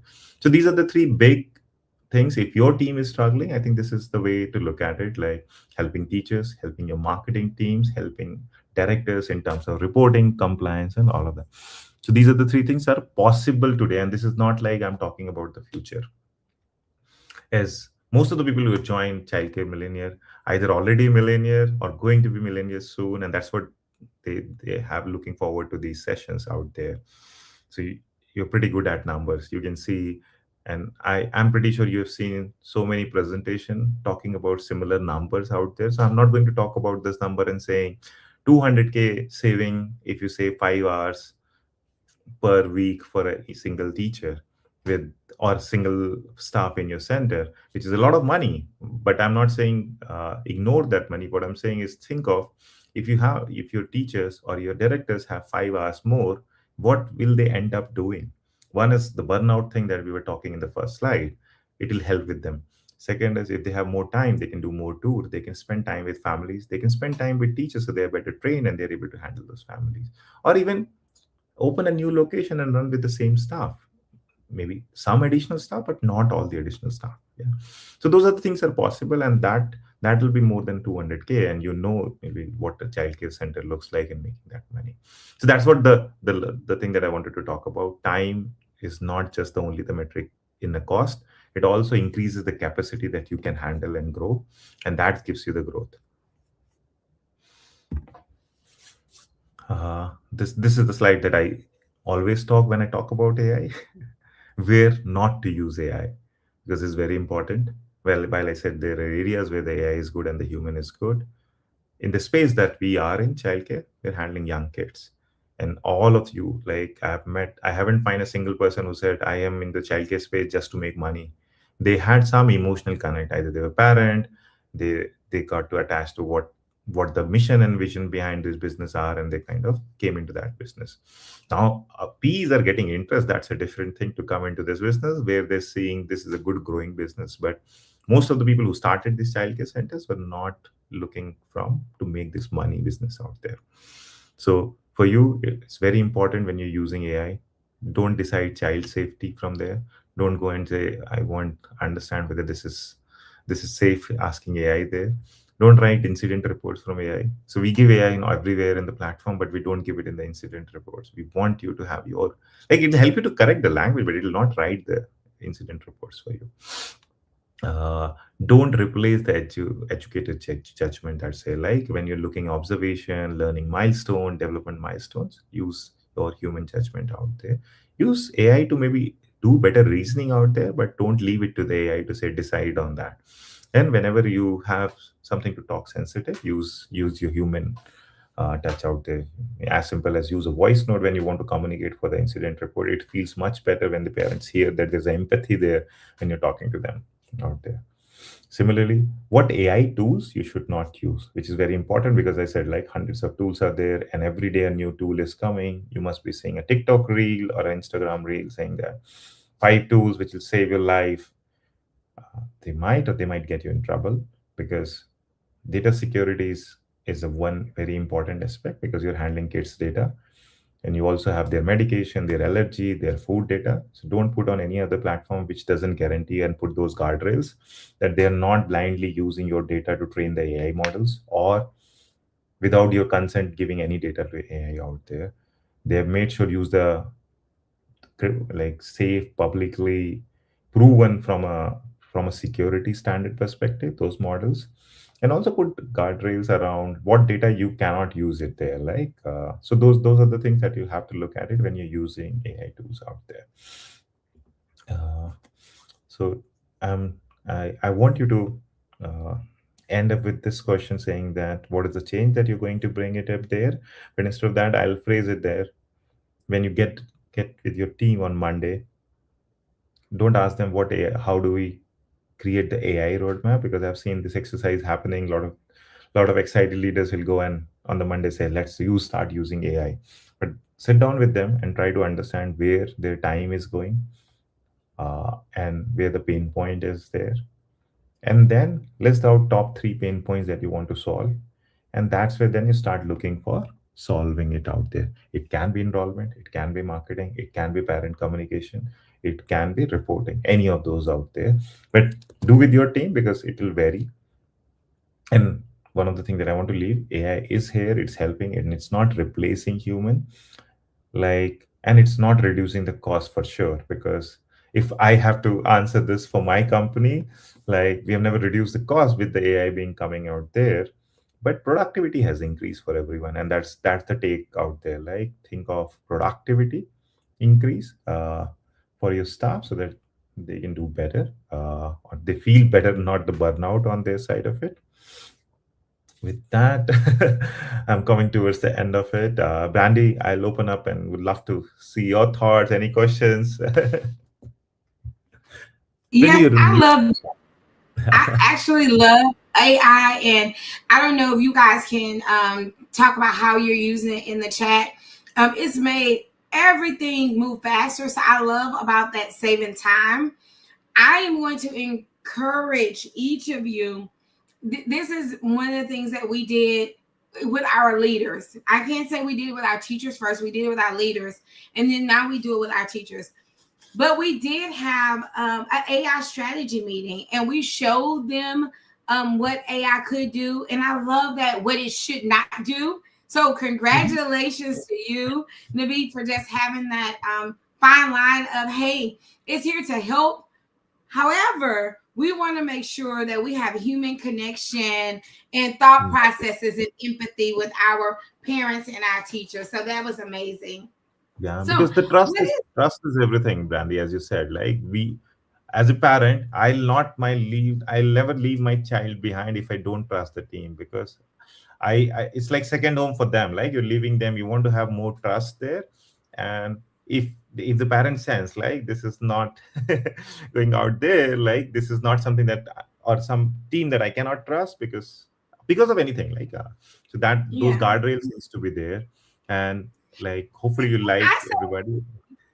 Use it to make you look smart. Use it as an extension of you. You don't have to tell parents, oh, we came up with this lesson from this. I've used it to make songs for my students. We use it to make presentations, to help us communicate milestones, but we're still the driving force within it. So let's just talk a little bit about the app. Thank you for providing value. You were so giving. I definitely want them to know a little bit about the app and how it can help them as owners. So toot your own horn. You got a minute to toot. And then I want you to know how to connect with you. Thank you, Brandy. So I would encourage everybody to reach out. I'll tell what we do. So the platform tries to help you, all three stakeholders, to come on a single platform, whether your teachers, your parents, or the directors on the single platform. We have designed a platform for multi-center operators out there. Single center operators with a growth mindset will find it really useful. Why I'm saying that is someone who is looking to make sure their families have a best experience when they're inquiring in your center. The responsiveness they get, and without adding a load on your marketing team. Like the system works, integrates with Facebook. It has a marketing automations that you can run on or pre-built in there, and you have AI there to design your marketing automation. We have an AI front desk solution which you can take it live in 5 minutes and test it out, how it's handling your parent inquiries, and maybe able to save inquiries maybe next week itself if you take it live. The AI reporting agents, like it can get you any data in any format, the report you need, whether you Excel, PDF, or you want to pin down a chart on that. And I think I was talking to Darren yesterday, and he runs 5 locations in Florida, and said, this is amazing. I've been struggling to get 5 centers report together where I can compare. So those are the things that are possible. We have worked with the brands with more than 100 locations. Guidepost is one of the brands with 100 locations, have been using us in US now more than a year now. They have removed all the other AI tools and they just use Illumine, because we have got AI for parent communication, AI for marketing, AI for reporting, assessment and observations. So we got all those pieces in the system. So you can communicate with the families, you can build the tuition and collect tuition automatically. You can manage your subsidies, reminders, expiries. We have an inbuilt calculator in the product, which helps you to not worry about what the copay looks like, what the parent share looks like. You also have a CACFE report and integration with KinderConnect in Texas. So all of those pieces and a single platform, that's where we promise the efficiency. You're able to do that. So I'll encourage not as a sales pitch, but look at it, what the platform is there and what are the possibilities today out there. And maybe something that we can add a value to. Yes, I love that. And guys, one of the other things I just want to say, we have multiple centers and we pull reports, and we like, it's not seamless, so I'm like, ooh, we literally have to pull a report and input it into another platform to get that. And I'm going to say that takes us at least 3 to 4 hours per month. And we can't ask that system questions, okay? Because we're putting it in Excel. So I imagine being able to do that and say, okay, well, how many more students would I need to get? Or what is, based on the number of students I have, what's my average tuition rate? And to have a system to intuitively be able to tell you that, that's amazing. But I love the thought about, if I can save time, then I can literally hire more teachers or compensate my teachers better. It's not about saving money and saving time just to keep it. It's about now I can deploy that money in other areas. So I love this slide. Yeah, and one more thing that I want to talk about, like Brandy, I think a lot of people want to move to the new solutions and save time, but what struggle I've seen is they're scared of that migration piece. How will my teacher see that? I have to inform my families, get those card information back in the system again. Everybody has to learn. And what about the data that is sitting out there? How do I take care of it? And that's where Illumine differentiates. So we partnered with you in the sense that we will onboard everything. You just give us the access. We will make sure that your data is there. You don't lose any of those information. We'll do human training. We'll sit down with you for calls, like more than 5 hours we spend with you to make sure that you have working sessions and you can understand how to use the product. And that's where then you feel like you got something that you can really use and start getting value out of it. And these 5 hours is just the start. I think it will be much more than 5 hours that you start seeing. And I think, Brandy, I think I'm going to sit down with you and show you more what we have been building. I love that. Thank you so much. This was amazing. So we will see you guys at the conference. So we're excited about that. I know you've never been to one of our conferences, but get ready to be embraced because we are family. No, but I have heard amazing things, like, and that got me excited, saying that just I reached out to you and said, and you heard us too at the same time. So that's a good timing for us, and I'm really looking Yes. forward to have this. Yeah, one of our members said, "Hey, I've been seeing their ads. I've been wanting to know more." And so I'm happy that we found each other. You know, we're running across the beach in the sand with open arms, ready to embrace you guys. So thank you so much, and thank you for your team who was on. Isabel, I see you in the back. Anna, I see you in the back. I can't wait to meet you guys and get to know more about it. And then our audience loves new information, so thank you for bringing some insight on how we can use AI. Thank you so much. All right, guys, the time it has come for this grand prize. So Bobby, will you do me a favor? Will you make sure that an email goes out with the YouTube link? See if someone on our team can send it out. For some reason, we've had some issues with Facebook this weekend, and some people have had to go on through YouTube. So thank you for all the people who are also on YouTube that are helping. Now, I'm getting ready to definitely do this giveaway. But while we're doing that, while we make sure that we can get everybody on, yesterday I was going to launch a survey, and I decided not to do it. And then I was like, you know what? This is a great opportunity for us to stop and do this now while we get those other people in the room, because we've had some emails saying, hey, we can't get on. And I want to make sure that we make some final announcements, and we're going to actually do a survey. I also want to tell you guys about our pitch competition, where we're going to be giving $20,000 in prizes and services away. So I have some amazing announcements, but really quick, we have this survey that we are launching, and we're going to be launching it massively about what kind of childcare owner are you? And so while we give everybody a chance to get on and get in the room, because we want to make sure that your prize is on, your name is on the prize wheel. We've had some people buy tickets for their whole staff. Congratulations to you. So we want to make sure we have all of the entries in. What we're going to do very quickly is we're going to allow you to take this assessment. I'm also going to drop the link to the assessment as well. And you can drop your results. If you're on your phone, you don't want to hop off, you can just make sure you go to it later. You will get the results. But this is an amazing way for you to know what kind of owner are you. So there are 4 different profiles that we have in this survey. And that will help us know how we can support you moving forward, right? Maybe you are a daycare dinosaur and you really do need more help with automations and information. Maybe you are a helicopter director or owner where you're just hovering around and making all of the decisions, right? And maybe you are a systems pro. We don't know until you take the survey. So take this quick quiz. It will help you Let me see. I think I put it in the wrong chat. Copy. Here we go. It will help you kind of know what kind of owner are you. And while you guys are taking that quiz, we're going to be updating the prize wheel. I saw Reva got some tickets for her and her staff. Y'all, it's not too late. It's not too late to make sure that your name is on that prize wheel. We're also sending out the YouTube link because you have to be present to win.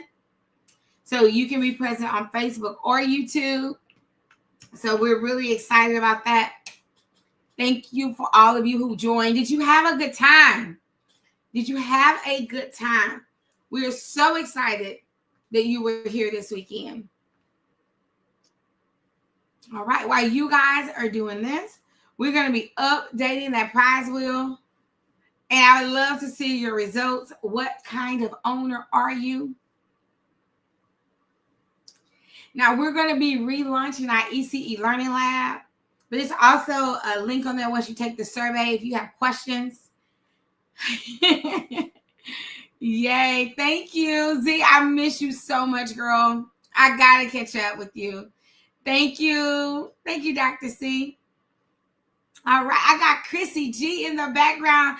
Hey, Coach Chrissy, how are you? Hey, Coach B, I am great. So I'm up here. So this prize about to be mine? No, let me get out. You know me and Coach Stacy, we still here at heart. We still here. Oh my God. Well, because if nobody else want it, you know I do. They want it. They want it. They want it. They want it. Coach Nat is here on YouTube. What did you think about the summit? What were your highlights? Absolutely phenomenal. My biggest highlight is making sure that I am surveying my families, getting the information. And then as we were talking on yesterday, I'm like, ooh, how can I just do a whole full reset somewhat before the 17th? Because that's our first day of school, even though the school systems are going back on Tuesday. That's our first day of school. So how can I just do a whole full reset and all of this great and wonderful stuff? So I think those were two of my big highlights. That is so good, guys. Alexis, you don't want it, honey. Alexis wants it. Y'all, who wants the prize? Who wants the prize? We're giving everybody. Let it be me, Lord. It is 2:00, so we're about to give this prize out in just a second. But I'm so glad that everybody came on. This is a good time, and we're gonna definitely have a good time in Houston. Y'all, bring your team. We close that Friday. Some schools don't, but I use it as a professional development day. My entire team is coming. And if that was the case, Christina, I would have like 26 entries in there. I wanted to. Listen, I need to buy the prize for myself as well. So they say that they want it. Yes. Dr. C says you can hit the reset button. I love it. I love it. I love it. So, guys, take your quiz. We are going to be giving this prize away in approximately 3 minutes. I want to tell them about something else we're going to be doing, Coach Chrissy. Bree says, I just want the ticket. Coach Brandy be throwing stuff out there that we didn't even know existed, y'all. So this is gonna be the first time, probably. What we doing? I gotta keep y'all on y'all toes. You know how they have that TikTok that say you can't know everything I know. Yeah, true. Keep y'all on y'all toes. I got so many texts. Like, what are you doing? How are we gonna pay for this? All right, y'all. We have something coming up called the Big Pitch Competition, and I don't know if the big pitch competition. I don't know if any of you have ever pitched, but if you have not, this is a time to create you a great presentation to show off something that you want to implement in your school. Now, anyone can pitch. You do not have to be a part of our program. You do not have to be a part of the mastermind. You can pitch. We are going to be giving away a total of $20,000 in cash and prizes. And I wonder if I can get Illuminati to give us something to put in there. Maybe so. Some little AI, little access. I think I can get some more sponsors to put in prizes. But not only are our sponsors going to be putting in some prizes, we are as well as some cash prizes to help you build out something that you want, right? So there is a link that if you want the information, we will be dropping this the first week in September of the dates, how you can pitch. The way it will work is you will pitch an idea online and we will hear those pitches and we will get down to our final five. Now, our final five will be having a share of this $20,000 in cash and prizes. But the final three will actually present at the conference. They will present their pitch at the conference, and our judges will decide at the conference. So they'll be able to perfect their pitch. Come on, and think about if you had some free marketing, some free graphics, some free coaching, some cash to help your center move on. Oh, come on. So you can sign up to get the information for the pitch competition. This is kind of like our waiting list. And then once we drop the information for the pitch competition, we will send it to you. You will have about a month to prepare. And then we will pitch at the beginning of October online. And then you will have a month for those top three to pitch at the conference. Anyone who is pitching a childcare idea for their center, their growth, a new framework, it just has to be related to childcare. You cannot be a childcare owner who's like, I want to launch a clothing line. Nope. It has to be related to childcare. All right. Everybody got it. Everybody got it. All right, Coach Nat. Coach Nat has been waiting. She's like, I want to know who's going to win this prize. Bobby, can you confirm that the prize wheel is updated? Is the prize wheel updated? I was going to give out a prize before the prize. I said, if I do that, somebody may win the prize before the prize. And we're going to have an issue. Now, this prize is valued at $2,097. You get a $200 Southwest gift card, a 5-piece luggage set, and you get to decide the color. Bobby will send you the colors because I had this. I had black. I really like the black. A VIP ticket to the conference. The value is $9.99. And you get a 1-minute pre-conference call with me just to make sure that you don't need to unlock any doors. We want you to have progress before the conference. All right. So let me check my phone to see if the prize wheel is ready. You have to be present to win. I think I've given everybody enough time to get on. Bobby says it's ready. All right, Bobby, bring out the prize wheel. We have people on YouTube. We have people on Facebook. Let's go. Oh, jeez, Louise. Oh, you guys see how small those spots have gotten. Thank you for grabbing your tickets. Thank you. We wanted to honor you invested in yourself and in your team. Oh my God, look how small those slots are. I'm so scared. I am so scared. I'm glad I'm not touching the wheel. Y'all, my hands are right here. Spin the wheel, Bobby. Spin the wheel, Bobby. Oh my goodness.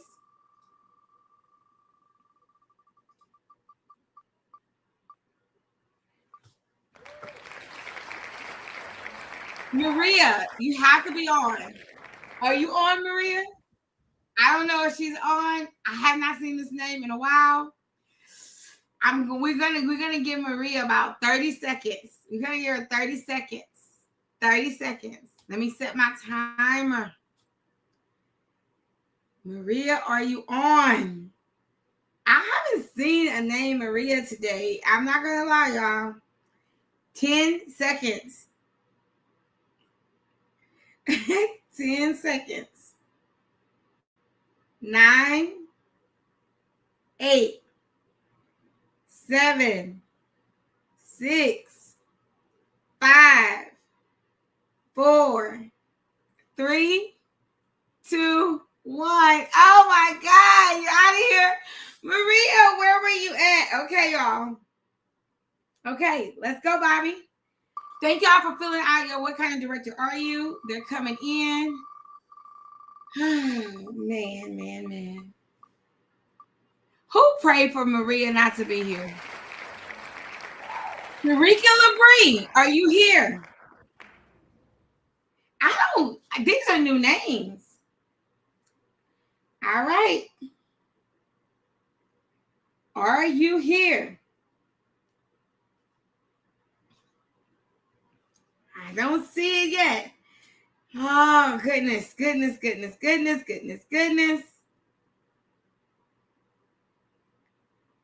You got 18 seconds, y'all. 15 seconds. Oh, yes, Bobby, can you we did not say Bree. We said Sharika LaBree. 4 seconds. 3, 2, 1. Oh my God. She's out of there, Bobby. Oh my goodness. Don't spin yet, Bobby. I didn't say spin yet. Jeez, Louise, you're going too fast. Oh, now she's gonna take off the screen. We still gotta go with their name. We can't do them like that, Bobby. Okay, but don't show them yet. Okay. Oh, Bobby working hard over there. Bobby about to have a heart attack. Can you drop the pitch link for Tamika? Don't respin. We're gonna go with the name you chose. Okay, show them the name. Good Lord. I was gonna say something. Bobby had already started spinning, scaring me half to death. Oh, I just scared Bobby. She ain't reshared the screen yet. Oh, Lordy be. Oh. Okay, she dropped the link to the pitch. She said, oh, no, you're going to wait on me. Oh. Tamika Pinson Wilson. I haven't saw this name. Okay, I'm starting the timer. I am starting the timer. 27 seconds. 24.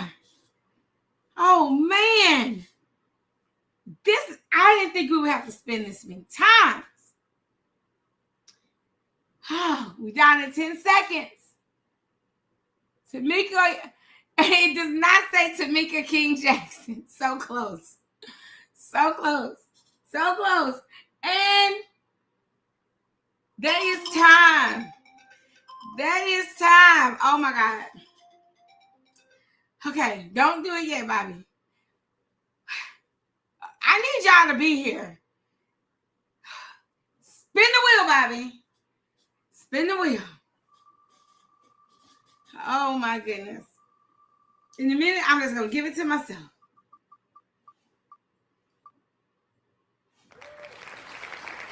Oh, my God! I know she's here. Oh, my goodness. Oh, my goodness. Is she here? I haven't seen. Leslie? Are you here? Speak now or forever hold your peace. Leslie?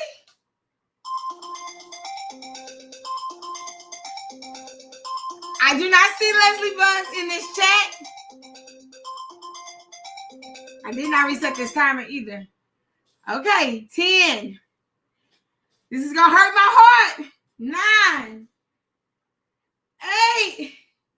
Oh, okay. She says, I'm commenting. I was supposed to say, Lord, Jesus. All right, congratulations. I don't know. Your mama was probably somewhere praying. Okay, everybody say, she's here, she's here. She's in the chat. I didn't see it. Okay, I'm sorry. Okay, I get it. She says she's here. Congratulations, Leslie. Congratulations. You are the winner. Oh, I'm excited. You're the winner of our grand prize. Congratulations. Oh, everybody's saying she responded. There's a delay on my end. I'm sorry, y'all. Oh, that was too exciting for me. That's how exciting the pitch competition is going to be. Okay. Yay. They say we got your back, Leslie. Congratulations. Okay, I need you to stop. Whew. Y'all, that was a little bit exciting. Y'all, we've come to the end of our back to school summit. That was too exciting for me. Listen, we always end our summits with well wishes and blessings. So we pray that you guys have the most successful back to school season, that God will cover your campuses, your staff, your ideas, that you will be so prepared for this next season to build and build and build and build big. We cannot wait to see you at the conference. Listen, don't let the opportunity pass you by to be in an environment that's going to bless you in your business, right? Get there. Get there. Get there. One of the things we always say in Childcare Millionaires is we want you to win. We want you to make sure that you put yourself in a position to where you're always winning. And the way that we help you do that is by creating experience. Not every day that you meet somebody who really wants you to win. I think what is so amazing about Brandy is that even when she came to me with this vision, it was really out of a frustration of trying to launch our child care centers and running into established owner after owner who refused to help us. And so Childcare Millionaires was really birthed out of a place of frustration, but then out of a place of truly wanting to share what it was that we were blessed with others so that they would not have the same struggle. This is my 5th conference with the Childcare Millionaires Association. I feel like each conference, each year, I grow a little bit more, I learn a little bit more, I become a little bit more successful in my business and personally. One way that I see that they help us wing it to win it is by having a personal touch. Brandy, Coach Condi, Coach Natalie, Coach Tamika, Coach DeShannon, all of them love to be very involved with the attendees and the participants of the organization. I love Brandy. I love Natalie. They have pretty much spoken to my wife and told her exactly the same things that I've been saying for years. So I greatly appreciate them. They're now part of our family, you know? It has been an amazing journey being part of Elevation Masterminds. They have been an amazing partnership with us. They have taught us so much. A lot of great things for our business, a lot of personal things to grow myself as a CEO. Thank you, Elevation Masterminds. I am back for another wonderful conference at Childcare Millionaires Live, Houston, and my experience with Elevation has been winning. I've grown from the first video conference in 2020 during COVID, listening to Brandy, getting the ideas, the camaraderie, the sisterhood, knowing that I can do this, gave me the confidence to keep moving. When I started Elevation Mastermind, when I came to the conference, I didn't have any type of direction. I just heard this Childcare Millionaire thing, and I felt like that's where I needed to be. I needed to experience it. I heard it on the computer enough, and it was just time for me to be in the building because it just seemed like the energy was amazing, the people were authentic. It just seemed like that. So I was like, I have to see what this is really about because, you know, TV, it can seem a little fake sometimes. But when I got here, they had me in the middle of the floor crying because they was ready to help me, hold my hand, support me, and be there for me on my journey. I noticed that when I was in the middle of the floor, I had my sisters circle around me to support me and be there to help me get through this journey. I came here not owning a center and just wanting to have a center and working in my mom's center that I love dearly, but I had put my dream on the back burner because I felt like I wasn't doing what I needed to do for my family first, and I had to keep putting them first. But sometimes you can put you first and still take care of your family and make sure that you're living your dreams. So after signing up for Elevation Mastermind, I got the whole pie, not the slice of it. You know, the conference is just a slice, but Elevation Mastermind is the whole pie. I got the coaches calls that would just help me figure out where I wanted to go. I got the accountability partners who would check on me and make sure I was good, not just in my business, but in my personal, in my mental, in my emotional, and even in my spiritual. I have sisters praying for me, hoping and wishing that I win with them. So what are you waiting for?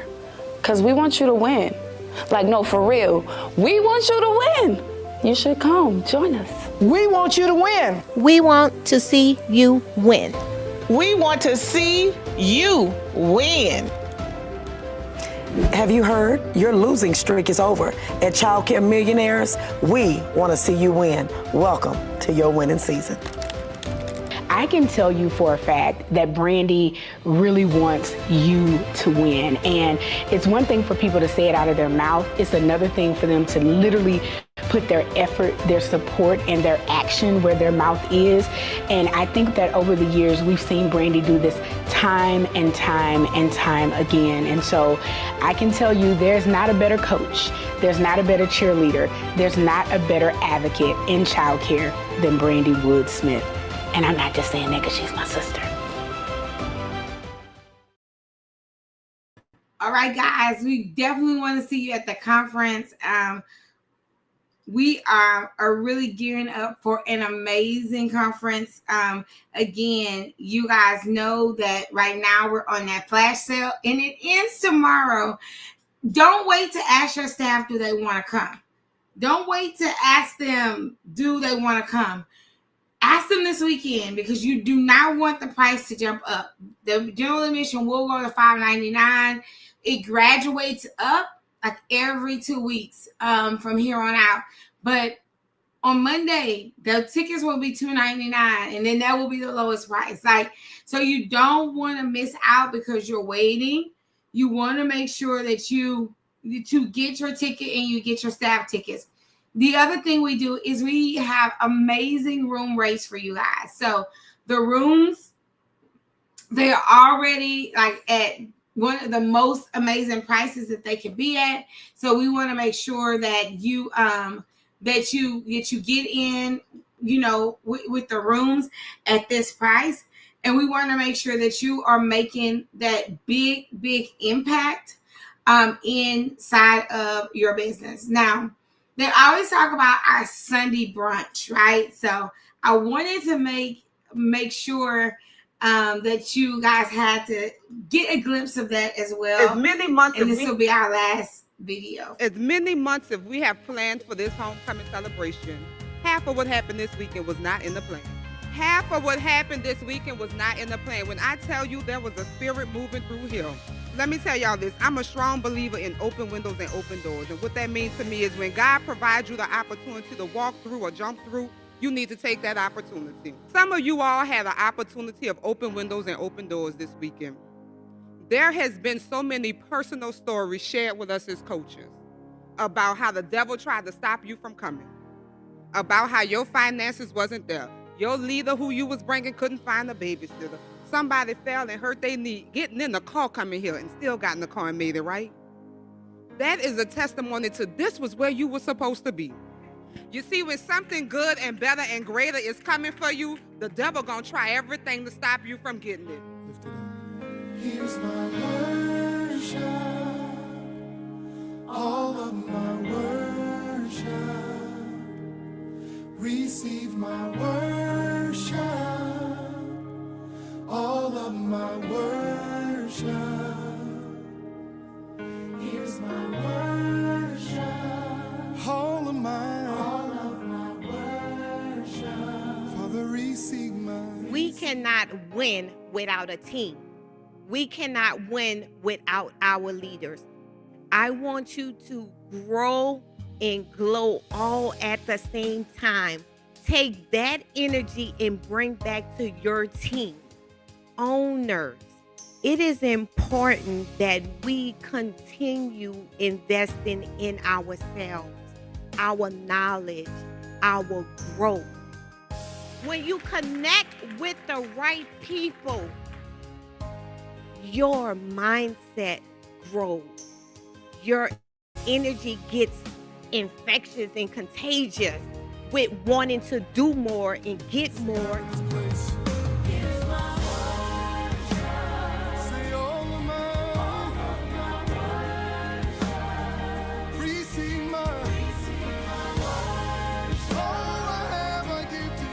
So the spirit of homecoming was also about the spirit of realizing that you have people that you have to go back and touch. And as I look at you and say, okay, we touched these lives this year, we will never know the ripple effect unless you come back. We will never know what the fruit of the labor was unless you come back and you begin to tell us of the good work that you have done.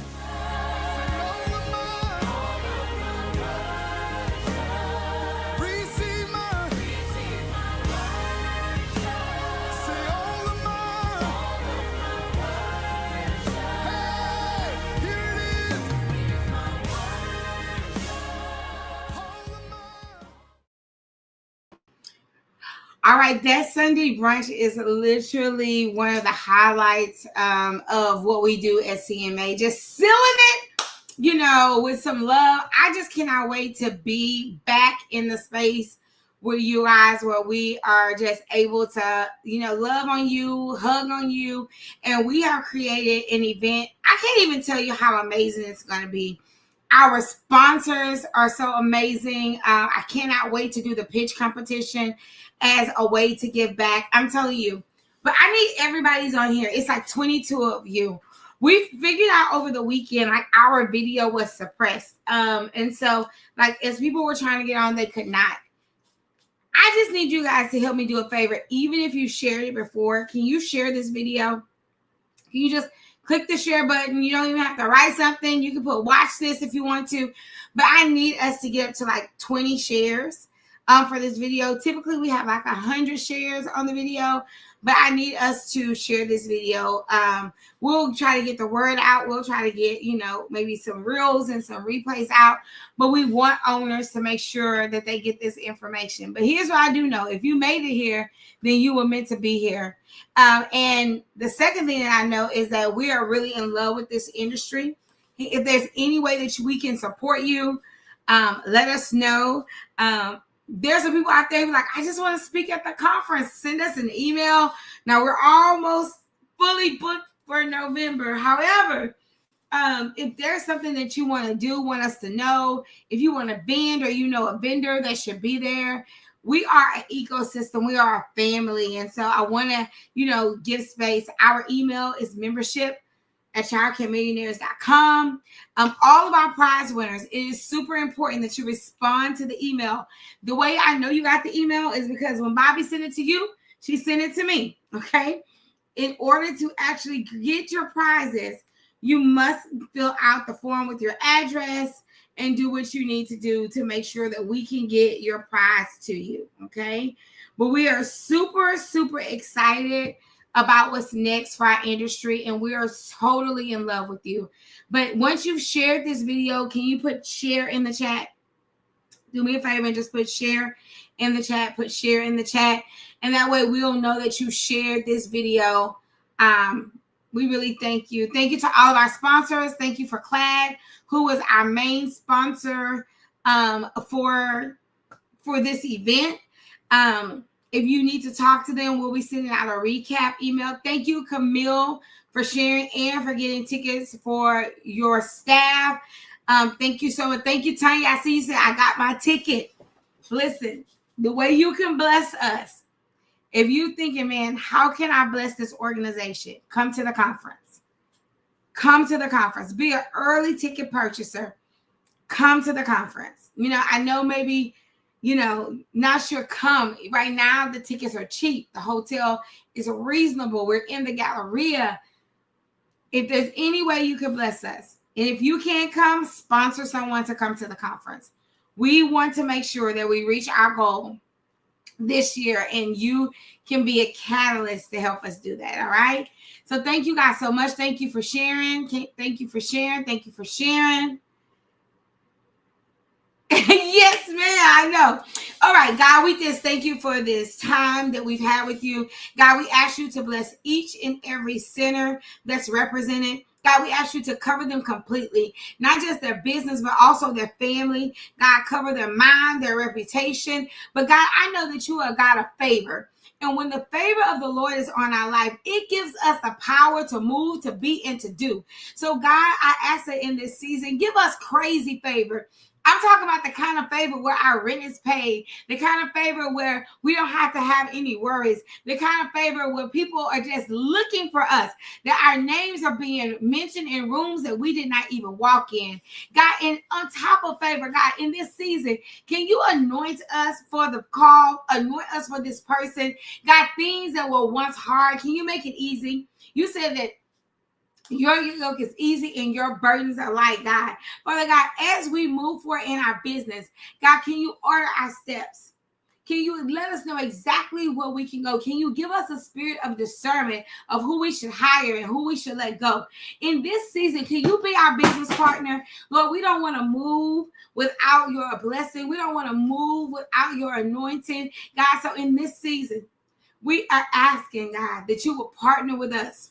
God, help us be more effective. Help us to be more efficient. God, when we're not doing things the right way, God, quicken our spirit so we can make quick changes. Father God, we ask you, God, to bless every family, every husband, every child, our children, our homes. Father God, as we do the work with the children, as we do the work in the community, God, as we pour into others, God, we ask, God, that you would continue to pour into us, that we will not give from an empty cup. And God, I know there's so many givers. There's so many givers that are here. And I read that we cannot beat your giving. You said that you would, if we would give, you would give back to us, God. Press down, shaking together, running over. Show me and give into our bosom, God. Thank you for the 30-fold blessing. Thank you for the 60-fold blessing. Thank you for the 100-fold blessing. God, but I read in Deuteronomy 1:11, God, that you would do 1,000 times more. 1,000 times more than you promised our ancestors. So God, in this season, may we walk under the 1,000 times more blessing that you promised in your word. God, every need, God, you can feel. God, every sickness, Lord, you can heal, God. God, so we ask that in this season, as we go, just like you told us, as you go, you'll be healed. As we walk on this journey, as we serve the children, as we take care of our staff, as we take care of our family, God, heal us as we go. Give us joy as we go. Father God, give us a double dose of love as we go. God, we thank you for the vision that you've given us. And God, we know since you gave us this vision, that you will give us provision to see it through to completion. God, we ask, God, that anyone who's supposed to be here in this room, God, that you will let them get here. Father God, let your unmerited grace and favor rest and abide on us. God, let our health be restored. Our mind be restored. God, our children be saved. Father God, put a hedge of protection. God, dispatch angels around our buildings. God, angels to minister to us. God, we just thank you. God, because you have proven to be a good God, Father God, and we want to be good daughters and sons. We want to be good stewards. God, we thank you for this time. God, we thank you for this prayer. Father God, we thank you for this community. It is your community. God, you are our first guest. And Lord, you don't even need to buy a ticket. You are our first guest that we want in that room. Because we know if you show up, you will change lives. If you show up, you will make us have the connections that we need. If you show up, healing will come. If you show up, chaos has to disappear. God, when you show up, peace must be still, God. And God, we call peace into the life of every member, every owner, every director. God, we call peace that passes all understanding as we work on this journey. God, in the next 96 days, as we are walking to this conference, for the next 96 days, please walk with us. Please be with us. Please help us be what you need us to be in our communities. Please tell us when we should help someone. Please be a guiding force in every one of our decisions, Lord. God, we pray to you because we trust you. God, we love you. God, we know you love us better than we even love ourselves. So, God, as we walk on this journey, God, please walk with us. And God, when we can't walk, we know that you're already carrying us. Thank you for every season you carried us through. God, because it's not by our power, God, we know it's not by our might, but it's by your spirit. It's your spirit that's kept us going. It's your spirit that has led us. It's your spirit that gave us the vision. God, keep the vision forever on our mind. Keep our feet forever marching towards that vision. Father God, we thank you. We love you. We praise you. We honor you. In Jesus' name we pray. Amen. Amen. Amen. Amen. Yes, Miss Camille, you should be getting an email with your confirmation to grab your rooms. And we also dropped it in an email to you as well this morning. The room link, it should already be in your email. All right, I love you. I love you. I love you. I love you. Thank you for standing in agreement. Thank you, Dr. Moretta. We want to see you at that conference. But thank you for standing in agreement. We appreciate it. All right, guys, it's time to go. Enjoy your weekend. Enjoy your family. May the time you use today, invest in yourself, may it be restored unto you. All right? Tell them children to help you today. I'm going to go help my mama. Tell your children to help you today. All right. I love you guys. I don't want to get off because I miss y'all, but I got to get off. I'm ending now. Congratulations to all of our prize winners, and thank you to all of our coaches and sponsors.